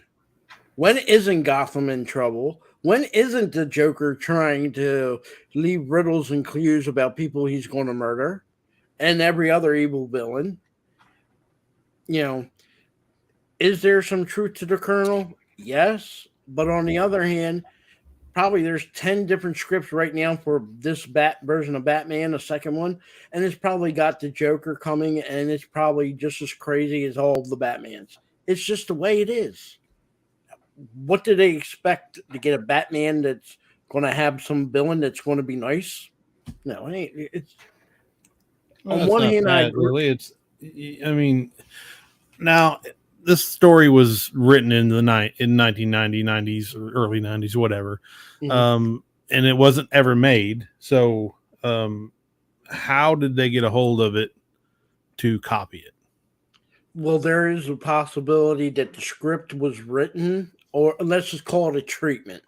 Better saying treatment. The treatment was sent out to Warner Brothers, and it probably got passed along back and forth. That happened. Was it a movie script or was it a comic book? It could have been both. Well, a comic book story would never have gotten into the hands of filmmakers, I don't believe. It was an outline from 1990 is what it says for DC Comics. There's the one scene that was in the comic of Batman where Robin gets killed by the Joker. And that script was first done as a comic book. It then got made into a animated movie. So is there a script for that? More than likely, yes. You'd be surprised. But it was a comic, though. This was never made. But does not mean the treatment isn't there. Same thing happened, like I said, with Hayden Christensen. When he came out with... I'm trying to remember the name of the TV show. But it was about Doctor and everything. And the USA Network said thanks, but no thanks. Took the whole idea and the script, turned it around, and put the name of their show on top of it, and it's a blockbuster. Growing Pains, I think. Royal Pains. Royal Pains. Thank you for looking out for this. But yeah, That's right, Bill. he like I said, Hayden Christensen end up getting paid for it. But yeah, USA Network stole the idea. You know, it ain't unheard of. Like I said. Well, yeah, I mean, Deep Space Nine was stolen from the Babylon 5 guy. Yep. Yeah, Michael Straczynski. Yep. They sat on that script or they had the whole series written out. So they sat on that for several years and then finally said, "Now we don't want it." And then all of a sudden, here comes Deep Space Nine with look at quite a lot of Orville. different similarities. Orville was supposed to be, let's call it what it is. It's Star Trek. And it's but Star Trek. It's just the better part of Star Trek. But there was no pretense that we all knew he knew, or we all said it was going to be a Star Trek parody, or it was meant to be a Star Trek parody. But now they're because that's what Fox wanted. They wanted half Star Trek, half Family Guy from other sources I've heard spoken about from. But it wouldn't surprise me if there was 2, 3, 4, 5 scripts or information of scripts, treatments that were out for this that looks just like this last Batman movie. Again, tomorrow they can do one with the, I don't know, with Bill, and you can pick Scarecrow. And they'll probably have 5 or 6 different ones. So, and there's probably very similar scripts. And I mean, how do you differentiate a movie involving the Riddler killing people? Let's read the rest of the article and let's see what other information it may or may not give us. It says, finding others shunned like himself, he would develop a following and live in a commune with his surrogate family, which was reworked as an orphanage with squatters for Reeves' purposes. With cops on the take, the only good man left for Batman to trust is Jim Gordon, and they team up to combine their skills to solve the case. Each killing brings a new riddle that is part of the cipher that exposes what Riddler knows, his big reveal at the end. Before that, it is vital for him to confront Batman face to face, so Riddler turns himself in at the police station as opposed to a diner as it played out in the Batman. Another similarity between Wozniak's idea and the movie is the scene of the Riddler's arrest, which bears a striking resemblance to David Fincher's Seven, particularly the scene where John Doe, Kevin Spacey, voluntarily gets caught and confesses to his crimes. It's academic at this point that Seven was an overt inspiration for Reeves, but it couldn't have been for Wozniak, which he addressed in the comment section of his video. Someone pointed out to me yesterday that my Batman plot predates Seven by 5 years, so Matt Reeves and I were not both inspired by John Doe. He said on his YouTube profile, Full Blown Psychosis. Reeves can fall back on Fincher as an excuse in this instance, but he can't do that when it comes to a second detail Wozniak claims is lifted directly from his outline. The booby-trapped package in the Batman. Riddler sends a parcel with a note and a bomb in it to Bruce Wayne, hoping the ensuing blast will kill the boy billionaire. I'm just tripping up my words today. Little does he know that Alfred sorts the mail and opening it instead winds up in the hospital. Wozniak shows in his video essay that he had virtually the same idea, except Barbara Gordon was the intended target and what might be a nod to the Killing Joke. The ending of the outline mirrors the Batman quite a bit too, except that the cipher, when solved, comes back with the code, I know you are Wayne, indicating the Riddler figured out Bruce Wayne's true identity. This is similar to the movie's more ambiguous, I know the real you answer. Bruce's self-doubt about his mission is at play as well, though it stems from the city being lost if his identity is exposed. With his secrecy compromised, every Tom, Dick, and Harry nutjob and prison guard might take a shot at him, but that wasn't the most sinister part of the plan. A closer examination of the cipher revealed a grimmer twist, one that again can be found in the Batman. Riddler was going to punish Gotham biblically and indiscriminately by bringing on the Armageddon of a plague. You'll recall a great flood substituted it in the film, a la Greg Capullo and Scott Snyder's 0 Year, overcoming the odds and a slow poisoning in the final battle. Batman injects an antidote, which is mimicked in the film with a shot of adrenaline, and wins the day. Riddler would be denied victory and rot in prison, isolated and forgotten. As Batman rededicated himself, it would turn out the Joker, who makes a cameo at the end, was the mastermind of the whole thing and quietly radicalizing Riddler. What's next? Video contends all the way that everything down to the ending is exactly the same. And he adds in comments, there is more proof coming, and it is extremely difficult to ignore. I'm confident you guys will flip to my side. Stay tuned. The proof he presents in his video comes from an email he claims he sent to Batman franchise EP Michael Uslan in 2008. Wozniak was pitching it again, this time as a movie, and he never heard back. Wozniak later met Uslan and New York Comic Con in 2008, where the producer gave him his business card. I'm a film producer. I like the title of your book. Do you mind if I have a copy? I'm always looking for good stories, Uslan reportedly told him. Setting up a Patreon page. So basically, because I'm not going to read the rest of this, but basically what it sounds like is he is claiming that he had this treatment. He gave the book to the producer. The producer took the book, and that's how Warner Brothers obtained this treatment. And they used it for the Batman. See, that makes all the difference in the world. Mm-hmm. It's not unheard of, that being done. And then someone, when they get a hold of the book and they use it as treatment, doesn't mean for word they copied it. They probably copied certain parts of the book, redid things to change it. Do I think he was ripped off?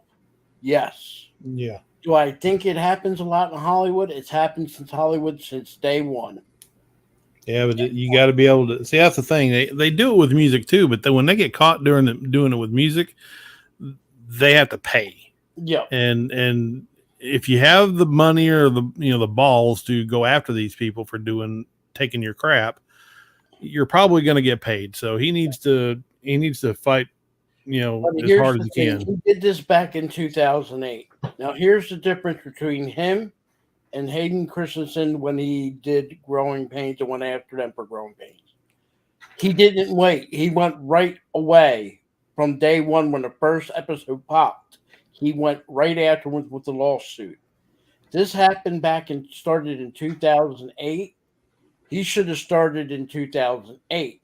Seemed to me he waited. Film gets released. Film becomes a hit, which it did become a hit. And now he wants to get paid. Yeah, but how is he supposed to know in 2008 what they were actually doing? See, that's the thing. When you control a treatment or a script to a movie,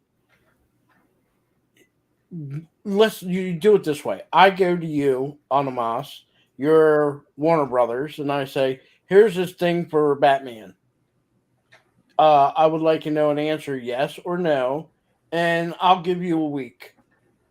Anoma says either right then and off, a week's not enough, or no, I don't want to look at it. You take your treatment and what you got, and you walk away. You don't leave them with a copy.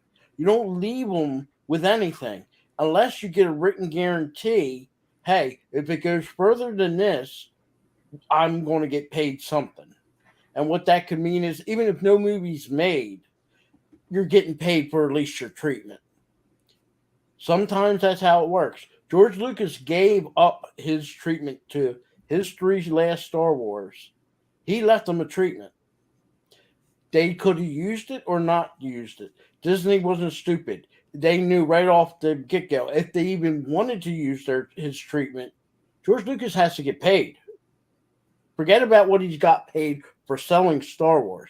His treatment, his movie, he would have got paid. That's one of the reasons why Disney shot down George Lucas's sequel trilogy. Right there. But like I said, other people, me, if I'm giving you a treatment, I want to know an answer, and I'll give you a time limit. And no, you cannot make copies of my treatment. Here's the treatment. Read it. Review it. You have a week. Then if it's a no, then I want everything back. Don't leave. Apparently, that's not how it works. And no, apparently, there's too many stories where they get these storylines or treatments, and then they sit on them for months or years, and then that's what they love to do. That's their MMO. That seems to be the par for the course. So, and here's the thing that happens a lot. Sometimes, even for TV shows, what they do is they take this treatment and we'll mesh it with this treatment over here with this guy's creation, and we'll mesh it into 3 of them or 2 of them or even more, mesh them into one. Oh, it's an original idea. It isn't unheard of. Like I said, Hollywood has done this numerous times. Sometimes they made the movie. It was based upon a book. They changed the name of the book. They changed the name of the characters. Voila, totally different. It's not totally different, but in their mind, voila, it's totally different. Look at it this way. You can watch The Outlaw Josie Wales, and you can watch Boba Fett's The Book of Boba Fett. And even though they, castrated Boba Fett, that was their intention. That's what they wanted to make, a Josie Wales character in the Star Wars universe. Didn't come out that way, but I guarantee you can watch it. Another great example, Dancing with Wolves and Avatar, practically the same movie. It's practically the same movie. It's a trope. They can rob themes and get away with that. That's not a unheard of thing, and obviously it's all over freaking Hollywood. There's like a whole genres of movies that are basically the same theme or storyline or whatever, but different actors, different characters, different situations, and they can do that and get away with it. It's not illegal to do such a thing. Just like you said, even the music, Led Zeppelin was accused of it. The band that opened up for Led Zeppelin back in the 70s played their version of the song, and then they played what Led Zeppelin played, and guess what? Besides a few notes, practically the same song. Yep. And even little, you look at Vanilla Ice and David Bowie and Queen. All he stole was the bass line, and he still got dinged for it. Yep. It happens. Like I said, it happens a lot. And sometimes, here's the thing, even when it comes to music, me and Anonymous can write a song and end up, it's not good for us. So we're going to give it to Mike. And we're going to give it to Mike and sell it to Mike. But part of the deal is Mike's going to say, you know what? I want writing credits. Okay. So you throw Mike on there. He never wrote any of the credits or any of the music, but we're going to put him down as a credit. The reason why, anytime that song gets played, it isn't the band that gets paid. It's whoever is the people that wrote the song who's getting paid. So to get Mike to sing it and perform it, that's part of the deal. it sounds bad and it sounds awful, but that happens a lot. Most of these musicians today, they can write, they have the ability, but most of the times they go, the record company says, here's a song we know it's going to be a hit. This lady and guy wrote it. Anonymous, we're going to put you on there. You're going to get paid for the song being released and everything. But he never wrote a lyric on the song, not even a note. All he had to do is just put his name that he was a co-creditor of writing it, even if he didn't write it. Yeah, that's how that works. You know, Hollywood's a beast. Well, speaking of beast, I have the final article for today's Pop Talk, and it's once again from Geek Tyrant. The article says, cast announced for Apple TV's Godzilla. All right, yeah. It's getting close to needing to end the show. I need to get something in my system. Are you saying you're Porsche and you need something to drink so you can better say these words?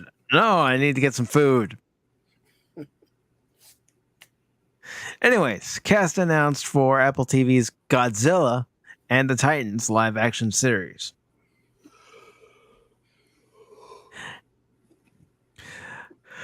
All right, so the article says Apple Plus and Legendary Television are producing a live action series called Godzilla and the Titans, and the first 5 members of the cast have been announced. The cast includes Anna Swai. Just say the first names. That's good. I've got to try pronouncing all the names, Phil. You're going to hurt these people's feelings. Oh, you've already hurt enough feelings today. Go ahead. With our neighbors across the pond. They're not my neighbors. Iceland, maybe. Greenland, maybe. Ren Watabe, Kirsty Clemens, Joe Tippett, and Eliza Losowski. You just pissed off the Polish people. Congratulations. Oh, you've been pissing on people all day, Phil. You're worried about. I'm old Mike and I making can people handle it. You're young and you're growing a channel. Well, yeah. I'm only 6 years younger than you. You're still 6 years younger than me. You'll never be 6 years equal to me, nor 6 years ahead. You're always going to be, Mike, 6 years behind. Respect your elders. So you're telling me this? To be the man, you gotta beat the man, and I'm saying, woo, right here, I'm the man. 30 years ago, Ric Flair was the man. Space Mountain with the championship. Today, he's dreaming of past glories. He can't let it go. Phil. And now I was gonna say something. No. My conscience is telling me, engage the filter, hold back, don't say anything you might regret. Just kick him. In the series, following the thunderous battle between Godzilla and the Titans that leveled San Francisco and the shocking new reality that monsters are real, one family journeys to uncover its buried secrets and a legacy linking them to the secret organization known as Monarch. Here are some details on the characters that each of these actors will be playing in the series. Soleil, and yeah. I hear you snickering, Phil. I hear you snickering a lot. You know, I need to get a clip of Dr. Evil saying, "When I come along, you must have it." Oh, thank you. Somebody is here to help save Anonymous and I from Phil McCracken's craziness. Thank you, Cash, for God bless the man coming in and being the cavalry. I heard some stuff just now, and I'm like, you guys are still going, so I thought I'd come in and save the day. Yeah. What has Phil done now? Sometimes you just What hasn't he done? Anywhere. He's offended our friends in Great Britain. They're not our friends. Italy.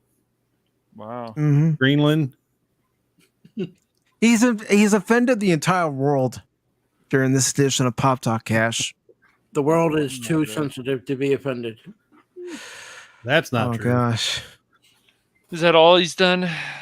Oh yeah, that's it. That's all. I just got here, so It's Phil being Phil. I should make a T-shirt out of that. On the back, it Well- should say, release the Shatner cut. oh man. Wow. Well, it's nice seeing you, Cash Money. Welcome to the party, pal. Man, dude. I just want to tell you guys, I know the 4th's coming up, but I don't know, man. I have mixed feelings about it. I really do. I'm hoping in another few years, this country, people are really gonna feel a lot better. People are gonna have more money in their pocket, so on and so forth. That's what you got. Fair enough. Believe in Phil. Blah blah blah blah Phil blah. will lead the way.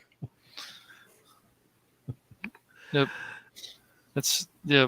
Do you guys agree though? Or Yeah, I want this country to Curious. be in a better place than what it's in right now. Hold up, Yep. I'm in a better place. Oh. I'm getting ready to have the $5,000 drink from thanks to Disney. Oh. Great review.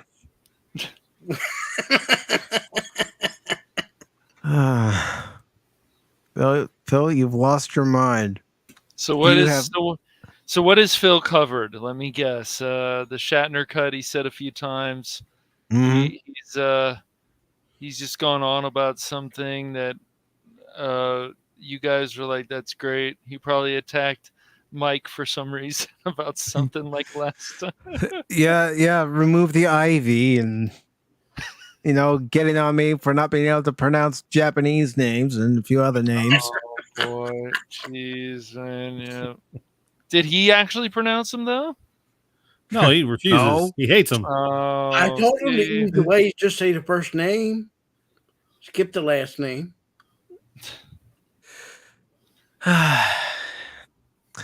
All right. So, anyways, one actor will play Kate, a former school teacher and G-Day survivor. She travels to Japan to settle family affairs, but instead uncovers a family secret.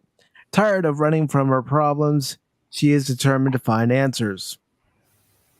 Watabe will play Kentaro, described as an intelligent, creative, and curious young man who has yet to find his own path. He will embark on a quest to learn more about his revered yet mysterious father and discover his own talents in the process. Clemens will play May, an American expatriate with a roguish exterior that she uses to protect herself as well as others. Whether it be deciphering a code or finding the loophole, she is always 3 steps ahead of everyone around her. Of course. What? She's the bestest ever? Is that what they're Yes, saying? Exactly. These are all going to see the wizard, and hopefully they get their wishes. So what is this? Another female lead or something that which is fine. It's just it's not, It's for the getting to be where it's Godzilla not fine. Zilla Apple TV Plus series. Oh. Okay. In Godzilla's universe. Tippett plays Tim, an office drone who dreams of secret agent adventure. His overconfidence gets him in trouble in the field, but he is determined not to fail his organization. Lazowski will be playing Duvall, an expert operative with unwavering confidence in herself. Oh, here we go again. Another bestest ever. And her Ever. skills. She also possesses a wary sense of humor, which she uses to guide her less field-oriented colleague. Let me guess, it's going to be that same dumb humor that we get from Discovery and several other shows nowadays. And the author says, I hope this show actually turns out good. Who knows? Maybe it will actually figure out how to handle the human characters and be better than the movies. Nope, that ain't No. happening. No, They've already gave away their position right there. Yep. Yep, the ball's already gone through the glove. Too late. Oh man. Yeah, no. And You hope to see something good, but then they tend to just get in their own way and trip themselves up. So this is going to be a Godzilla series. Yes. Yes, I highly recommend if you like westerns, you like sci-fi, watch Trigun. Just do it. Just so you know, they're going to people offer though. Go ahead. The first 500 people to watch that movie their own Kyber drink for $5,000. So I was so I'm gonna go see Wokier. That's what I'm gonna name it, Wokier, on Tuesday. So that should be with my brother. He wanted to go, and we're not gonna pay much, but it's like we'll see if I like this movie. A friend of mine said that it was not necessary. I know Tim Allen doesn't like this movie, and so I have this feeling already that I'm not gonna like this movie very much, but maybe I'll enjoy some of it. I don't mean to be rude or anything, but you guys should have seen Top Gun Maverick. It's all right. We were 50-50 on Top Gun because we weren't sure we wanted another Top Gun, and we liked the first one a lot, but yeah. Did you not see it? We'll see it. No, I haven't seen Top Gun yet. Man, you can't go watch Lightyear and not see Top Gun.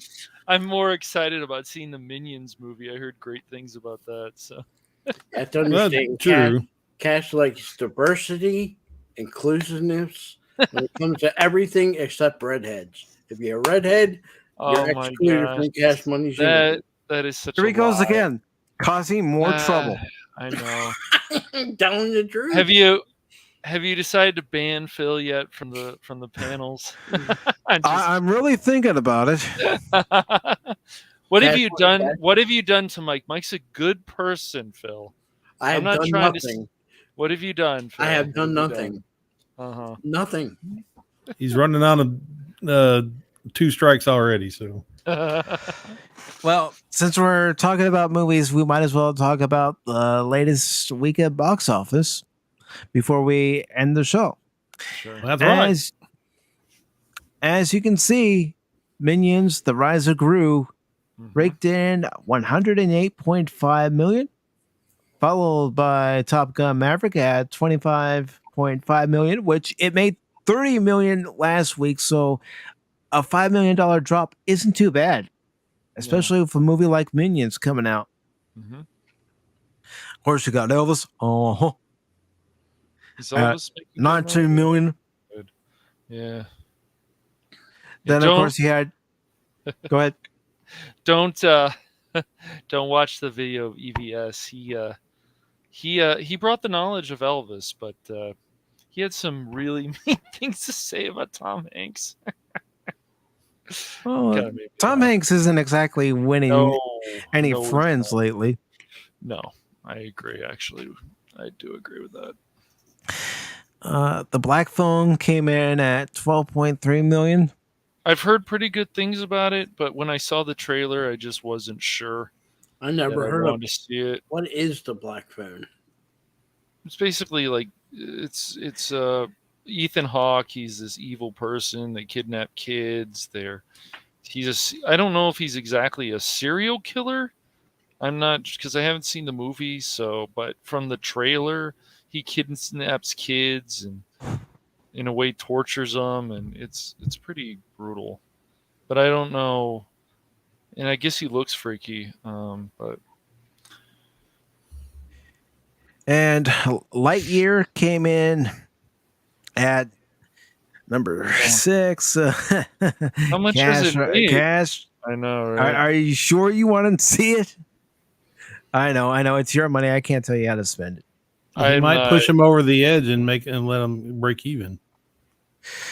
All right. So domestically, it's made $105 million. Okay.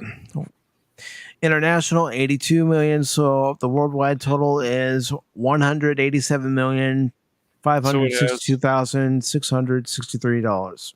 So it bombed here, but is if it does well overseas, then it's doing pretty well. But I still think this will probably be the lowest worldwide box office Pixar movie ever, possibly. Can't say for sure, but Yeah, it's not going to break even. What did it cost? how much? 200 million? What did it cost? It cost 200 million. Ooh, so it's close with the worldwide sales, but it's not quite there yet. Okay, And I don't even know if that's with advertising and stuff, right? because usually you got to double that for the for all the advertising and crap. And don't forget some of the deals they make with some of these actors is some of them, not all of them, is based upon gross of the movie. Well, So see, that also eats the profit. The one thing I will say about Tom Cruise, even though he can be nuts, he can be a nice guy, he can be crazy, but he brings out the box office totals, like high totals from Mission Impossible, because of just the films he picks. I mean, you've got an impressive resume that Tom Cruise has in films. There's a lot of movies like, have you seen this one? Have you seen this one? Do you want to see this one? Do you guys want to watch Mission Impossible? So it's not really surprising to me that Top Gun Maverick has made so much. The 1 billion, though, that is, I have to say, that is surprising to me. Mike, can you go back to the list of movies real quick and go down? Oh, look at this is very unusual. Universal is 1, 2, excuse me, 1, 3, 4, and 5 out of the top 5. Warner Brothers is the only one on air in Paramount that's not Universal. Notice where Walt Disney is. Look at their movies. And you'll see a difference. Oh, look, number 11. There's 12. There's another Universal. Universal now seems to be, as of this 2020, seems to be doing way better than what Disney is. Doctor Strange, according to people, before it even came out, was supposed to be up there where Top Gun and Minions are, and it's not. What about this the black phone? What can you guys look up? Do you mind looking up the budget, Mike, for that? I'll see if they have it displayed here. Sometimes they do, sometimes they don't. Let's see. Opening, domestic, related.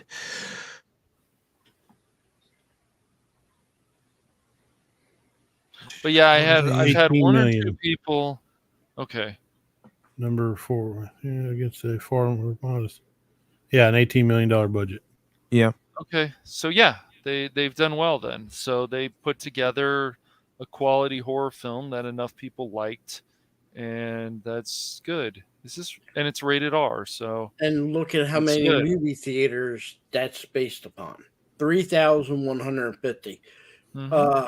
Just for the sake of an argument, pop Buzz Lightyear. I would like to see how many theaters it's in. Okay. I can certainly do that. I'm just personally, when it comes to horror movies, I'm just never sure anymore about them, if they're gonna give me Buzz any Lightyear made less money and is in more theaters than that horror movie. So opening, does it say where the budget is? I don't see a runtime. It's an hour and 40. Wow, that sounds about right. I'm not seeing the budget. It doesn't show a budget. No, it was 200 million.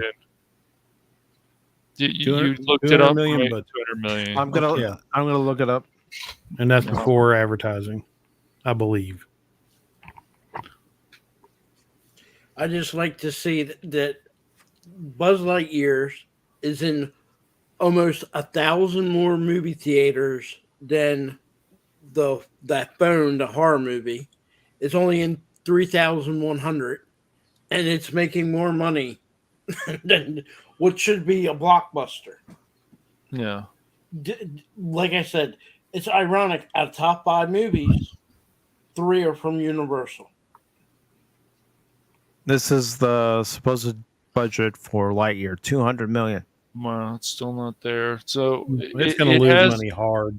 It's bombed the first week. It could make its money back, but I still think it. Well, I'm pretty sure. I don't want to say for sure, but I'm pretty sure that it's going to be the lowest Pixar box office movie ever. It's just not. I'm sure it's made less money than Onward and some of these other Pixar movies recently. Soul, of course. Can we say, just for the sake Soul is great. When it comes to like Disney, the best movie they had this year was Spider-Man, and that's really not just Disney. That's not Disney though. That's more Sony Marvel, right? Though. So Disney's out of their stuff, their MCU movies have all crashed this year. Besides Spider-Man, again, that's not just them. That's Sony. So, Felix, hi, how you doing? Do you think welcome, Felix? Do you think Disney now, seeing this year so far, is learning their lesson? Are they learning what's happening to like Warner Brothers? I don't think so.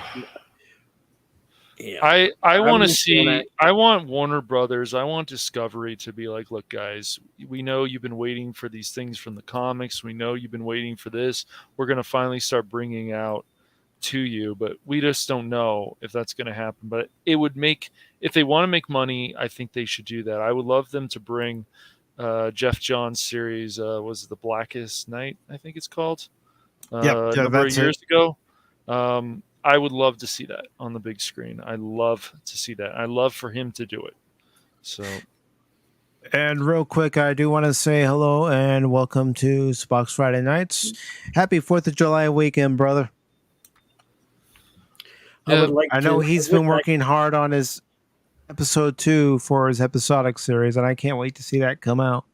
I would like to see what is planned by Disney and its other divisions for the rest of the year. What do they have planned coming out? I don't know. Because here's the thing.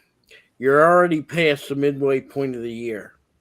And even though the summertime is big blockbuster time, let's be honest, the last couple of years, it's that Halloween to Christmas time is another big time for releases of movies.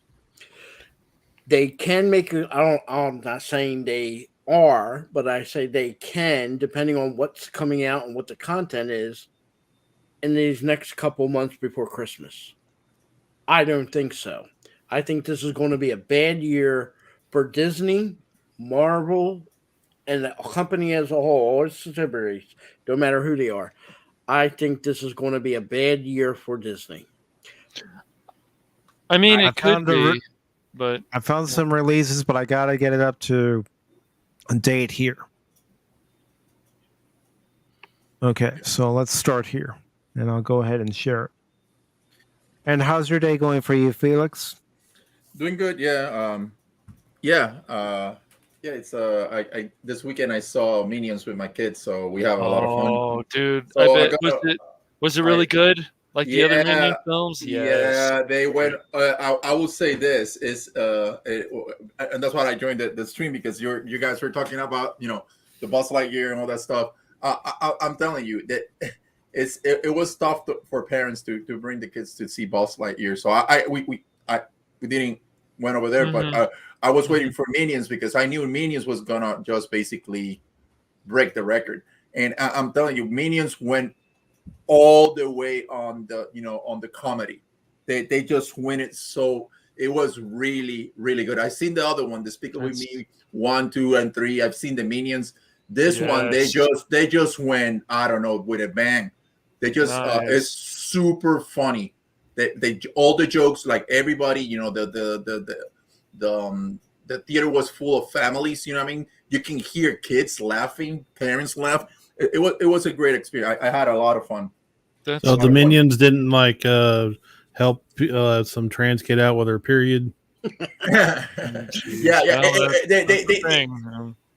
is I would say this is the that there was one that they explained how, I think it was Minions. I believe that they explained how they met Gru at the end, right? I think they finally met him. Yeah. But this one is after that. So this is the period between that Minions first movie and the Despicable Me 1, 2, and 3. So So and you can tell how the three main minions got their positions in the whole organization. So it's a pretty good movie, and I guys, if you haven't seen it, just go. You're gonna laugh so hard.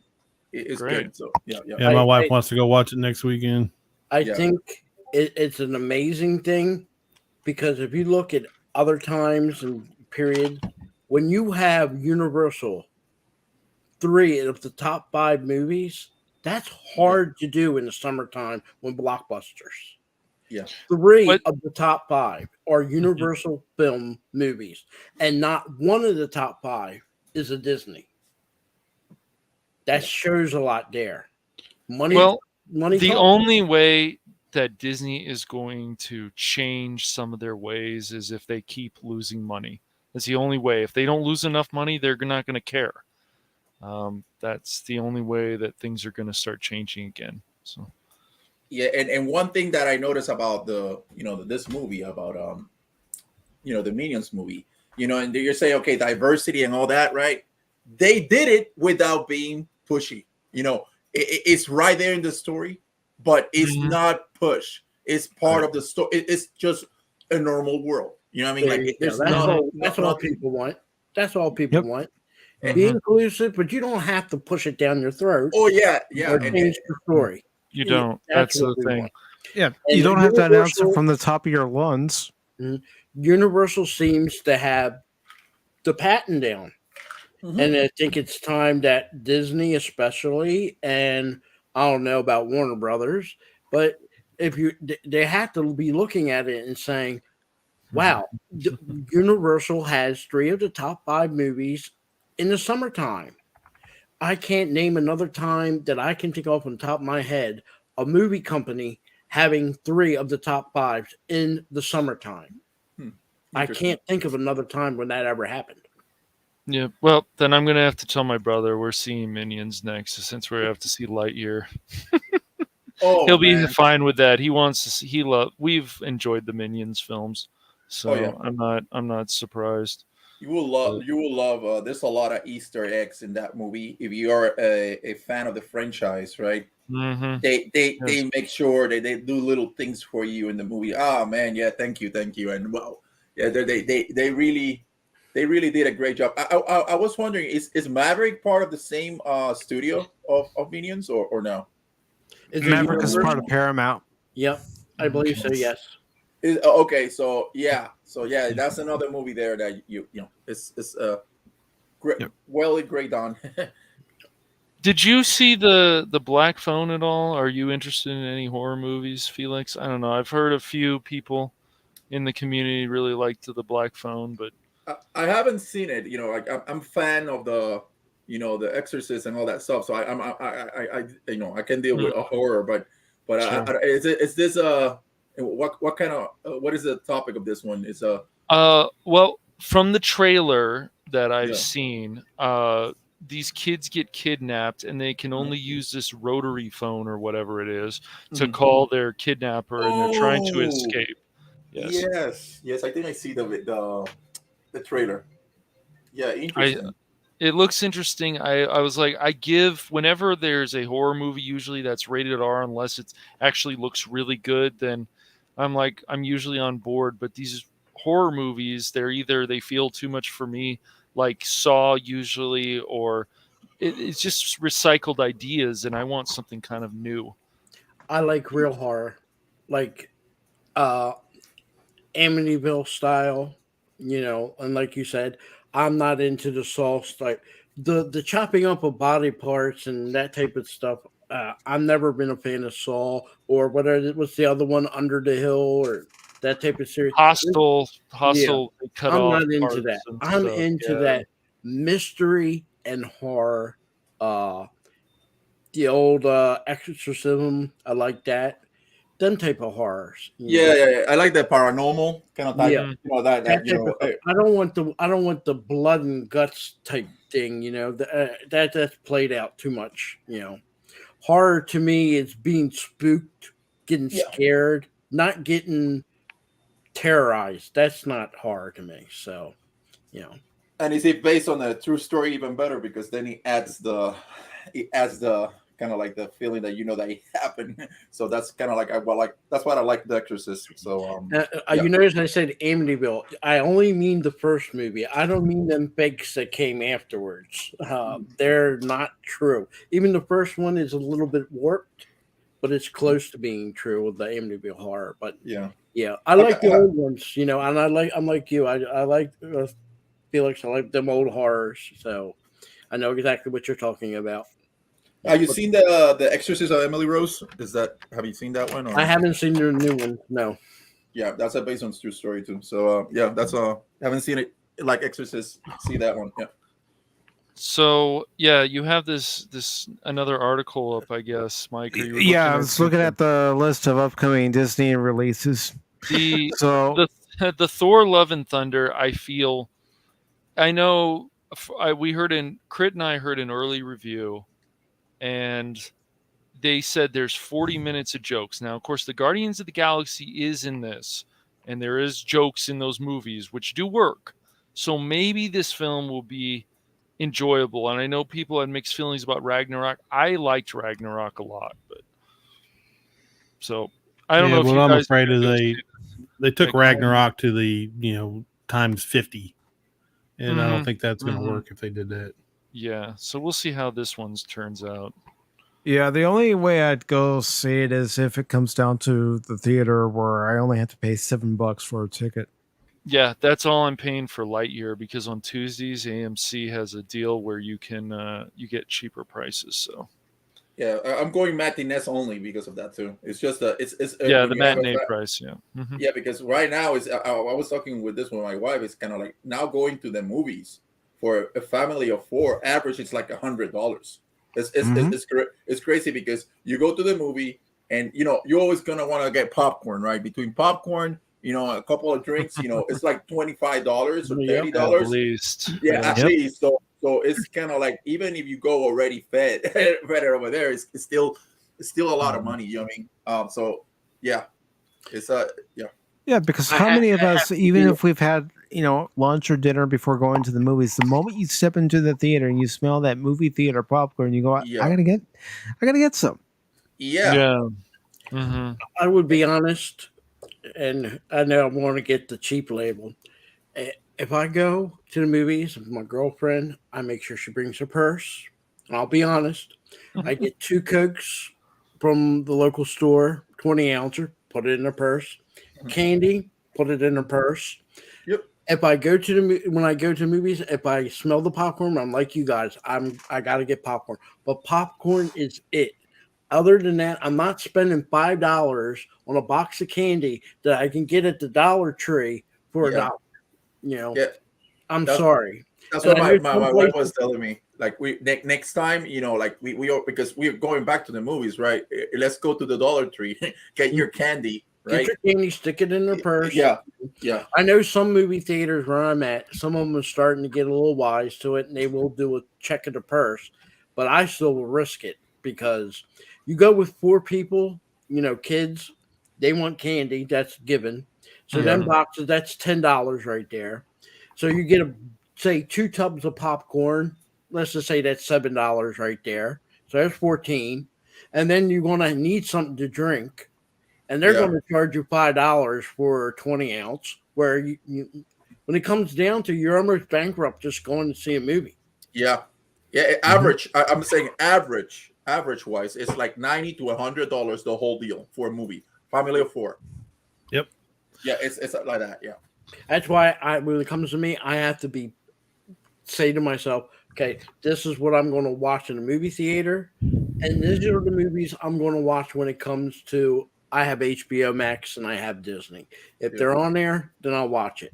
And there's some of them that I end up there, and I say to myself, I am glad I did not watch the multiverse in the theaters. It was some people liked it, and I'm like, my brother liked the plot a lot. I didn't care for it much. I found that movie overall pretty mediocre. There were things that were like, oh, that's pretty cool. Like we actually finally get to see Scarlet Witch, but yeah, I was like, why? So question for you guys: do you think Love and Thunder, Thor, is worth go to the movies to see it, or just wait for it? I think it might be, but I just don't know. It's flipping a coin about these movies nowadays, Felix. What side is it going to land on? It could be good.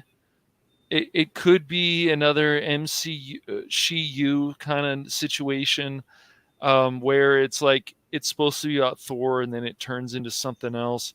But it's just, I don't know. I might go see it in the theaters, but only if my brother wants to push me.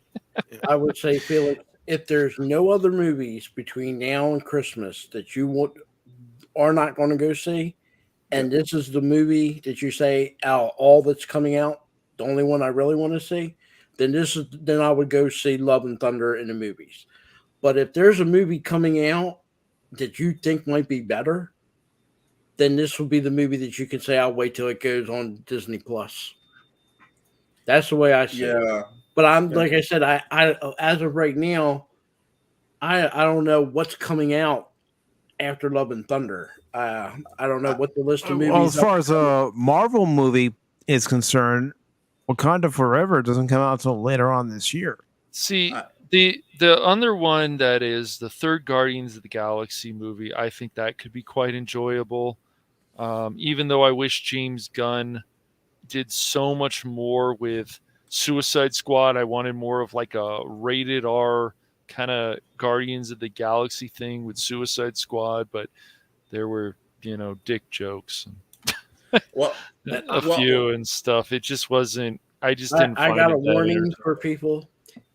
I am the infamous one that burned 90% of my Star Wars merchandise. No. Don't burn your merchandise ever. It's not worth it, man. It's not worth it. Pinocchio, that is my people's cultural heritage. It's hold on, Phil. Hold on. You mentioning that you burned your Star Wars merchandise, even though I've heard the story again, you're causing people emotional damage. Hey, dude, it's merchandise, bro. As bad as things can get, I know people like burn stuff when LeBron left Cleveland and this and that and so on. I just don't think it's really worth it. No. When it comes to Pinocchio, if this is done wrong, and I'm hoping it's not done wrong, I will march with my own 2 feet from where I live straight to Disney down in Florida, and it'll be worse than Sherman's March to the Sea through Atlanta. If you thought that was bad, you ain't seen nothing yet. Pinocchio, like I said, that's culture heritage for me because that's what I was brought up on. No one owns the rights to it because it's kind of like for us here in the States, Jack and the Beanstalk. Or what is the guy Johnny Appleseed? All your folklore, that's folklore for us. That's what we're taught. You tell a lie, it's in the public domain. Yeah, but here's the thing: to pay respect to it because, like I said, you're making a movie and a show based upon an Italian style with Italian people, and you start messing with it, and then you're taking the Italian novel and you're messing with it. And when you start messing with it, you start hurting people's feelings. And I can't speak for other people. I know my people. We get very sensitive over things like this. And Pinocchio going to be a war if they do some stuff crazy to it. But here's the thing, Phil. We've had a animated one a few years ago of Pinocchio. We have Disney also is all gung-ho all the time, like they're always on a crusade, and it's for a new generation. They make a new live action version actually of Lady and the Tramp. They change some things. We don't need a live action version. I would tell kids nowadays, watch the classics. Find out why they're classics. Watch the original Pinocchio. Watch Sleeping Beauty. Lady and the Tramp. I know they I don't either. The Siamese thing, the song. Yes, Well, yes. that's Siamese. That's what They're they are. They're Siamese cats. Yes, they're okay. just I know some yes, they're people had a evil cats. problem with the cat, dogs eating spaghetti. The guy gives them spaghetti. Okay, they ain't unusual for me. What's wrong with two people, animals either eating spaghetti? What's the big Yeah. deal?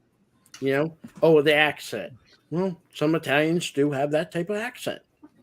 It's true. I agree. I never was offended by it. You know, I'm No. more offended by Sylvester Stallone doing that South Philly so-called Italian accent. That's more degrading than Well- anything that was in Lord of the Lady and the Tramp. Remember Natalie Portman's accent in V for Vendetta? Oh, God bless. Yeah, one thing gonna think that I was gonna ask you guys. I when I was watching Minions, they put the trailer for Avatar 2. What do you guys think about Avatar 2? Because the visuals look cool, but I'm afraid that something will come out in the movie. Whenever I think of Avatars 2, I think of honest trailers, Felix. Man bad, trees good, and now we'll have part 2. That's what I think about it. The Na'vi reminds me, of course, the Indians of Dances with Wolves. I think that's what I say every time. It's and people get mad when I say that, and that's fine. But it is true. I'm just saying that's pretty much what it is. If And you, even if though you were to play the original Avatar and Dancing with Wolves side by side at the same time, it's the same movie. Avatar 2, I would like to know what they rip off for that one. It's hard for me to be excited about it, but visually it could be amazing. It could take 3D to another level. Because Cameron will push that, which is great. I know Crit, other people I know in the community. I know X-Wing is very excited about Avatar 2 because I laughed at him when he told me how great this and that was. You know, that's fine. He feels that way. But it just makes me laugh, Felix, because I just feel a certain way about Avatar. Are you excited about it? You're just not sure. The visuals are, I saw the trailer, on the big screen, when I'm waiting for Minions, and it looked very like high quality. You can tell they spend their time like on the sea creatures, the flying creatures. They look real. It's like, wow. I'm like, is this real or not real? Because the eyes of the Avatar, species. It's like it's. I don't know. It's getting into a point that it's very hard to say, what is real or not. Right. And yeah, I agree. And so when I look at that trailer this time, it just feels like Avatar 2, The Search for Water. So, yeah. But this will be technically under Disney's umbrella since Disney. Yes. Yeah.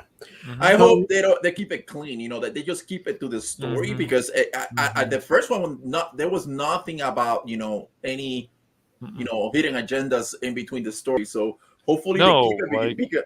What? The colonel didn't want, from what I remember in the first one, the colonel wanted to kill the Na'vi. He didn't care about taking down the trees and destroying the environment and stuff because he was devious and he was arrogant. He was evil, and for some reason he signed up in all these other movies. It's been like 15 years or something, 13 years since the last film. It's like, Cameron, you're not going to be around forever. I'm sorry to break it to you, dude. So he took his time with these last two movies, and really, he took a really long 13 time. years. 13 years, yeah. Don't forget the one actor. What's his name? He did a lot of movies. This made him popular. If you notice, the last couple years, you don't see him around much because Whitworth. He's so tied up in this movie that I don't think he has the ability to do anything else, And then, you got stuff like Wakanda Forever. Chadwick Boseman has, unfortunately passed away a few years ago. So it's just like, how am I going to feel about this movie without him in it? Because I really enjoyed the first. Yeah. If you like girl power, you're going to love it. But you know how it goes, Anonymous. It's the same thing where, they have a good idea with these female characters. then everything just starts falling apart because they become, I'm female, I can do everything. There's no flaws. They don't usually have tragedies, and if they do, it doesn't mean much. And that's basically what the direction has been formula. going, which is really disappointing because in the past and even somewhat recently, even stuff like Arcane, I would say, even we talk about Cobra Kai, you look at how the women are, the girls, the mothers in that they have things that they have to deal with. And so that would be great. I'm going to say something know. terrible here, but this is what I think Hollywood thinks about. They want their intersexual feminist Marvel so bad. I'll guarantee you that there's a handful of people in power at Marvel that probably didn't want Chadwick Boseman to die, but since he did, they see it as a good thing for them, so they can put a woman in there, or to get some other actor at a lower price. No, they want their women. They wouldn't. They're not going to replace him with another man. They're throwing a woman into the role. So and that's what they wanted. For to begin with, they never could have done it if Chadwick Boseman was still alive. They wouldn't even have thought about that. To me, with the movies, especially, not just stuff like Captain Marvel, but even like after that, we go into was Captain Marvel before Endgame? No, I think Captain Marvel was after. Yeah, that was before. Right? No, it was before Endgame. Okay, they sandwiched it in between Infinity War and Endgame, so they could and said, "Oh, you have to watch this in order to get what's going on in Endgame," and that's how they made so much money. Right, and with Endgame, you started seeing the direction where they had close to the end of that movie where you just had the women and it was girl power and they didn't need the men to help save the world. And I feel like that was the part right there where they started changing. Yep. Instead of saying men and women should be saving the world together, like we've always had before in comic books, in these kind of movies. And now we have to go into a different direction. And when you look at Black Widow, which unfortunately I've seen, when you look at stuff like Birds of Prey, which unfortunately I've seen, it's not the best direction. And so that's why I'm hoping Discovery's like, okay, we want to make money. We're going to go back to things that have worked. And we're going to also have the face of Wonder Woman, but we're going to go back to what made these films and shows so good. So we'll see what happens. I can't say for sure if they're going to actually do that, but it would be great because Anonymous, for example, you could write if you want to, like, looking at the research and stuff, you could take even a gay, lesbian, whatever, gay female character and you could give her tragedies. You could tell her, like, somebody would say, "Oh, well, you're this," and it's like, I don't give a crap, basically, like saying that it's a strong female, that it's not just about its gender, and that it supports characters, it has tragedies. Like, this is what I would like to see again. But these companies seem to be so afraid, and that's why now Spider-Man is gay in Marvel Comics, and so on and so forth. You take a Robin, like, I know there's always a joke that he's always been gay to an extent, but you can do this stuff, but it's character development. And so if these writers and these artists and even the way they draw stuff, you look at things like, I don't know if you guys ever played Monkey Island and stuff, and the reason things are getting criticized is because you had a better art style before and you could see the emotion in it. But when you change that and you think you don't deserve criticism, that's where everything goes wrong. So they think they're doing the Lord's work here, right? And pushing all this when they could have done all this organically and naturally and not push the message and have these characters if they developed right. they're not all Mary Sue's that can just Right. do anything Right. and do it great.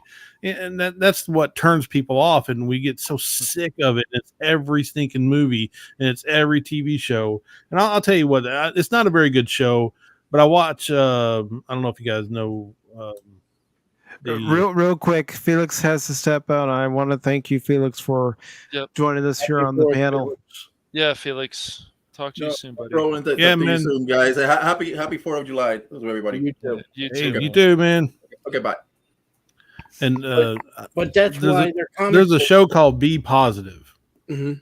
It's a comedy. Yeah, it's not bad. It's not great, but didn't it get canceled or is it still on? I don't know. It might have got canceled after the second season. I'm still watching the second season, but there's a gay character in it that is fine. They don't. I mean, every once in a while he'll refer to an ex-boyfriend or something, but they don't push it. They don't throw it in your face every episode. They don't.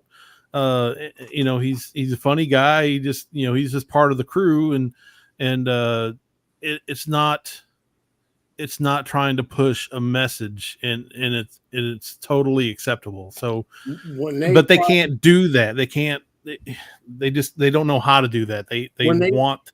That's true. And real quick, I do want to welcome the next member of the panel, Bortus, aka Spock. You will be silent.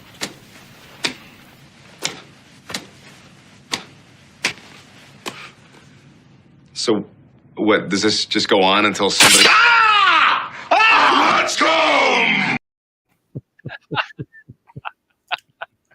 When they push the stuff like they did on the comics, and then you ask yourself why comic books are failing today, there's your example right there.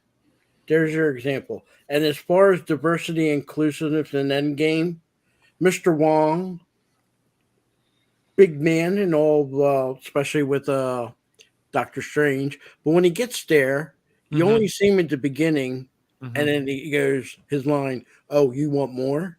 Why wasn't he bigger in the fight? It's funny. Inclusiveness. It's funny because it's not just the fact that Wong is Asian. Excuse me. It's because he's just a good character. He could probably be even a main character. He's funny. He can be supportive, and he's also going to say, "No, dude, Doctor Strange, don't do that.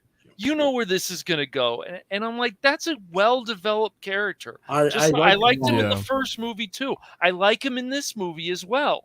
I liked him in No Way Home a bit too. He did exactly what you just said. Right. Yes. But then that scene cuts away, and then you get that scene with Spider-Man, and then Miss Marvel decides to show up, and then you get the pack of women. Yes, okay. The ant. What is it? I guess she's Wasp from Ant and Wasp. She's tugging on her gloves like she wasn't in a fight before, but now she's stepping up. Now she's serious. Great. I still have that scene in my head, and I'm like, where were you 5 minutes ago? Well, the other thing is, like with Disney, and this is also something with Star Wars as well. Like they are now afraid to kill off these characters. And you don't. That's why when these characters die, even in games, it's like, oh shoot, did that guy just die, or did that woman just die? Oh man, what did she do? Oh my gosh, that character just annihilated her. Like, yes, we did see some of that in Kenobi, where Vader actually killed kids, which was pretty intense, I have to say. I didn't expect Disney to go that dark, but still, it's just, I still feel like somebody like Reva should have died in Kenobi. She could have died in episode 5, or she could have died in episode 6. It's just, why does she survive from a lightsaber stab to the chest and Qui-Gon dies? Exactly. Twice. Exactly. Right. It doesn't make any sense. Actually, she was supposed to die. No, but they need her now because she's getting her own show. Yeah, they wanted her to have her own spin-off, so they made her live. Possibly. We don't know if that's going to happen for sure, but it is. As an original trilogy fan, I grew up on Star Wars. I went to see it in 1977, and I'm not trying to say that for a brag. To me, the Obi-Wan series was brought back for one purpose and one purpose only: to make money. Two, to please the prequel fans, not the original fans, the prequel fans. Well, look, here's more things we can attach to your prequels. Didn't really please me though, and I'm a prequel fan. And I understand that, Yeah, but I like can prequels we a lot. finally say the prequels are done? Let's move on. I don't Yeah. just want to move away from sequels or even the original trilogy. I wanna think the move- Clone Wars TV show kind of did a good conclusion for that era, and then transitioned I'm into with the you. next one. I would like them to either go 500 years in the past, give Mhm. me Darth Raven, or go in the future and give us 1,000 years in the future and give us Yeah. something totally new. Leave the rest of the George Lucas stuff alone and be done. Make it almost like they kind of were trying to do, but they brought it in too much to where that's the entire reality in The Force Yep. Awakens. They tried to do that to where it was like, oh, it's like a little story that was told to kids about you guys destroying the Death Star and all. But instead, they should have taken that to an extent. If they are going to make Star Wars in the future, that has to be almost like a dream. Only a couple people know about that event, and it's almost like never happened. It's history. Like, Yeah. I mean, we would consider D-Day not too long ago, but we're going to consider the Battle of the Brandywine. That was almost 300 years ago. We don't. It depends though if the it depends though if the Republic would have got that far, you know, because Republics all go down, rise up, become something new, and then go down again. So it's Just like that's even in our history as Yeah. in the world.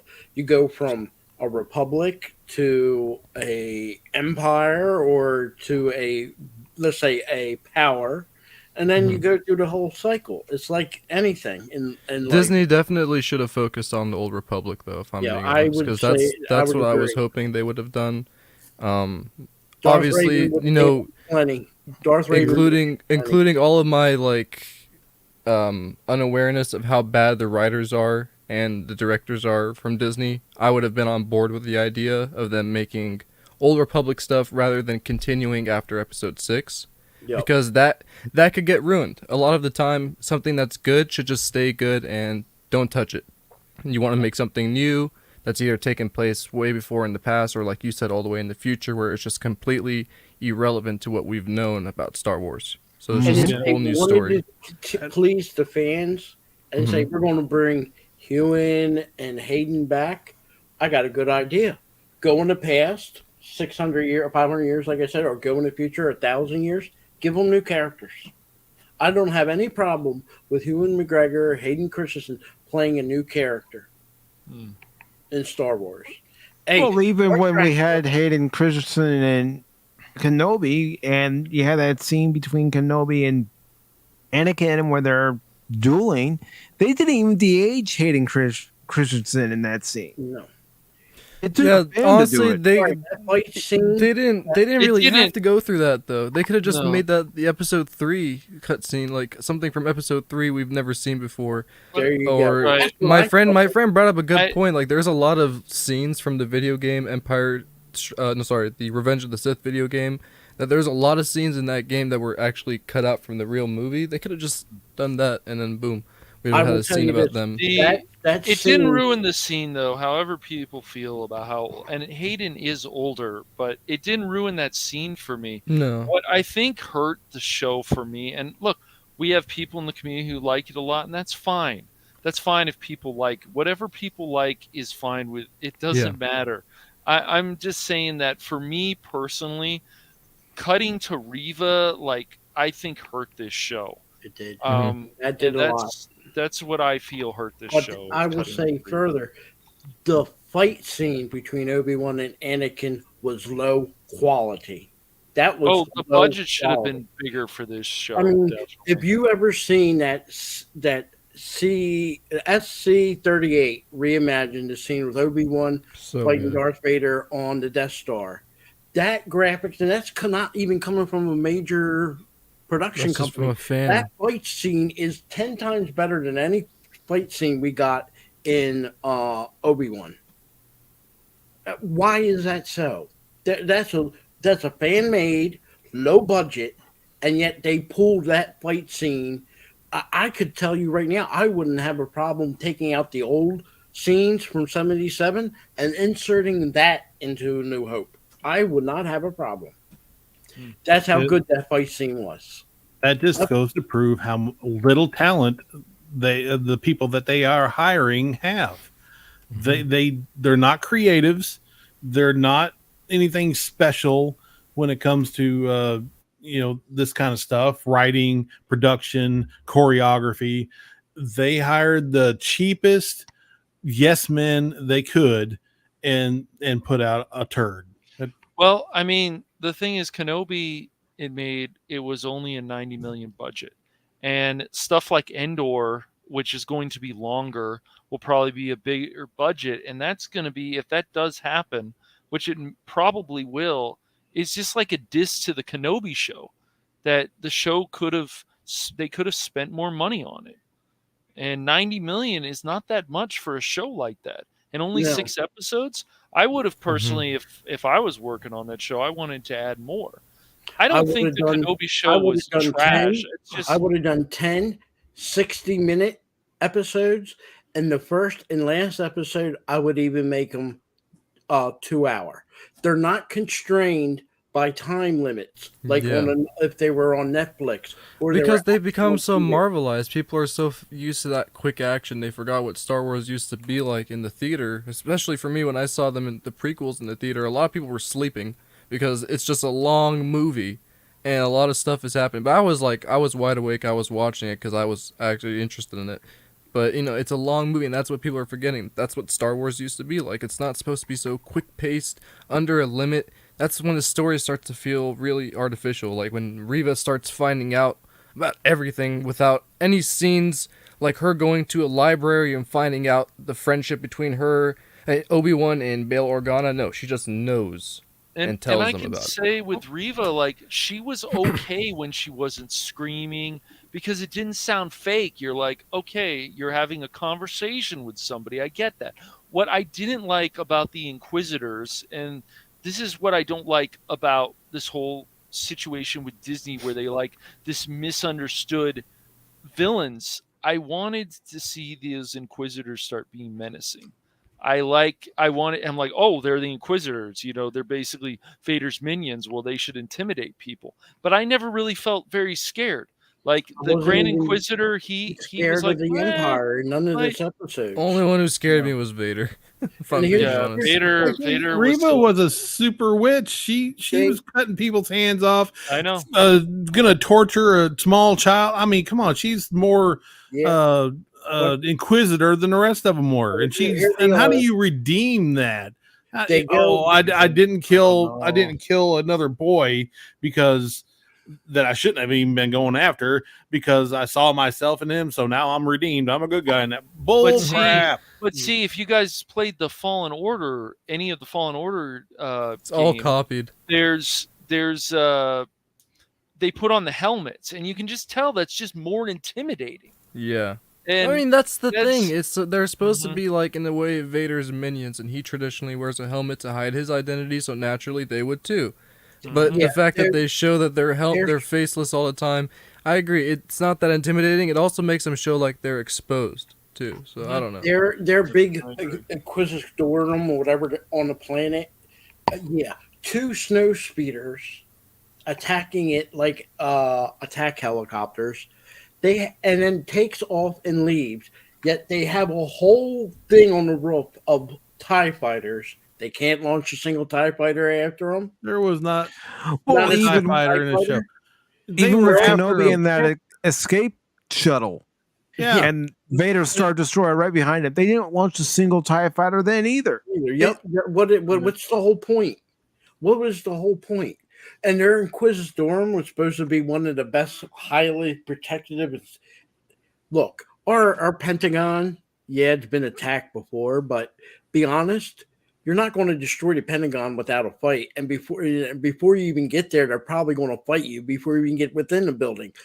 But my whole point is, it's better protected than one of the top 3 places of the Empire. Let's say it. The first place would be the Imperial Chambers with the Emperor. The other one would be Darth Vader's castle. The third place would be the Inquisitorium. They don't have a single Star Destroyer flying over the damn planet. I'm sorry, it's so mind-boggling. But we're supposed to put our face in what were the names? Favreau and Filoni. Goes to show you all that thing about they're in charge. That was all a bunch of smoke and mirrors. They're no different.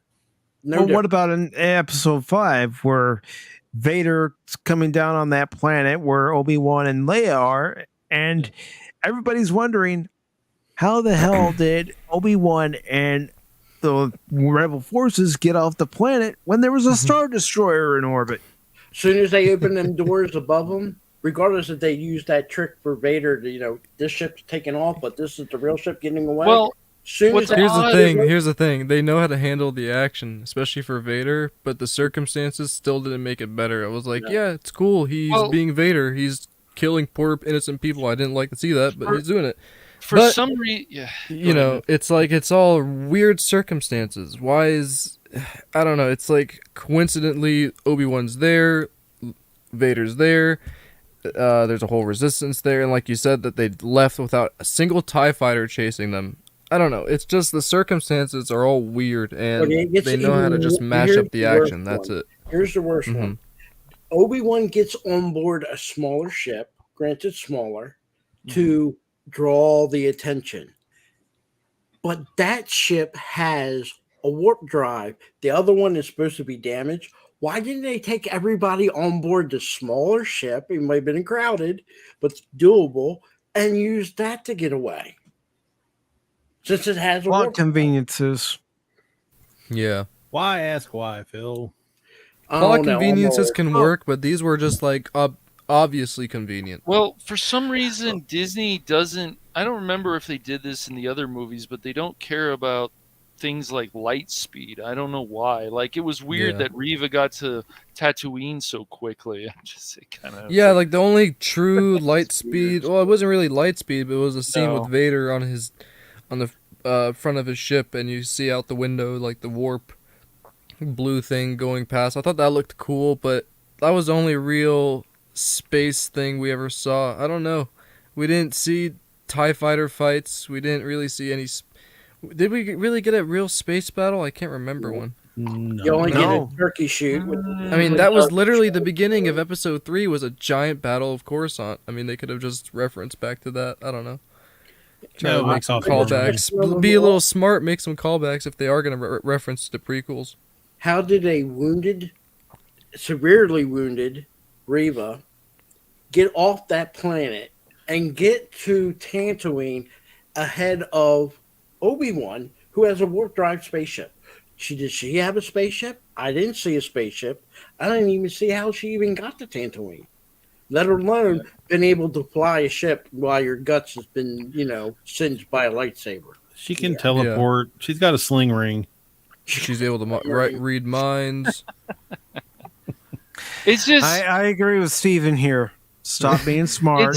Don't spoil it for the dumb kids. It's just the thing is, like, people don't care about these things, but the thing is, a lot of us in this group, we grew up where we saw little details, where we saw how characters were developed. So that's why there's always going to be some disconnect. It's like, okay, you guys are doing an adaptation of something, a comic book of this, and then you guys are turning into this. Like, people can like just whatever, Wonder Woman 1984 and this other stuff, but when you go back and look at the lore, and even if you're not going to follow the lore, follow what that man said from the Rogue One, the director, I think it was. He says, I don't really care about Star Wars. I just want to make a compelling story.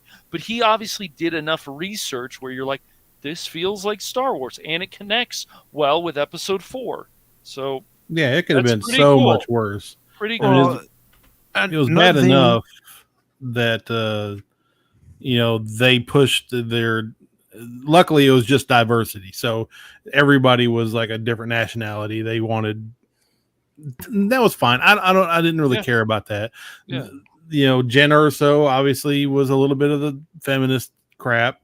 But she was still someone you would want to follow and listen to. It's like, okay, I could die with this woman. I get it. I'm okay with that.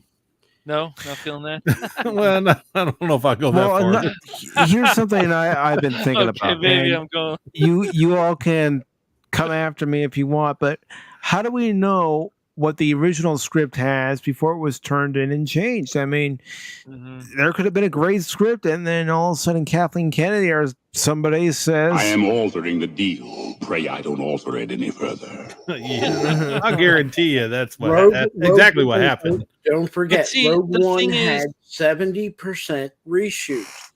But We the still thing, don't know all right. 70%. I mean, a lot of people talk about Han Solo's movie, which had 90%. But that Rogue One had 70%. And remember, there were scenes in the trailer. It's not in the movie. no, not at all. the There's other- a scene where Jen Erso's in the turbo lift, and that scene's not in there. Nope. The other thing is that, there's certain YouTube channels who are like, oh, Kathleen Kennedy's gone. Kathleen, it's like, just because she would be gone doesn't mean her minions wouldn't still be around. So they you would have replace to her with clean, somebody right? just like her. Right. Let's So, get this straight. but the is thing is, she president and also CEO of- she can be in the background, Yeah, and we don't but have to she's worry not about in her as charge. well. No, the she's thing just- is, the thing is, in order for something like this to be fixed, you have to first replace the CEO, which is the head of the company. But even him is not fully in charge. You have the board of directors. And no, if George Lucas is not on the board of directors of Disney, just because you own stock does not put you on the board of directors. And it's the board of directors that more greenlights anything more than Kathleen Kennedy or Bob Chapek or whatever you say his name. It's the board of directors. So until that gets changed, you're just running in circles. And I like what Steven says here. Where are the aliens? We saw more humans than aliens. This is Star Wars. What do you see in the cantina scene in the original Star Wars? You see aliens. Yes. You don't see a whole lot of humans. You see aliens. Yes. Yep. Because on other planets, we probably see more aliens in Phineas and Ferb than we do in Kenobi. So. I know that Star Wars is a universe, so they have a whole galaxy, but I'm pretty sure not every single planet in their universe is a desert planet. It's enough desert planets. Obi-Wan in that last fight with Darth Vader is another desert planet. Please stop with the I desert. hate that I'm saying this right now, but we might have seen more aliens in Strange New Worlds than we saw on the ship. You guys Heck, probably we see more aliens in the Orville. Oh, definitely. Yeah. of course. Here's the thing. And speaking of the Orville, I do want to say one thing about A Tale of Two Topas. It's a good episode. It is a very good episode. It deals with what happened before, and not just one episode, but at least 4 or 5 different episodes. And it deals with the consequences of different actions. Now, I know some are saying, but Mike, Ed and Kelly didn't suffer any consequences that we know of. Maybe one admiral says in her own way, good job, but the other admiralty might look at this and hold it against Ed and Kelly for what happened in the episode.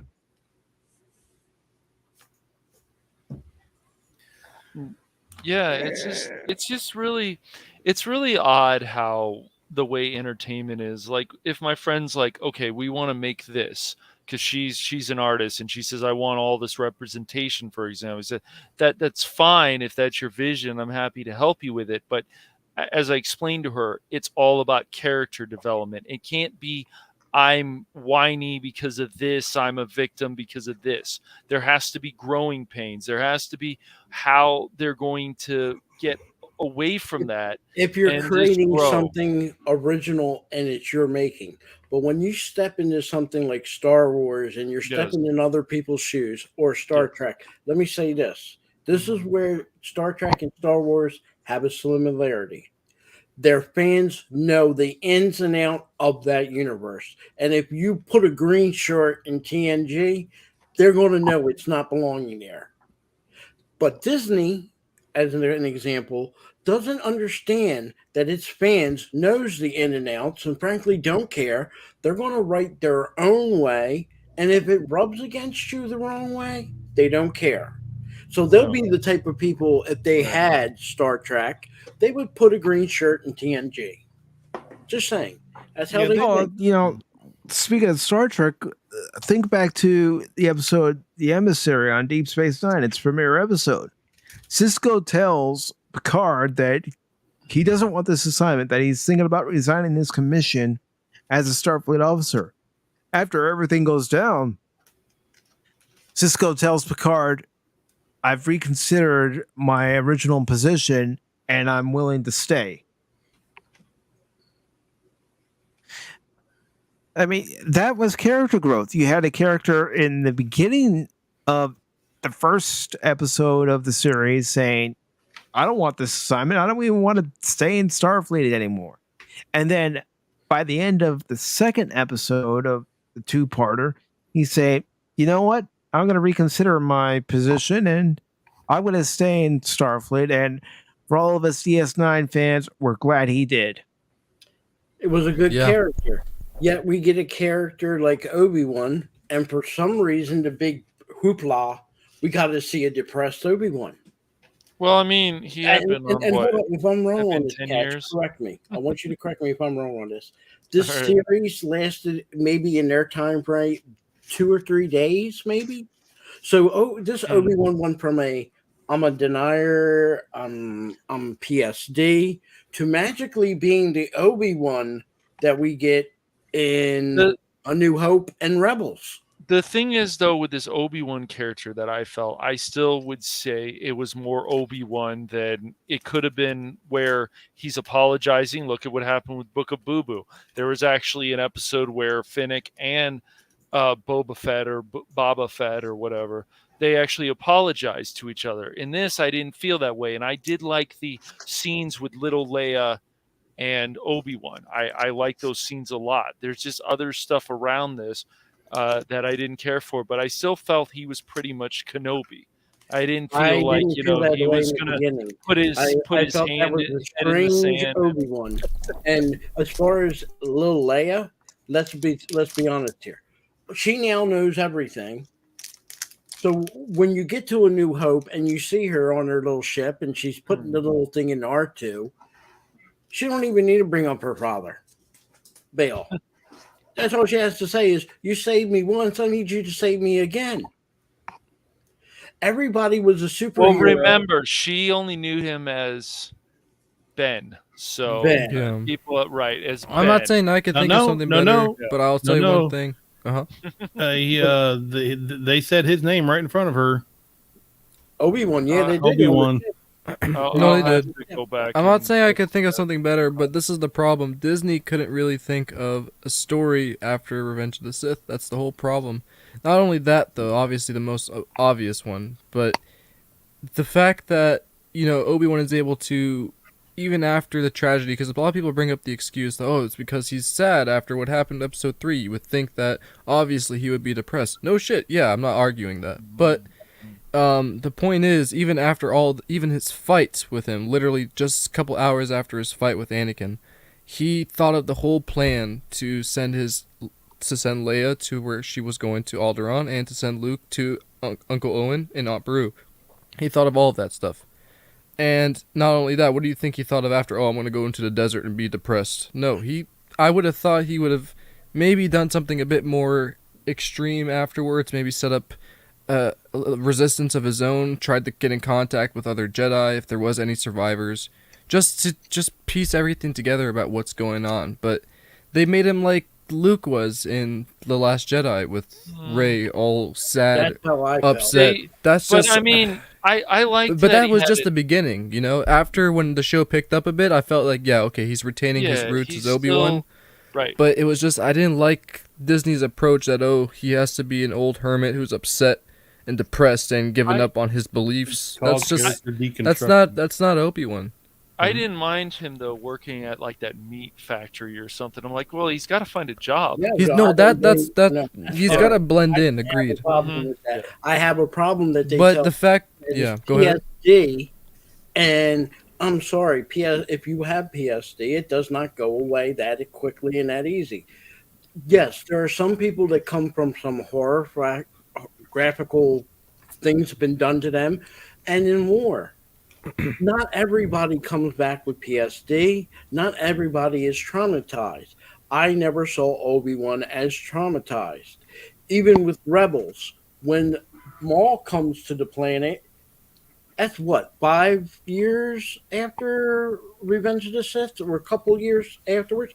He doesn't look like he's depressed. He's pretty much I tell Ezra, agree. get off my Yeah. yard.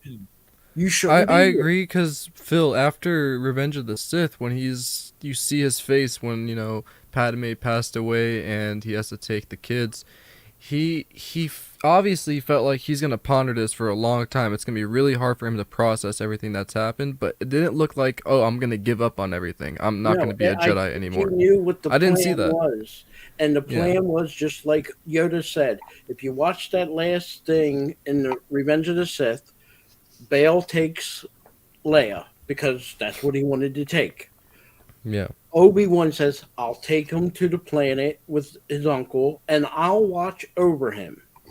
Yeah. They already knew the plan. And the final words of Yoda, disappear we will. We'll come back when we're ready. In other words, when Luke is of age and when he's ready, that's when they're going to reveal themselves to the Empire. So, in the meantime, he has to do, just like historically, whenever you've seen historically, a king's been overthrown by another king or anybody in royalty, or their son, for example. King Arthur's the best example, but we'll go by this. I overthrow Mike. He's the king of Sweden. All right. Now I'm on the throne. I kill Mike. He has a son.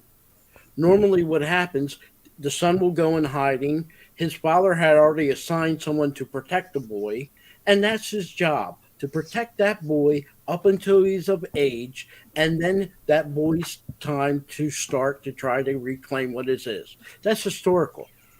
Yeah. That's what Obi-Wan is doing. The only hope Yoda and Ben and the Jedi, if you want to call them that, have is Luke to defeat the Emperor. If anything, you real would think quick, that real after, quick. Mhm. I just want to welcome Apex Comic to the stream, and he says we might as well come up with our own Star Wars continuation, as good or better than what George Lucas would do. Disney needs to sell Star Wars. I agree. They won't sell it though. If you think, They will when if they're you just done think raping about it. it, after Revenge of the Sith, you wouldn't think Obi-Wan would have just given up on anything. How would that help protecting the boy if he gives up being a Jedi? You would think, if anything, Burying he his would. lightsabers in the sand. They had. Yeah, to why do would he do that? the It's like same his thing main Dragon source did. of protection. I mean, true, it's going to give him away, and he could use any other weapon. But not only that, I don't think he would give up being a Jedi like that, because now, if anything, he would have to know he'd have to train even harder now, since the Jedi Order is gone. He has to train even harder to the point where Luke is grown up. He's ready to train him. If he gives up on everything, he's not going to remember. Obi-Wan in Rebel. When you see Ezra go there, first of all, he tells them all, "You don't belong here. You shouldn't be here." And the first thing, practically, pretty much tells them, "Get on that little thing and ride out of here." Even when Maul came there, his prime mission isn't to protect Ezra so he can get away. His prime mission is to prevent Maul because Luke's there. That's the only reason. And that's the only reason there needs to be. His job is to protect Luke, period. Something happens to Luke. It you is, can't but even guarantee Leia, and I don't even think even Yoda would have said Leia would be a good chance of defeating the Emperor and Vader. I'm sorry. The whole thing is, though, that you would, if Kenobi stayed on the planet for 6 episodes, it would be boring to actually see that on screen. I'm glad he actually went off planet. No, they did it wrong. I think they should have put the Obi-Wan before the Book of Boba Fett. But as far as on a planet, look, guys, we're on the same planet right now. This is the only planet that we know humans have been on and still on. And how many adventures you can find in every corner of the world. I know you say that, dude, but I'm not I'm not against Obi-Wan going off planet. I'm just not. Yeah, Bail does not. Let me say this: Bail has no rank or order in the Jedi Order. He can't just order Obi-Wan. Yeah, but the Jedi by the time of Obi-Wan Kenobi don't exist. The Jedi Order kind of is no irrelevant. more. No, but there's still another member. He could, and he knows where he's at on Dagobah. Why didn't Bail go to Yoda? Why didn't he go to Yoda? That's Here's something that's been said by a lot of people. Why didn't he ask the Empire? But didn't he know Obi-Wan a bit better than Yoda anyways? Or did he know Yoda more? Because I feel like asking somebody as high class as a Jedi Master, or as his experience as Yoda would be a little bit too much. Asking Obi-Wan, I don't know. I feel like he might have had a bit more of a personal connection with him. He was a senator. Bail Organa rescuing Yoda at the end of Revenge of the Sith after Yoda's fight with Palpatine, that he would have known Master Yoda more than he would have known Master Obi-Wan. I think Bail would have had a better friendship because, like I said, he worked in the Senate. Yoda was the Jedis were close to the Senate, and they were the higher rank. I think Bail I personally think if Bail was going to turn to somebody to rescue Leia, if he couldn't do it, he has his own army on Alderaan. He has the ability to hire bounty hunters, and he knows Fulcrum, a.k.a. Ahsoka. But even then, if he really wanted somebody, he would have went to Yoda. But I don't even think that would have been satisfying.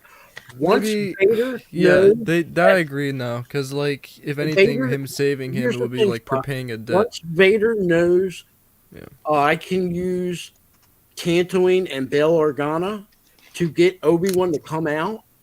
He's going to do it. If not, the Emperor's going to do it. What's stopping him from right now saying, let's get 5 Star Destroyers, and I'm going to go find out what the hell's going on Alderaan? Yeah. You can't Why didn't he get Ahsoka? Yep. I mean, it would have made more sense if he got Ahsoka to do the whole dirty work. I would have been more than happy with that. Obi-Wan, I'm sorry. I know it sounds mean to trap him on a planet, but his job is to protect Luke. And look, if you don't agree with my argument, what happens when Obi-Wan does leave the planet? Reva goes after Luke. The very thing he's supposed to prevent actually happens. Someone goes after Luke. You don't need no more proof than that. If he was there the whole entire time, Reva would never have been able to show up to do the things that she did. Period. Yep, and Steven has a great point here. Again, we are too smart for Star Wars. Ironic, female Star Wars has no logic or diversity. Thanks, KK. Well, it's KK, but it's also these other people. I mean, the funny thing is, it's KK. It was Iger. It was Chapek. Disney go down the list, Mike. I'm sure. It's just. It's the funny thing is Disney can do things right again if they want to make more money. If people are liking their stuff enough, then they're going to keep making it, from Miss Marvel and these TV shows. But they're just missing the point of connecting the shows. And they're just missing the point of just more character development. But they just don't care about, not always, things going in the past. They'll show some things in the past, but like for me with Kenobi, I would have liked to see more flashbacks of Hayden, and that would have made me feel a lot better about the show. There's I don't know if you have seen it. I think I've shown you, Cash, but there's like a whole scene on YouTube of someone recreating a deleted scene from the Clone Wars. So it's voice acted from the same Anakin and Obi-Wan from that TV show, and since they didn't have any animation made for it, somebody did it themselves in Unreal Engine using the Battlefront 2 models from the new game, and it actually looks pretty good. And they're just talking about Ahsoka, and in the end of the clip, I think you would be able to bring it up. I don't think you should be able to get copyright strike for it, but do you know the exact title of it? I'll send you a link. But it's basically there's like a little cool thing in the end where it shows his progression to becoming someone like we know to be Vader. So it's some good writing. If these companies though were really smart, and I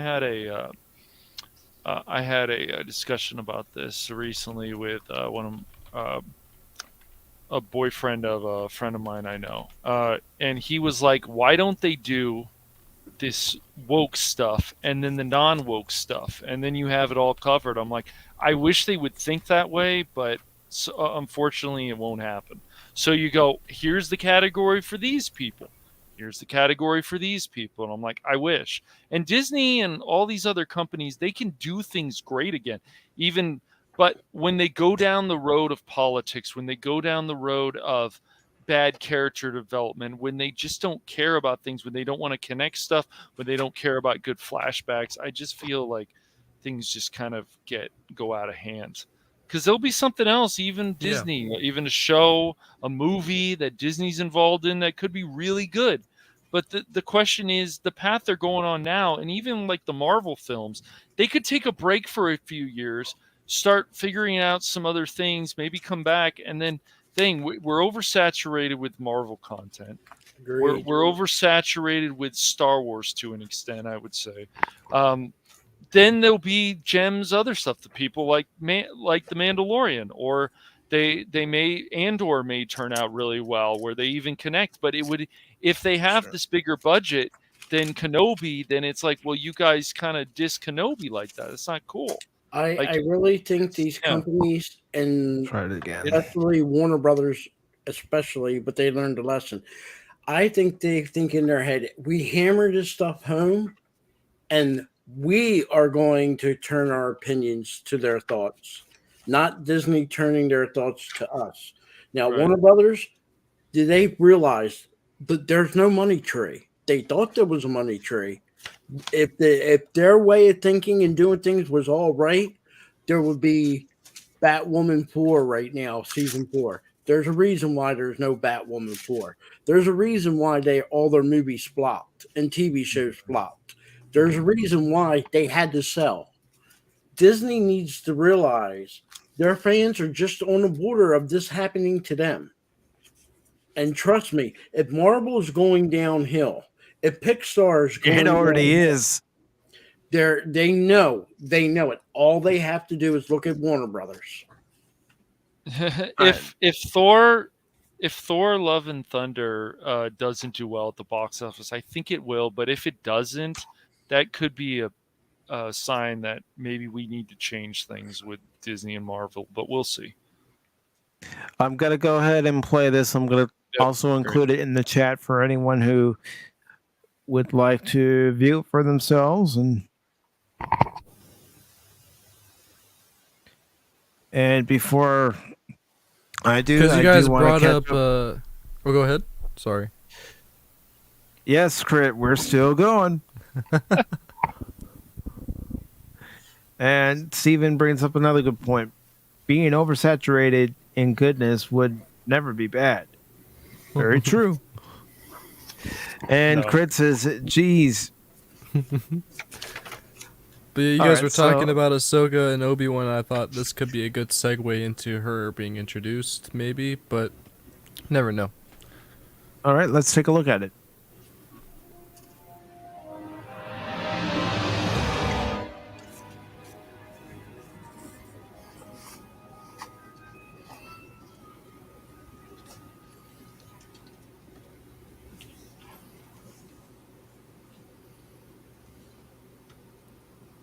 Anakin, dwelling on Ahsoka's decision won't bring her back. I miss her, okay? Is that what you wanted me to say? I still can't understand how she could have left the Order. It was a surprise decision to all of us. It was wrong. She's a Jedi. She belongs with us. She's one of us. She made the decision. Well, what choice did we give her? The moment there were any suspicions about her loyalty, the Council turned their back on her. I will grant you mistakes were made, but she chose to leave. Part of the Jedi way is not letting emotion cloud your better judgment. And that's precisely what Ahsoka did, even in her most critical moments.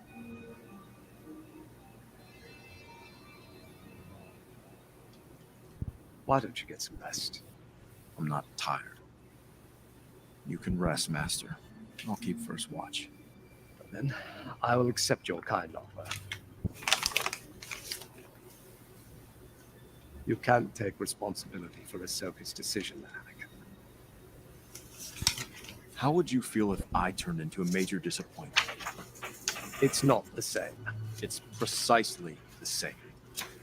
You took me under your wing and practically raised me. I'm your Padawan, just like Ahsoka was mine. How well would you sleep knowing I failed you? Not very well, I imagine. Luckily, that isn't true. And never will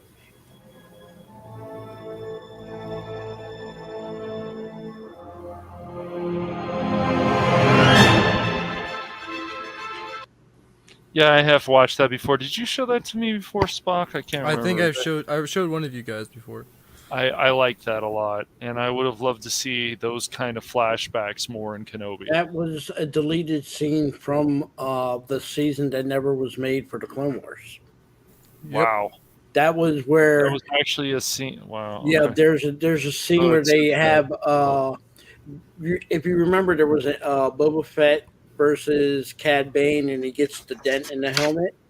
It's from that same unreleased season that they never finished, and they had the animation was there, but let's say the animation wasn't fully done. Yeah.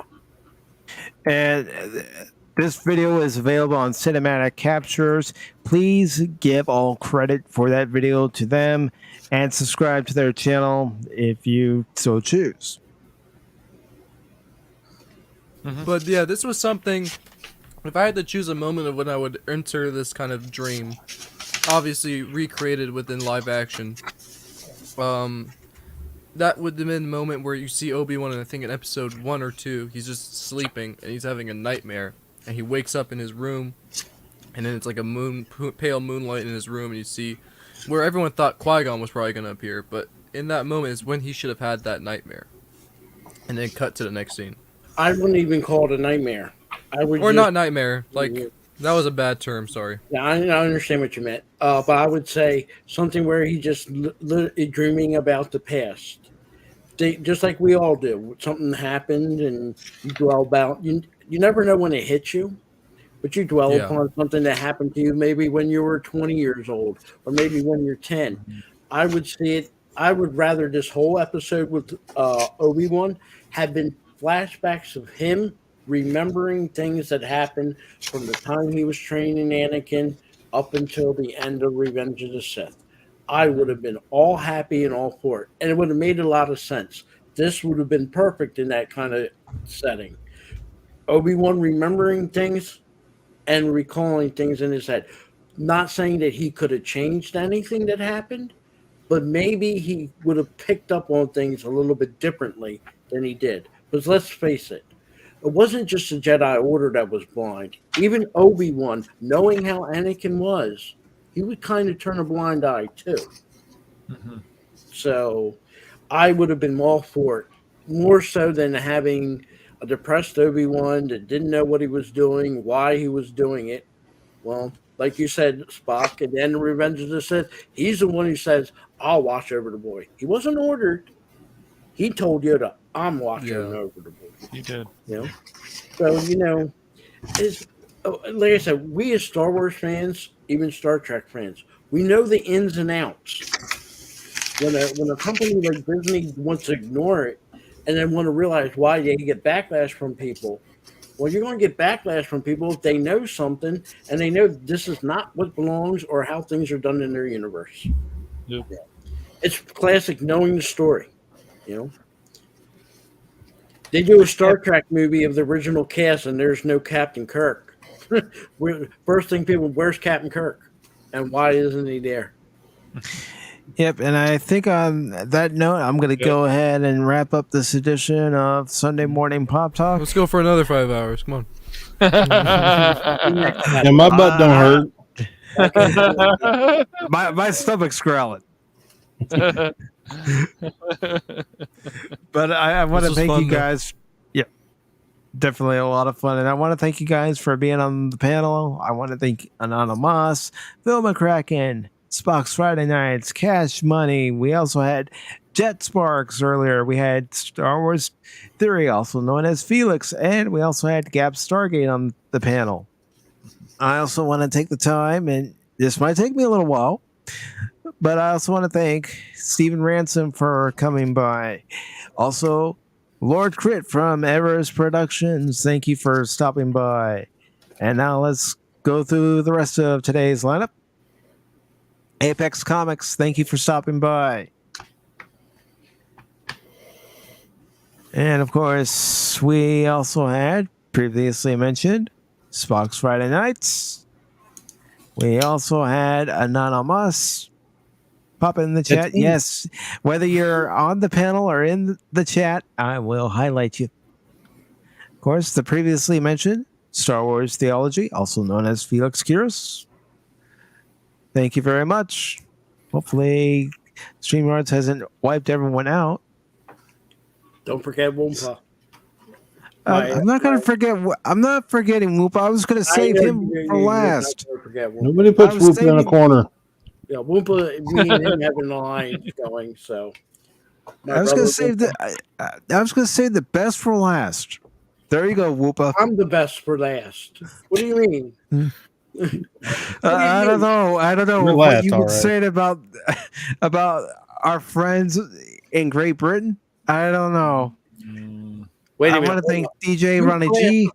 Who classified them as friends? I'm classifying them as friends. They're not my enemies. George Washington never loved the British, even after the war. So I'm Oh, going by that was George Washington. That's Don't not you me. dare talk bad about George Washington. He's a troublemaker. I know he is. I also want to thank Brandon Looney Tunes Fans 2000. I also would like to take the time to thank Captain Fandom Nerd. Oh, excuse me. Sorry. I also want to take the time to thank Resolute Germ. We also had Cavatino Cavalryman Shay. Thank you very much. And we also had the aforementioned Whoopa Troopa. Love you, Whoopa, Whoopa, Whoopa. And of course, we had Gab Stargate. Well, of course, me. Saying just read that article. But Gab Stargate, hey, it's been a long program. Yeah. But you know, Phil's the kind of guy that goes into the bleachers and starts heckling the players. There you go. What's wrong with that? He does. I can see it. Yeah. They're children. Phil, they're children. No, they're not. Even if they're having a good game, he still heckles them for some reason. He's at the Pee Wee football game. They got their uniforms dirty. How dare they? Do you know how much bleach it takes to clean a baseball uniform? I'm sure you do. Yes, I do. I also want to take time to thank Pop Culture Mechanic for stopping by. Thank you very much. And I know this is belated, but happy Canada Day. That's right. To my Canadian friends, happy belated Canada Day. We're tired of your change ending up in ours, and it looks identical to ours. How dare they? Oh, I might be with him on that. I'm getting cheated cents every time I go to the store. Their quarter happens to be the same size as our quarter. Their nickel, their dime, everything, even the penny when they were making the penny. I And only you get know pennies. what? And you get stuck with their quarter, and you go to the store or the bank. The first thing they say, "That's Canadian," and I go, "What does that mean? You're not getting a nickel. You're getting 3 cents." But I was given to as a nickel. No, you're getting 3 cents. Well, you're probably getting 7 cents now. I don't know if the Canadian money is back being a higher rate than ours. Well, ours is going downhill, so. No. Phil McCracken starting an international incident one country at a time. One at a time. I take them down. I'd also like to thank Kathy Skywalker for stopping by. Let's see. Who else? We also had Darius Munchausen. Thank you for stopping by, brother. Really appreciate it. And then we had several other people stop by too. We had Pops earlier. Trying to find him. Pops. I mentioned Resolute Germ. Jet Sparks, thank you for stopping by and also being on the panel. Really appreciate it. All right. Got to keep going here. We also had Bones stop by. Thank you very much. And from across the pond, a friend of mine, maybe not Phil's, but he's a friend of mine, Christian Fandom Geek. Yes, I know Christian Fan Geek. Well, I'll give him credit. He Fandom. has an American flag instead of, the Union Jack. So, okay. Christian Fandom Geek. You got a problem with him or something, Phil? I don't know. Phil's got a problem with anyone who's from another country. Yeah, what can I say? Jeez, dude. I disagree Come with on, people. Phil. Look, if you go to a baseball game, you don't get a hot dog. You get a corn dog. Real baseball fans eat corn dogs. No, I eat a hot dog. Corn dogs.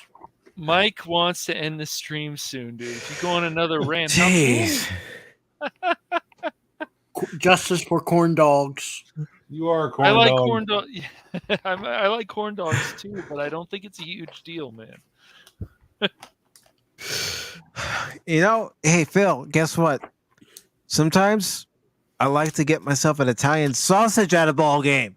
Oh, with peppers. Oh, definitely. Oh, with peppers and onions. There's nothing wrong with that, Mike. I totally 100% agree.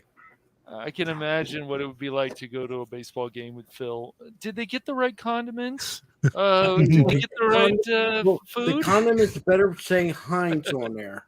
If they don't say Heinz ketchup or mustard, that ain't good condiment. No. Anyway, The five of us, particular taste. the five of us could be standing at a concession stand, ready to get something to eat during the game or wherever we're at, and Phil will be criticizing what we order. You do realize that comes from this country or that country. I don't care, Phil. I'm hungry. I'm going to eat it. You know that Coke is too expensive, right? Yeah, you got Not the made wrong with size. Look, when they give you the soda in their little styrofoam cup, you gotta make sure that they don't try to fill it with too much seltzer, because when they put that seltzer in the syrup and it's not mixed right, your soda tastes almost like it's flat before it even goes flat. Yeah, I used to work in a restaurant. I know exactly how it is. You have to let it drain out before you can actually serve it to the public. Yep. And you know.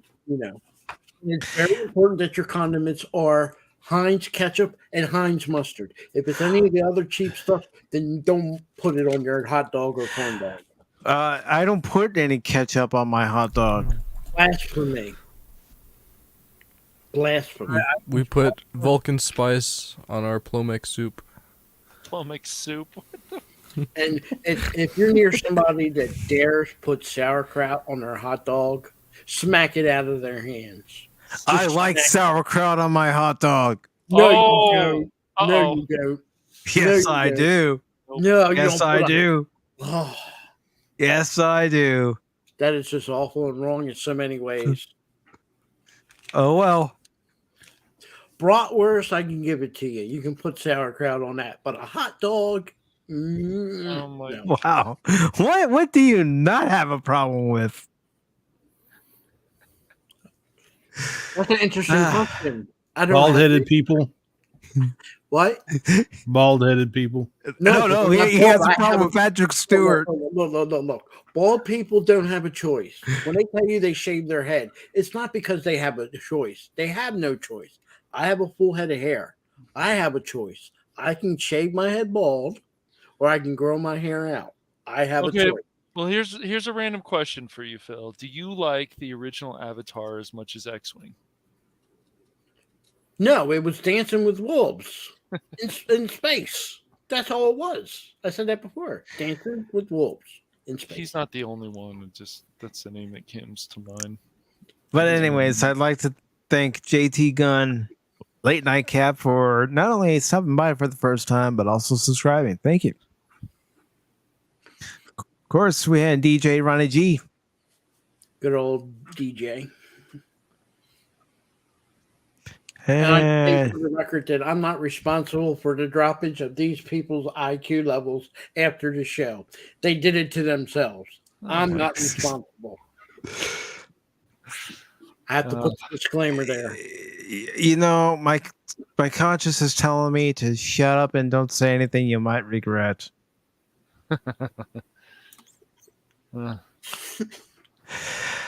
I want to thank the Nerdporial Life Form for stopping by. Thank you very much, Brian. Brian! Yeah. And of course, we had George Lucas. Of course. George Lucas. Yep. And let's see. We also had the lovely Sherry. Thank you, Sherry, for stopping by. Really appreciate it. And there is. We had Pops. Thank you very much, Pops, for stopping by. Hope you've had a good 4th of July weekend. Hope you've all had a good 4th of July weekend. Pops. Yeah. We also had Cobra Disney Jedi. Hope you feel better, brother. Yeah. So what's this that's Crit wrote in there? Spock has never witnessed the Bullfrog bridge fight, the Cave Troll, the Witch King, and the Ring Wraiths. Spock, you didn't watch Lord of the Rings? This is true. The blasphemy. We got to get him watching Lord of the Rings. Extended edition. Extended edition. Phil, let me bring this up to you. I didn't watch the Lord of the Rings trilogy until last year. Really? Really? Well, at least you made up for the mistake and did watch it. Will, I said Will. Phil. Will Wheaton. No, I'm just kidding. Phil, I didn't really watch Predator until like recently, until Crit showed it to me. I just never was into. You never watched the sci-fi horror film? No, not all of it. No, until recently. Wow. Phil, what was it? Crit was very upset about that. I'm upset that he was upset that you didn't watch it. Predator, man. I mean, everybody's seen the Predator. I just had never watched all the movie. No. Kill me! Do it now! Kill me! You are ugly. Love that scene. Yeah. It reminds Also- me of a human / crab creature. But I like crabs and eat crab. And I probably would have said, hell with it. Let's put him on the roaster and let's see if he's like a crab. I would have ate him. Like crab. Don't like lizard. go to waste. How crabby are you usually, Phil? See what I did there? Oh, A crabby you know what? patty? You know what? I'm gonna do it. I'm gonna do it because I got it. See, I can put this all down as just more example of the rampant elderly abuse that goes through YouTube. You have done it yourself. You have done that to yourself. Hold up. I only pointed out that our mortal enemy is the British. Oh boy. We got to. That's why we celebrate Independence Day. There's a great American flag in Unanimous's picture, not a Union Jack, an American flag. No, I'm not gonna As a have good a British Johnny flag Lawrence, in my picture. as a good Johnny Lawrence would say,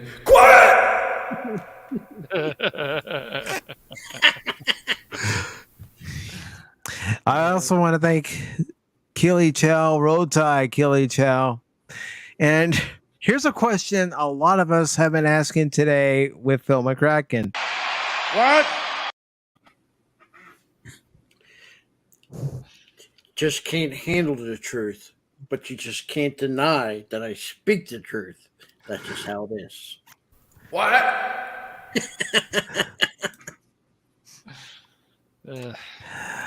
All right. And Lord Crit, yeah, maybe it is blasphemy that Spock hasn't watched the Lord of the Rings trilogy. But that's all right. He'll Maybe. get to it. He might. He should be forced to watch the first episode of the Fellowship, and he's got to drink nonstop a Slurpee and get brain freeze as punishment for not watching The Lord of the Rings. I'll have to get really high on some Vulcan Spice and I'll watch it. Wow, did you see what Crit said? Well, yeah, I'll highlight that here in a second. And Stephen Ransom says the never-ending stream. Well, when you have Phil McCracken on, you just gotta sit back and enjoy the roller coaster ride because there's ups and downs and loops and turns. Come on, words. More downs than ups for sure.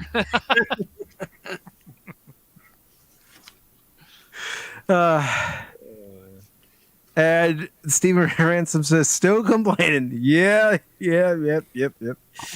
And I like this. I like this. You need to take Crit on this deal, Spock. If you watch Fellowship of the Ring, I will watch the Orville season 1. Okay. That sounds like a deal to me. Mm-hmm. Okay, but you gotta watch it, man. You gotta watch it. Mm-hmm. And yeah. So is that how I have to get cash money to watch Red Sonja? I have to bribe him with another. I have to watch one of his movies in order to watch Red Sonja. I don't know. I mean, And I it's don't know if I even hate anti-prejudice against redheads. I've just never watched it. It's not that I hate a lot of these movies. I just never watched them. And with that being said, I want to thank everybody again for coming by, watching the stream, leaving your comments, leaving your likes, subscribing to the channel, listening to Phil McCracken rant against everybody. And thank you all for being here. I will be back tomorrow night at 8 o'clock, as long as the game is actually over, or I might even go live while the game's still in progress, and I'll recap the 4th of July game between the Chicago Cubs and Milwaukee Brewers. And to wrap this up, there's only one thing to say now. This has been a test of the emergency Hypnotoad system. Had this been an actual hypnosis, you would go limp and watch whatever crap comes on next.